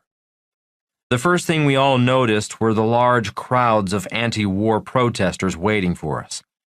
After my 16 men had gathered their bags, I shook their hands and wished them well as they headed home. We had all served together for 1 year in Vietnam. The chanting from the protesters was growing louder as the returning troops approached the gate. I could feel the fear and see the tension in my men's faces as we headed toward the gate. In many ways, facing American anti-war protesters was more frightening than facing the Viet Cong in Vietnam. I knew I had to say something before we walked through the protesters. Stopping one last time just before the gate, I said to the young men, "Remember, this is what we fought for. We fought for the freedom of speech, their right to call us baby killers, rapists, and murderers." The young men nodded their heads. We exchanged salutes and exited the gate, pushing through the spitting and shouting crowds. I never saw any of those men again. Poor Dad's advice. I was fortunate to be assigned to Marine Corps Air Station, Kaneohe, Hawaii, less than an hour from my dad's house on Oahu. I had about a year and a half left on my contract with the Marine Corps. After welcoming me home, my dad, my poor dad, asked what my plans were. He wanted to know if I was planning on making the Marine Corps a 20-year career, fly for the airlines, or return to Standard Oil in San Francisco and sail as a third mate on their oil tankers. I told him that I had a year and a half to think about my future. Being an educator, he suggested I get my master's and possibly my PhD, as he had done. A few months later, I was accepted into night school in the University of Hawaii's Executive MBA program. Rich Dad's advice. My rich dad was glad to see me. After showing him my gold coin and telling him about flying behind enemy lines looking for gold, all he said was, "You're nuts." When I asked him for suggestions on my future, he said, "Learn to invest in real estate." When I asked him why, he said, "You need to learn to use debt as money." Rich Dad and I talked at length about President Nixon and his decision to take the U.S. dollar off the gold standard. He was explaining what he meant in the letter he sent me in Vietnam when he wrote, "Watch out, the world is going to change." He suspected the dollar was going to be 100% debt forever. Nixon, or the powers that be, would not put the dollar back on the gold standard. When it was backed by gold, the dollar was about 80% debt, 20% gold. "What does that mean?" I asked. His answer? "It means money is debt. It means money can only be created by creating debt. It means the U.S. Federal Reserve Bank and the U.S. Treasury will encourage everyone to get into debt. If people do not get into debt, our economy will not grow." Rich Dad had done very well financially, using debt when the dollar was backed by gold. In 1973, he suspected he would become even richer now that the dollar was 100% debt. He was also concerned. Sitting with him in his Waikiki office in my Marine uniform, he asked, "Do you have a credit card?" "Yes, I do," I said. "I was issued one on the base." Rich Dad silently nodded his head. "They issued you a credit card?" "Yes, all officers were issued one. The base exchange wants us to use credit cards when we shop." "Interesting," said Rich Dad, smirking. "Why?" I asked. "That is how money is created. There is no money in your card. You don't need money in the bank. Money is created out of thin air the moment you charge something on your credit card." I sat silent for a moment. Things were starting to make sense. I asked him, "Is that why you wrote, 'Watch out, the world is going to change'?" Rich Dad nodded his head and said, "Millions of people are about to have their lives changed using credit cards. Millions will buy houses and cars using debt. Millions will work harder and grow poorer because they never learned to use debt." I asked Rich Dad, "And is that why you want me to take a real estate course, to learn how to use debt as money?" Rich Dad paused, thinking for a while before he answered. "Real estate will always be the basis of wealth. Real estate is like gold and silver. The word real is derived from Spanish. Real in Spanish means royal. Royalty, throughout history, has always valued land, gold, and silver." He continued, "If you learn to use debt as money and buy royal estates with debt, as I have, you will become a very rich and smart man." He added, "If you use debt to buy liabilities, you will join the millions upon millions of poor and middle-class people who will spend their lives working for the royals who own the banks, working for fake money to pay off their debt." I sat quietly, thinking about being a criminal for owning a gold coin. I was now thinking about using debt to buy real, royal estate. Then I asked, "What if I choose to stay out of debt? What if I live debt-free?" Rich Dad smiled and said, "For most people, that is the smarter choice. If you do not want to learn to use debt as money, stay out of debt. Debt is very dangerous. Debt is like a loaded gun. Debt can both kill you and protect you." I knew Rich Dad had more to say, so I asked, "And what happens if I choose to learn to use debt as money?" Rich Dad smiled and said, "You see this hotel we are sitting in? Do you think I could afford $1 million hotel using my savings?" All I could do was shake my head, a silent no. I paid less than $1 million for this hotel on Waikiki Beach.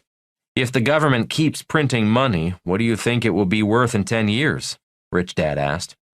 "I don't know," I replied. "If you keep working hard, paying taxes, and saving money, do you think you will be able to afford this hotel in 10 years?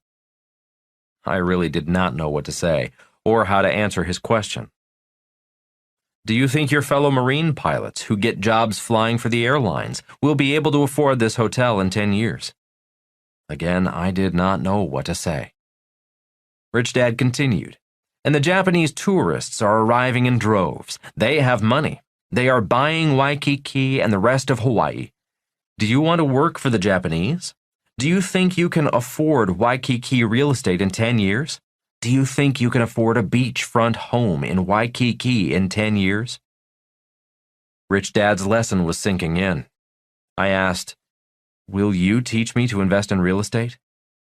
Rich Dad shook his head, saying, "I invest in real estate. I don't teach real estate. Besides, I am a student always taking real estate courses." He told me, "If you want to be a professional investor, you too must be a student, a lifelong learner. Using debt as money is a dangerous and risky game. If you are not willing to be a lifelong learner, don't use debt to buy real estate." I had to think about that. I hated school. The idea of being a lifelong learner was not appealing to me. Sensing my resistance, Rich Dad asked, "As a pilot, aren't you always taking flying lessons?" I nodded, then replied, "Constantly. I've been flying for 5 years and we're constantly taking more advanced flying lessons, more difficult lessons." Rich Dad said, "Investing in real estate is no different. I'm always taking lessons. I am always a student. That is why I own this hotel on Waikiki Beach today." He added, "It's just like a monopoly. When you and Mike were tiny kids, I owned tiny green houses. Today I own red hotels. If I did not study and take courses constantly, I would not be sitting here on Waikiki Beach." After a long silence, I said, "I'll sign up for a real estate course." Rich Dad smiled, and the meeting was over. My MBA program. I now had 2 dads to listen to. My poor dad suggested I get a master's and my PhD. My rich dad suggested taking real estate courses. Signing up for the MBA program was easy. The Marine Corps had an officer in charge of advanced education. All I had to do was go to his office and sign up. The Marines did not have real estate investment courses, so I had to search for those courses on my own. The Marines had stock market investment classes, but no real estate classes. I wanted real estate courses because I wanted to learn to use debt as money. In less than 2 months, I was enrolled in the University of Hawaii's MBA program. Twice a week at night and all day on Saturday, I would finish flying and go back to school. I never liked traditional school, but I loved flight school. In flight school, we had real teachers, real pilots. We took classes and we flew. The more skilled we got as student pilots, the better our instructors got. We knew they could fly because we flew with them. Our instructor pilots were like Mr. Ely, my 5th grade teacher. They were teachers who inspired students to learn, to become smarter. Advanced weapons school was even more exciting. Flying an aircraft with weapons was actually flying a very different aircraft. The tactics and strategies are different for combat pilots. Our advanced weapons instructors had just returned from Vietnam. When we fired weapons, machine guns, and rockets from our aircraft, our instructors shot first, just to show us they could do what they were teaching us to do. If we missed, the instructors did not flunk us. They simply said, "Take it around, do it again." And we did, again and again, many times until we could fly and shoot as well as our instructors. That is why I loved flight school. I loved flight school because our instructors were real teachers, preparing us for a real war. In the classroom, I was not enjoying the MBA program. I felt like I was back in high school.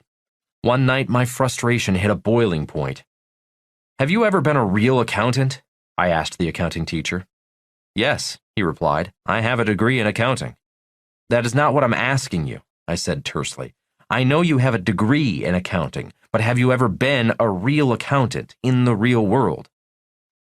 After an extended pause, the teacher admitted, "No, I haven't. I am a graduate student. I have a bachelor's degree in accounting. I am going for my master's." "I can tell," I replied. "Are you an accountant?" the teacher asked me. "No, I'm not," I replied. "So why did you ask me if I am a real accountant?" "Because I can tell you don't know what you're talking about. You're teaching from a textbook, not real life." The Apprentice. My real-life accounting experience began as an apprenticeship to Rich Dad. I was not an accountant, yet I had worked with Rich Dad's real accountants for years. I could tell our instructor was teaching from theory, not reality. The United States was still fighting in Vietnam, and Marines were not too popular on college campuses. Me sitting in class and giving the instructor a hard time was not improving my popularity. "Are you planning on becoming an accountant?" the instructor asked. "No," I replied. "I plan on being an entrepreneur. I plan on hiring accountants, so I need to be able to ask accountants intelligent questions." "And what question do you want to ask me?" "I just asked you an intelligent question. Are you a real accountant? Do you have any real-world accounting experience?" The teacher just stood there dazed, like a deer in the headlights. Time was up, and the class ended. Marketing class. I was looking forward to taking the marketing class as part of the MBA program. The class catalog promoted a respected marketing guru, so I signed up, excited about learning from this expert. Again, it was a disappointing experience. Again, I asked the same question: how much real-world experience do you have? The guru was proud to tell us that he owned a bicycle shop that our class would visit and get some hands-on learning. The bicycle shop was less than 1,500 square feet. It was tiny. For 2 Saturdays, our class studied in his bicycle shop. The guru was not teaching us marketing. He was teaching us merchandising, how to display bicycles on stands, accessories on shelves, and clothing on racks. I had learned more about merchandising by working hands-on as Rich Dad's apprentice in the gift shops in his hotels and restaurants. The guru was not teaching us marketing because he had only one store. He was teaching us advertising, how to place ads in local papers and magazines.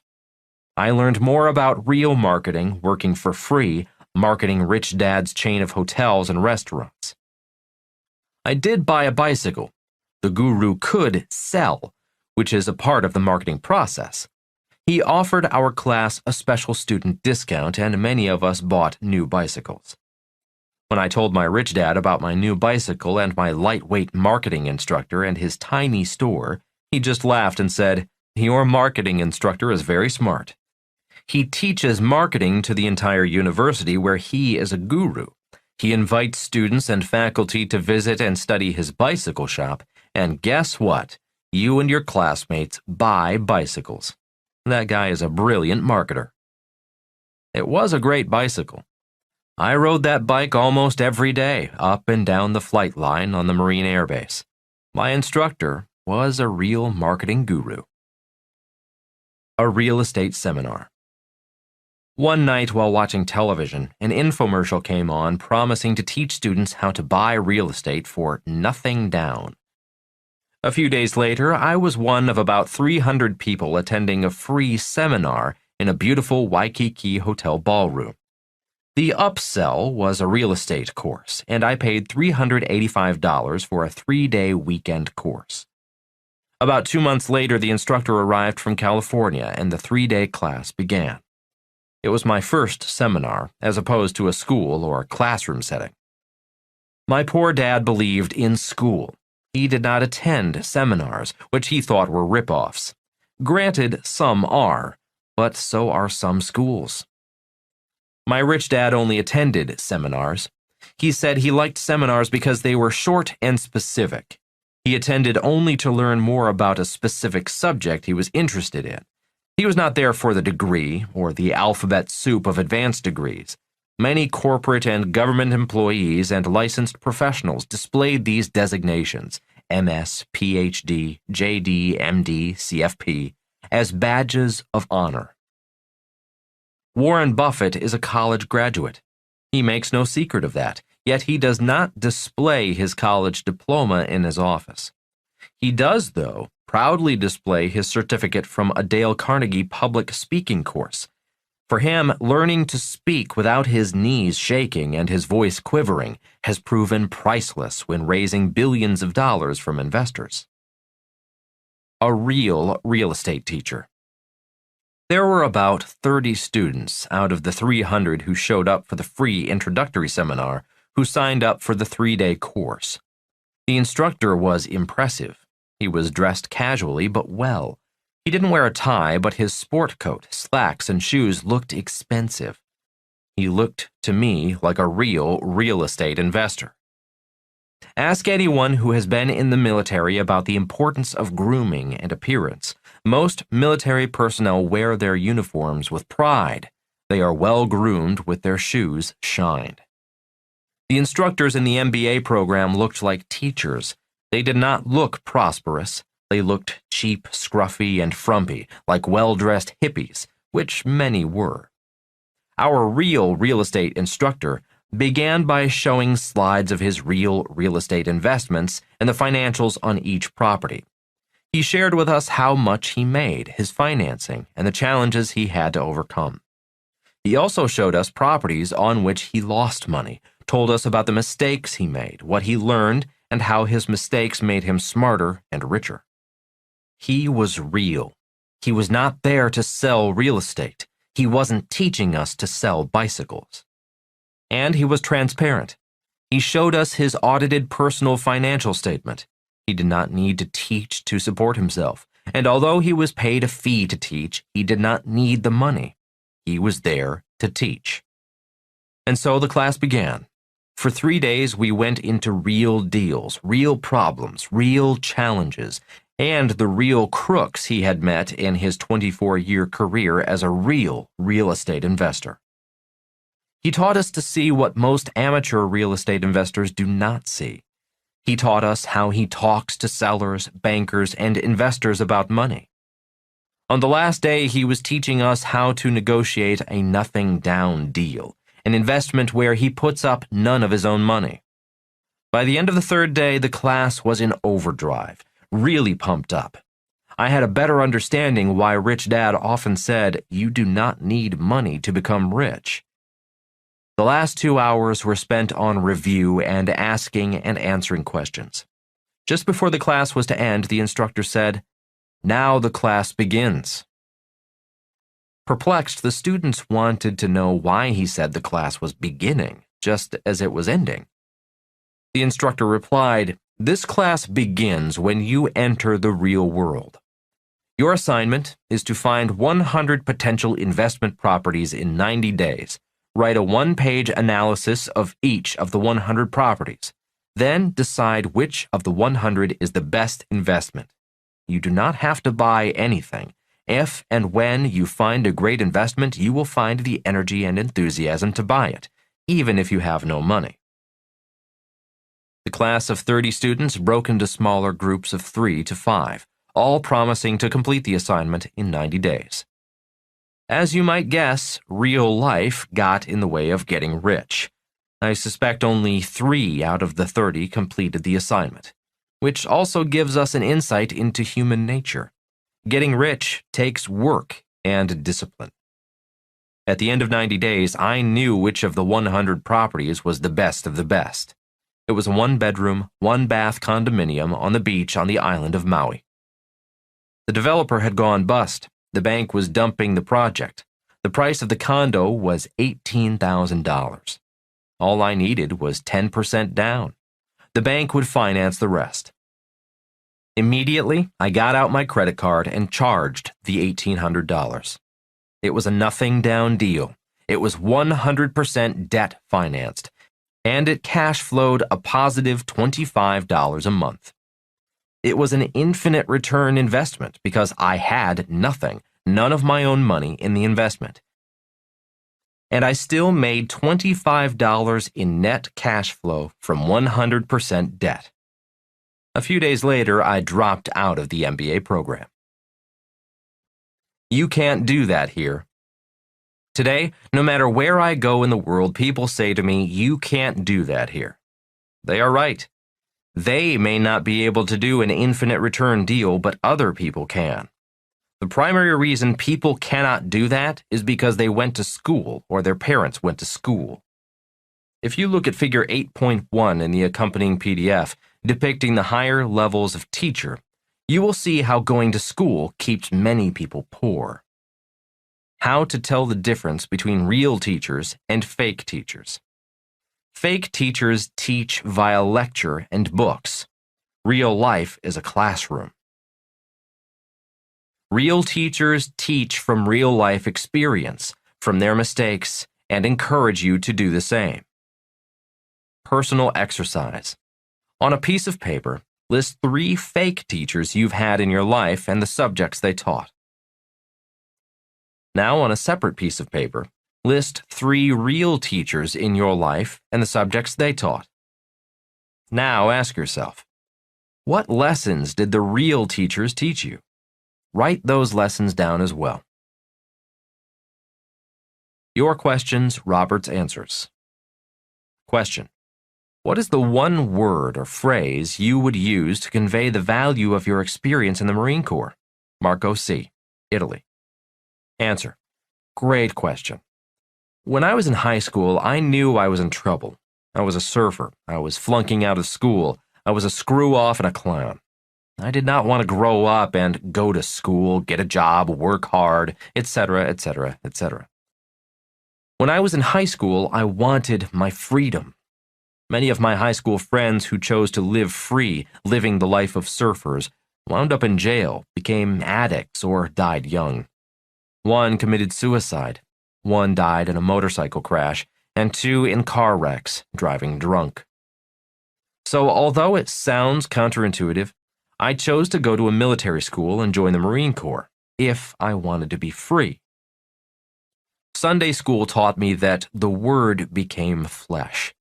The words the Academy and the Marines made real or became flesh for me are mission, duty, honor, courage, respect, discipline, and code. For most people, especially those in the corporate world, those words are only words. Lip service, corporate speak, a punchline that never became real, never became flesh. If those same words do not become flesh, the words job security, paychecks, and retirement become more important than real freedom. That is why I am grateful for the Academy and the Marine Corps. Those words became real, became flesh, became me, became my spiritual strength. And real spiritual strength is essential to real financial freedom and, most importantly, real personal freedom. As Rich Dad often said, you do not have personal freedom until you have financial freedom. Question: how do you think your rich dad was able to predict the future at a time of such economic uncertainty? Adonis K., Greece. Answer: Rich Dad taught his son and me that entrepreneurs must pay attention to the future because your competition is the future. Andy Grove, founder of Intel, had this to say about the future of business: only the paranoid survive. Chapter 9. How to Catch a Lot of Fish. Seeing the Invisible. Rich Dad often said, you cannot catch fish in clean water. He also said, you can only catch fish in muddy water.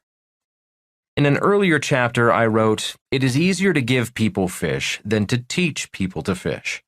Why? Because learning to fish is hard. All real learning is hard. Think about the game of golf. In theory, golf is an extremely simple game. Unlike a baseball, the ball in golf is not moving. Yet golf is one of the hardest games in the world to play, much less master. To become a Tiger Woods, a Rory McIlroy, or a Phil Mickelson requires superhuman dedication and sacrifice. Talent alone is not enough. The same is true with the game of money. Prosperity has made many people soft, weak, and lazy. This is not only true for Americans. You can see it all over the world. It is most noticeable in the rampant corruption in government, business, sports, politics, and even religion. Today, every child gets a trophy. Everyone is entitled. Students need safe rooms and spaces where they are safe from ideas that challenge or threaten sensitive beliefs. And as the gap between rich and everyone else grows wider, and everybody wants to get rich, many actually believe they are entitled to be rich. It is understandable. As Rich Dad said, money is a drug. Without financial education, people become addicted to money. Money makes them happy. Money solves their problems. Money heals their pain. Today, billions are addicted to the quick fix, the temporary high of money. The problem is the highs become lows, and the addicts go back to work to feed their addiction. Addicts will do anything to feed their addiction. When Nixon took the dollar off the gold standard in 1971, monetary corruption, like a drug, spread worldwide.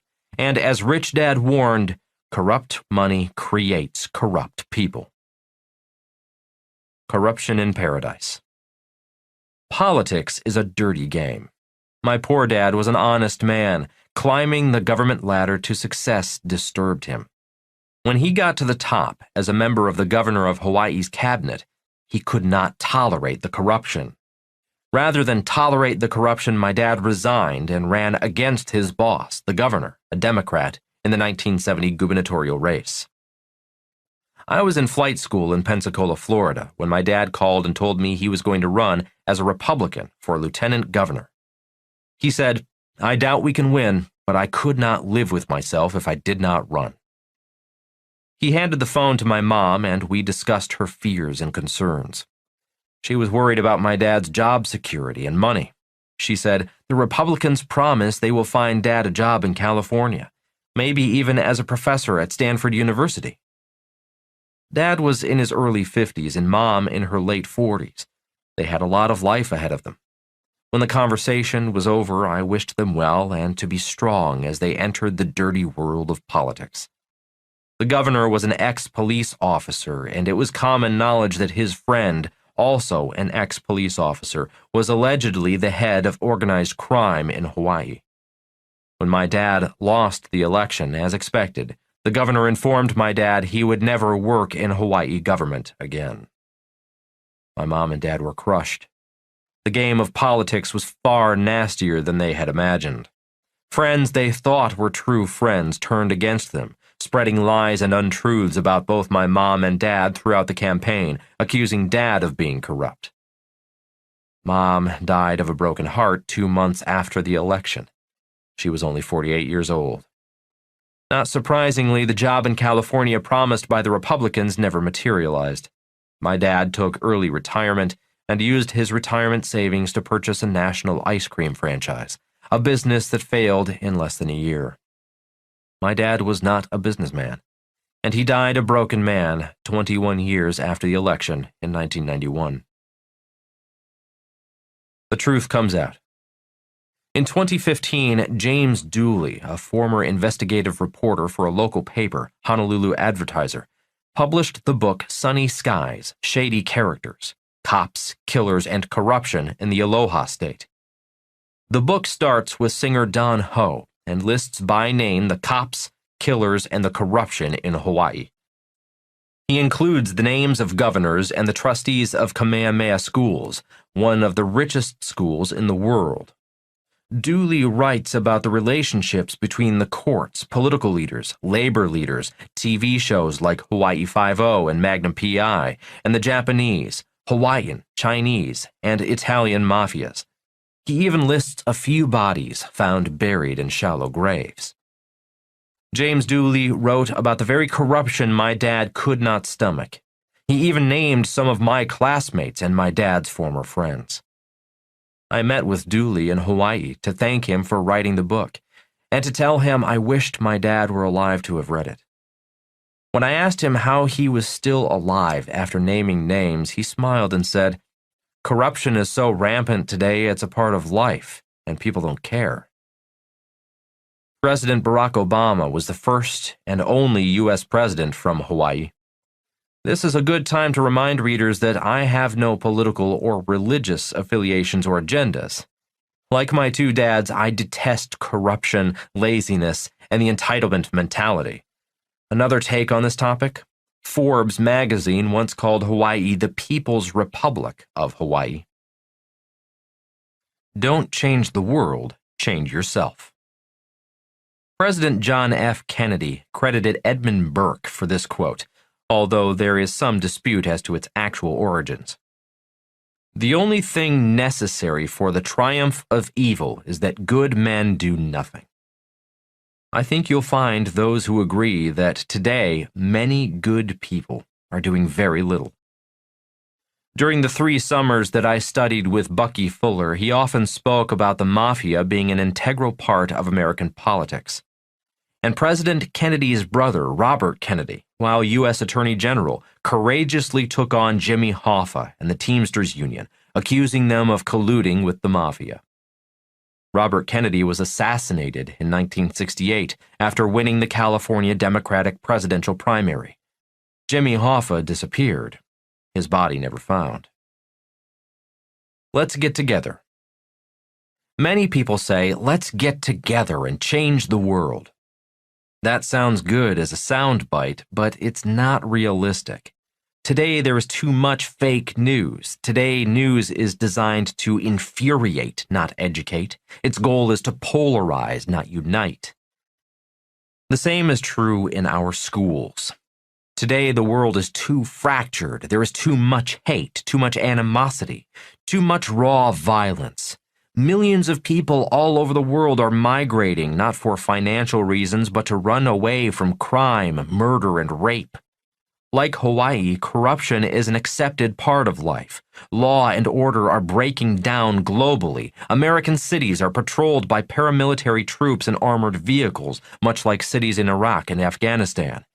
Are American cities on the verge of becoming war zones? Is this the end of the American Republic? Rather than change the world, it may be best to change yourself. One of the many reasons our world is corrupt is because our money is corrupt. Without real financial education in our schools, people cannot see Fuller's cash heist. They cannot see how their money and their lives are stolen via the money they worked for. As Rich Dad said, you cannot catch fish in clean water. You can only catch fish in muddy water. The reason the gap between the rich and everyone else is growing is because without real financial education, the fish, the people, are swimming in muddy water. This is why and how the academic elites who run our legal system, banks, and Wall Street are catching a lot of fish. Rich Dad, Poor Dad, published in 1997, used some of the illustrations and diagrams Rich Dad developed to teach his son and me to see through muddy water. If you've read Rich Dad, Poor Dad, you may remember some of those illustrations. If you read my second book, Rich Dad's Cash Flow Quadrant, you may remember the diagram of the quadrant. For reference, a copy is included as figure 9.1 in the accompanying PDF. E is for employee, S is for sole proprietor, B is for business owner, and I is for investor. E and S represent active income, while B and I represent passive income. Since Rich Dad did not graduate from high school, he used simple diagrams to teach us new ideas. He believed a picture is worth 1,000 words. The following are some of the pictures he developed so his son and I could see through muddy waters. Nouns and verbs. Rich Dad, although a simple man without much education, knew the difference between nouns and verbs. He taught his son and me that in the world of money you cannot tell if a noun is an asset or a liability without verbs. For example, a house can be either an asset or a liability. You cannot tell if a house is an asset or a liability without the verb flow, as in examining how the cash flows in and out of it. The reason Kim and I named our game Cash Flow, one word instead of two, was to turn two words into one word. Rich Dad also said, since academics know very little about money, nouns without verbs make little difference. To entrepreneurs, the words cash flow are life itself. Cash flow is as important as blood flow is to the human body. Could you imagine a doctor observing blood gushing out of a patient's wound and pouring onto the operating room floor saying, "Yes, that is blood," and not doing anything? That is what our academic elites are doing to our government and our people. We, the people, and our country are hemorrhaging as the academic elites, via our educational system, get richer and richer as they keep the people and our government bleeding. What is financial IQ? Rich Dad said, IQ is a measure of a person's ability to solve problems. In the world of academics, IQ measures a person's ability to solve math, writing, and science problems. In the world of auto mechanics, a person's automobile IQ is his or her ability to fix a car. Rich Dad said financial IQ is a person's ability to solve money problems. Financial IQ is measured in money. When I completed my 3-day real estate course, I was able to solve an $18,000 problem without money. So according to my rich dad, my financial IQ was $18,000. Financial IQ can go up if a person practices. Today, I would say my financial IQ is about $100 million. A $100 million problem would push the limits of my financial IQ. Sobering statistics. The Washington Post reported on May 25, 2016, the following. The Federal Reserve surveyed more than 5,000 people to determine whether their personal situations were improving along with the economy. The results included this one telling statistic. About 46% of Americans said they did not have enough money to cover a $400 emergency expense. Translation: 46% of all Americans have a financial IQ of less than $400. KISS. Real financial education is simple. Rich Dad kept things simple, or as they say, KISS, keep it super simple. He said there were 6 foundational words to real financial education. They are 1. Income, 2. Expense, 3. Asset, 4. Liability, 5. Cash, 6. Flow. If you read Rich Dad, Poor Dad or played Cash Flow, you may recognize these as the words on a financial statement: income, expense, asset, and liability. Income and expenses are tracked on the P&L, the profit and loss statement. Assets and liabilities are listed on the balance sheet, and cash flow is illustrated through the statement of cash flow. Rich Dad often said, "My banker has never asked me for my report card. My banker has never asked me what school I went to. My banker has never asked me for my GPA." He emphasized, "When I talk to my banker wants to see my financial statement. My financial statement is my report card in the real world." Academic confusion.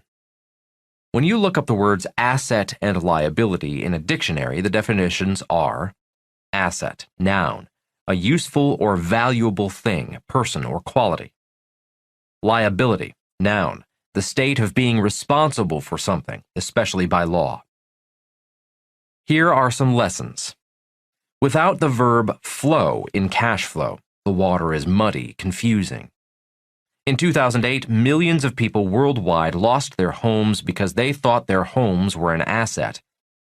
Millions lost their homes because the academic elites created fake assets known as mortgage-backed securities, MBSs, and credit default swaps.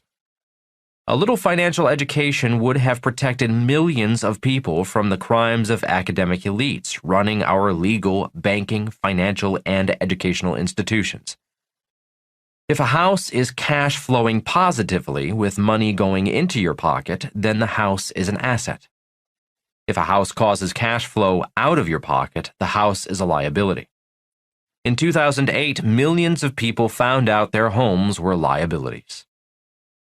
Muddy waters.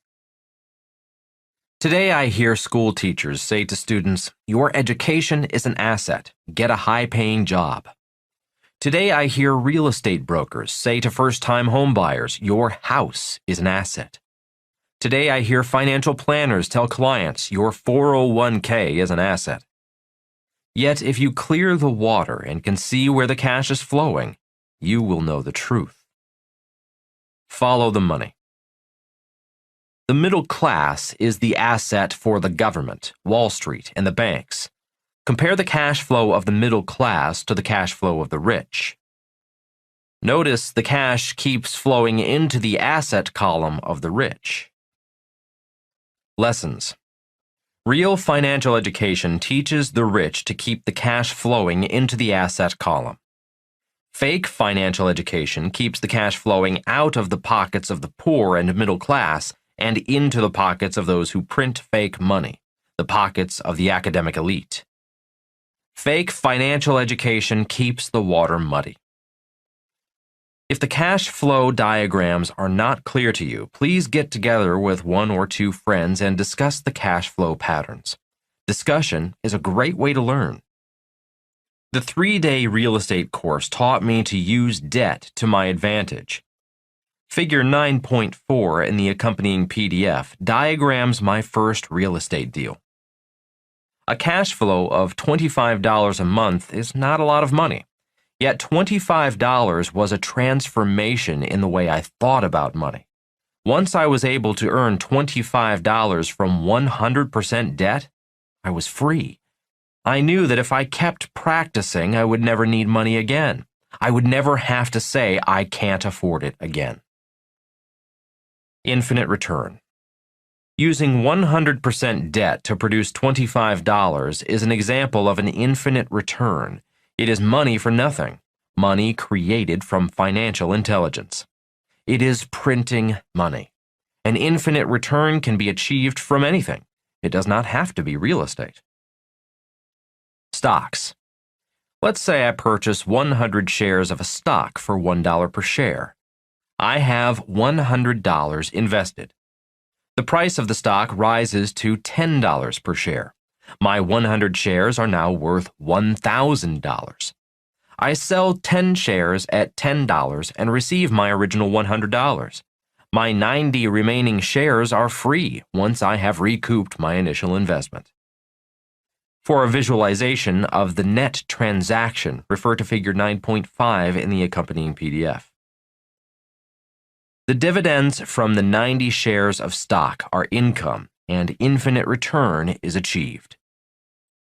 Books. I may spend a year writing a book. It costs about $50,000 to edit, print, and publish the book. The book goes out for licensing to book publishers all over the world. Let's say I receive offers from 30 countries for $10,000 per license. $300,000 from sale of international licenses come in, and after the $50,000 in expenses is recouped, $250,000 in net income from international rights is realized. In addition, royalties from every book sold come in from all over the world. The asset, the book, creates income via royalties for an infinite return. The accompanying PDF includes a visualization of this transaction example as Figure 9.6. Business, The Rich Dad Company. The Rich Dad Company began in 1997 with $250,000 raised from investors. In 2001, $750,000 was returned to investors. All profits from that point forward were infinite return. Infinite possibilities. Once a person understands the power of infinite returns, then almost anything can be an asset. The possibilities are infinite. The water is clear. When I present financial education via pictures, someone always asks, if it's so easy, why isn't everyone rich? First of all, the drawings make it simple. Doing it is not so easy. Yet, with practice, it does get easier. The primary reason why most people are not rich is because they went to school. Rich Dad would say that all coins have three sides. Photo 9.1 in the accompanying PDF provides a visual explanation of that saying. Why people are not rich. 1. In school, students are taught that mistakes make you stupid. In real life, making mistakes makes you richer. God designed humans to learn from their mistakes. 2. Cheating means asking for help. In school, students take tests on their own. Asking for help is cheating. In real life, business and investing are team sports. The rich have teams. For an example of what a successful team looks like, see Figure 9.7 in the accompanying PDF. The average person does not have a team. The average person has a financial advisor, stockbroker, or real estate broker giving them advice. And very often that advice is a sales pitch, not financial education. 3. Good grades mean you are smart. In real life, my banker has never asked for my report card. My banker does not care what school I went to or what my GPA was. In real life, my banker wants to see my financial statement. For an example of personal income statements and balance sheet formats, see Figure 9.8 in the accompanying PDF. The third financial statement is the statement of cash flow.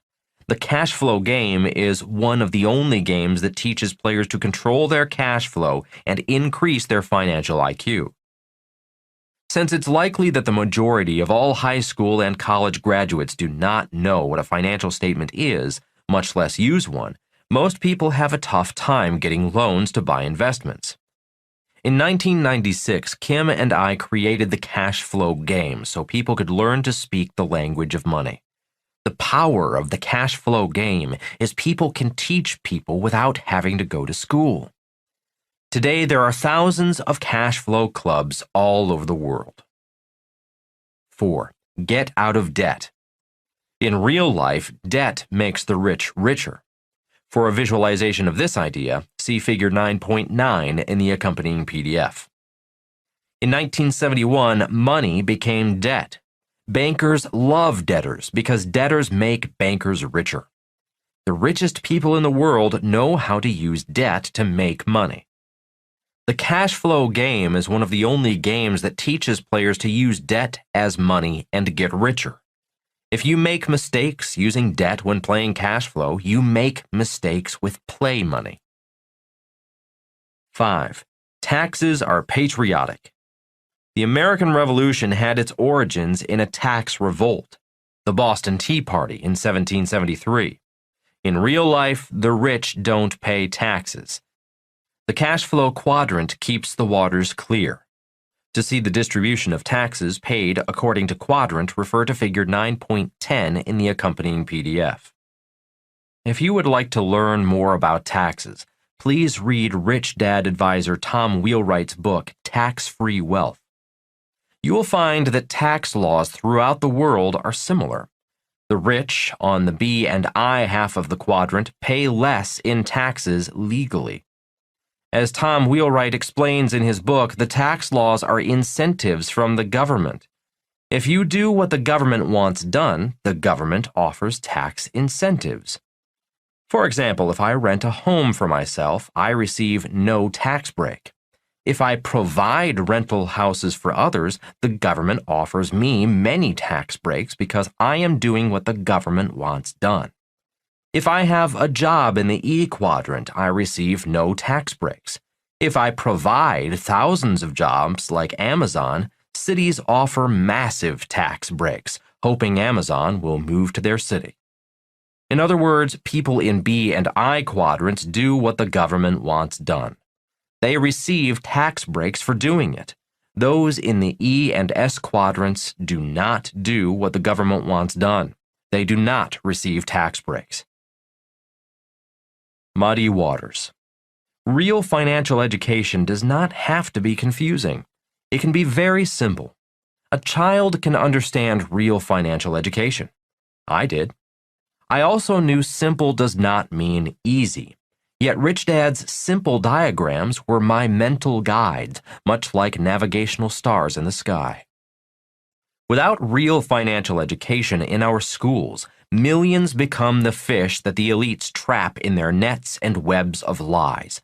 Without real financial education, millions go to school, get a job, pay taxes, save money, buy a house, and invest in the stock market. Muddying the waters is the educational system's insistence on punishing students for making mistakes and taking tests on their own.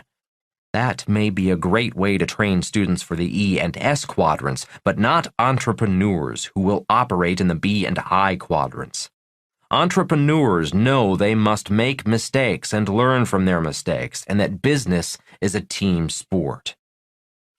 To compete in the world economy, every country needs more visionary entrepreneurs like Steve Jobs, Bill Gates, Mark Zuckerberg, Michael Dell, Richard Branson, Henry Ford, Walt Disney, and Thomas Edison. Bright young men who never finished school. In the next chapter, you will learn who your best real teacher is. Your questions, Robert's answers. Question: how does grunge continue to operate without the public catching on? Mari J., Canada. Answer: fantastic question. Grunge is too big to see because grunge is everywhere. Grunge is like looking for air. Grunge is your corner bank, your financial planner, your education, your credit card, your taxes, your job, your mortgage, your politicians, police, military, food, medical care, and on and on. Grunge is impossible to see because grunge is money, and money is everywhere, in everything, and invisible. A core theme of this book is you can't catch fish in clean water. In the real world of business and investing, the word used for seeing in dirty water is transparency. In the real world of money, transparency is a very, very important word. The purpose of financial literacy is to empower the mind to see what our eyes cannot see via words. The purpose of financial education is to empower our ability to see in dirty water, aka transparency. And one reason why the latest crashes have been so big and severe is due to a lack of transparency. The Rich Dad Company is dedicated to empowering people to see in dirty water. Because without real financial education in our educational system, students leave school financially blind. Question: how big will the next crash be? Stephen B., United Kingdom. Answer: the next crash, in my opinion, will make the crash of 2008 look tiny. Since 2008, the banking and derivative risks have only grown exponentially. In 2008, there were $700 trillion in derivatives. Today, there are $1.2 quadrillion in off-balance sheet derivatives, which means the average person cannot see. Off-balance sheet means murky waters. Off-balance sheet means no transparency. In Part 3, Fake Assets, I will go into dark pools and dark money. Question: are you saying that since 2008 the water has only gotten murkier? Arthur N., Estonia. Answer: yes, deeper, darker, and more dangerous. You can listen to an interview with Naomi Prinz on Rich Dad Radio about dark money and the new normal, how the central banks are running our world, not the politicians. Listening to Prinz on Rich Dad Radio, you will see a dark and murky world that very few people will ever see. Question: what do you think needs to happen to end the corruption we see in the government? The too-big-to-fail banks and global monetary regulators? Is it even possible to put an end to it? Simon J., Thailand. Answer: Rich Dad often said, grow up. The world will always be filled with greed, corruption, and incompetence. That is why real financial education and a smart team are your best protection.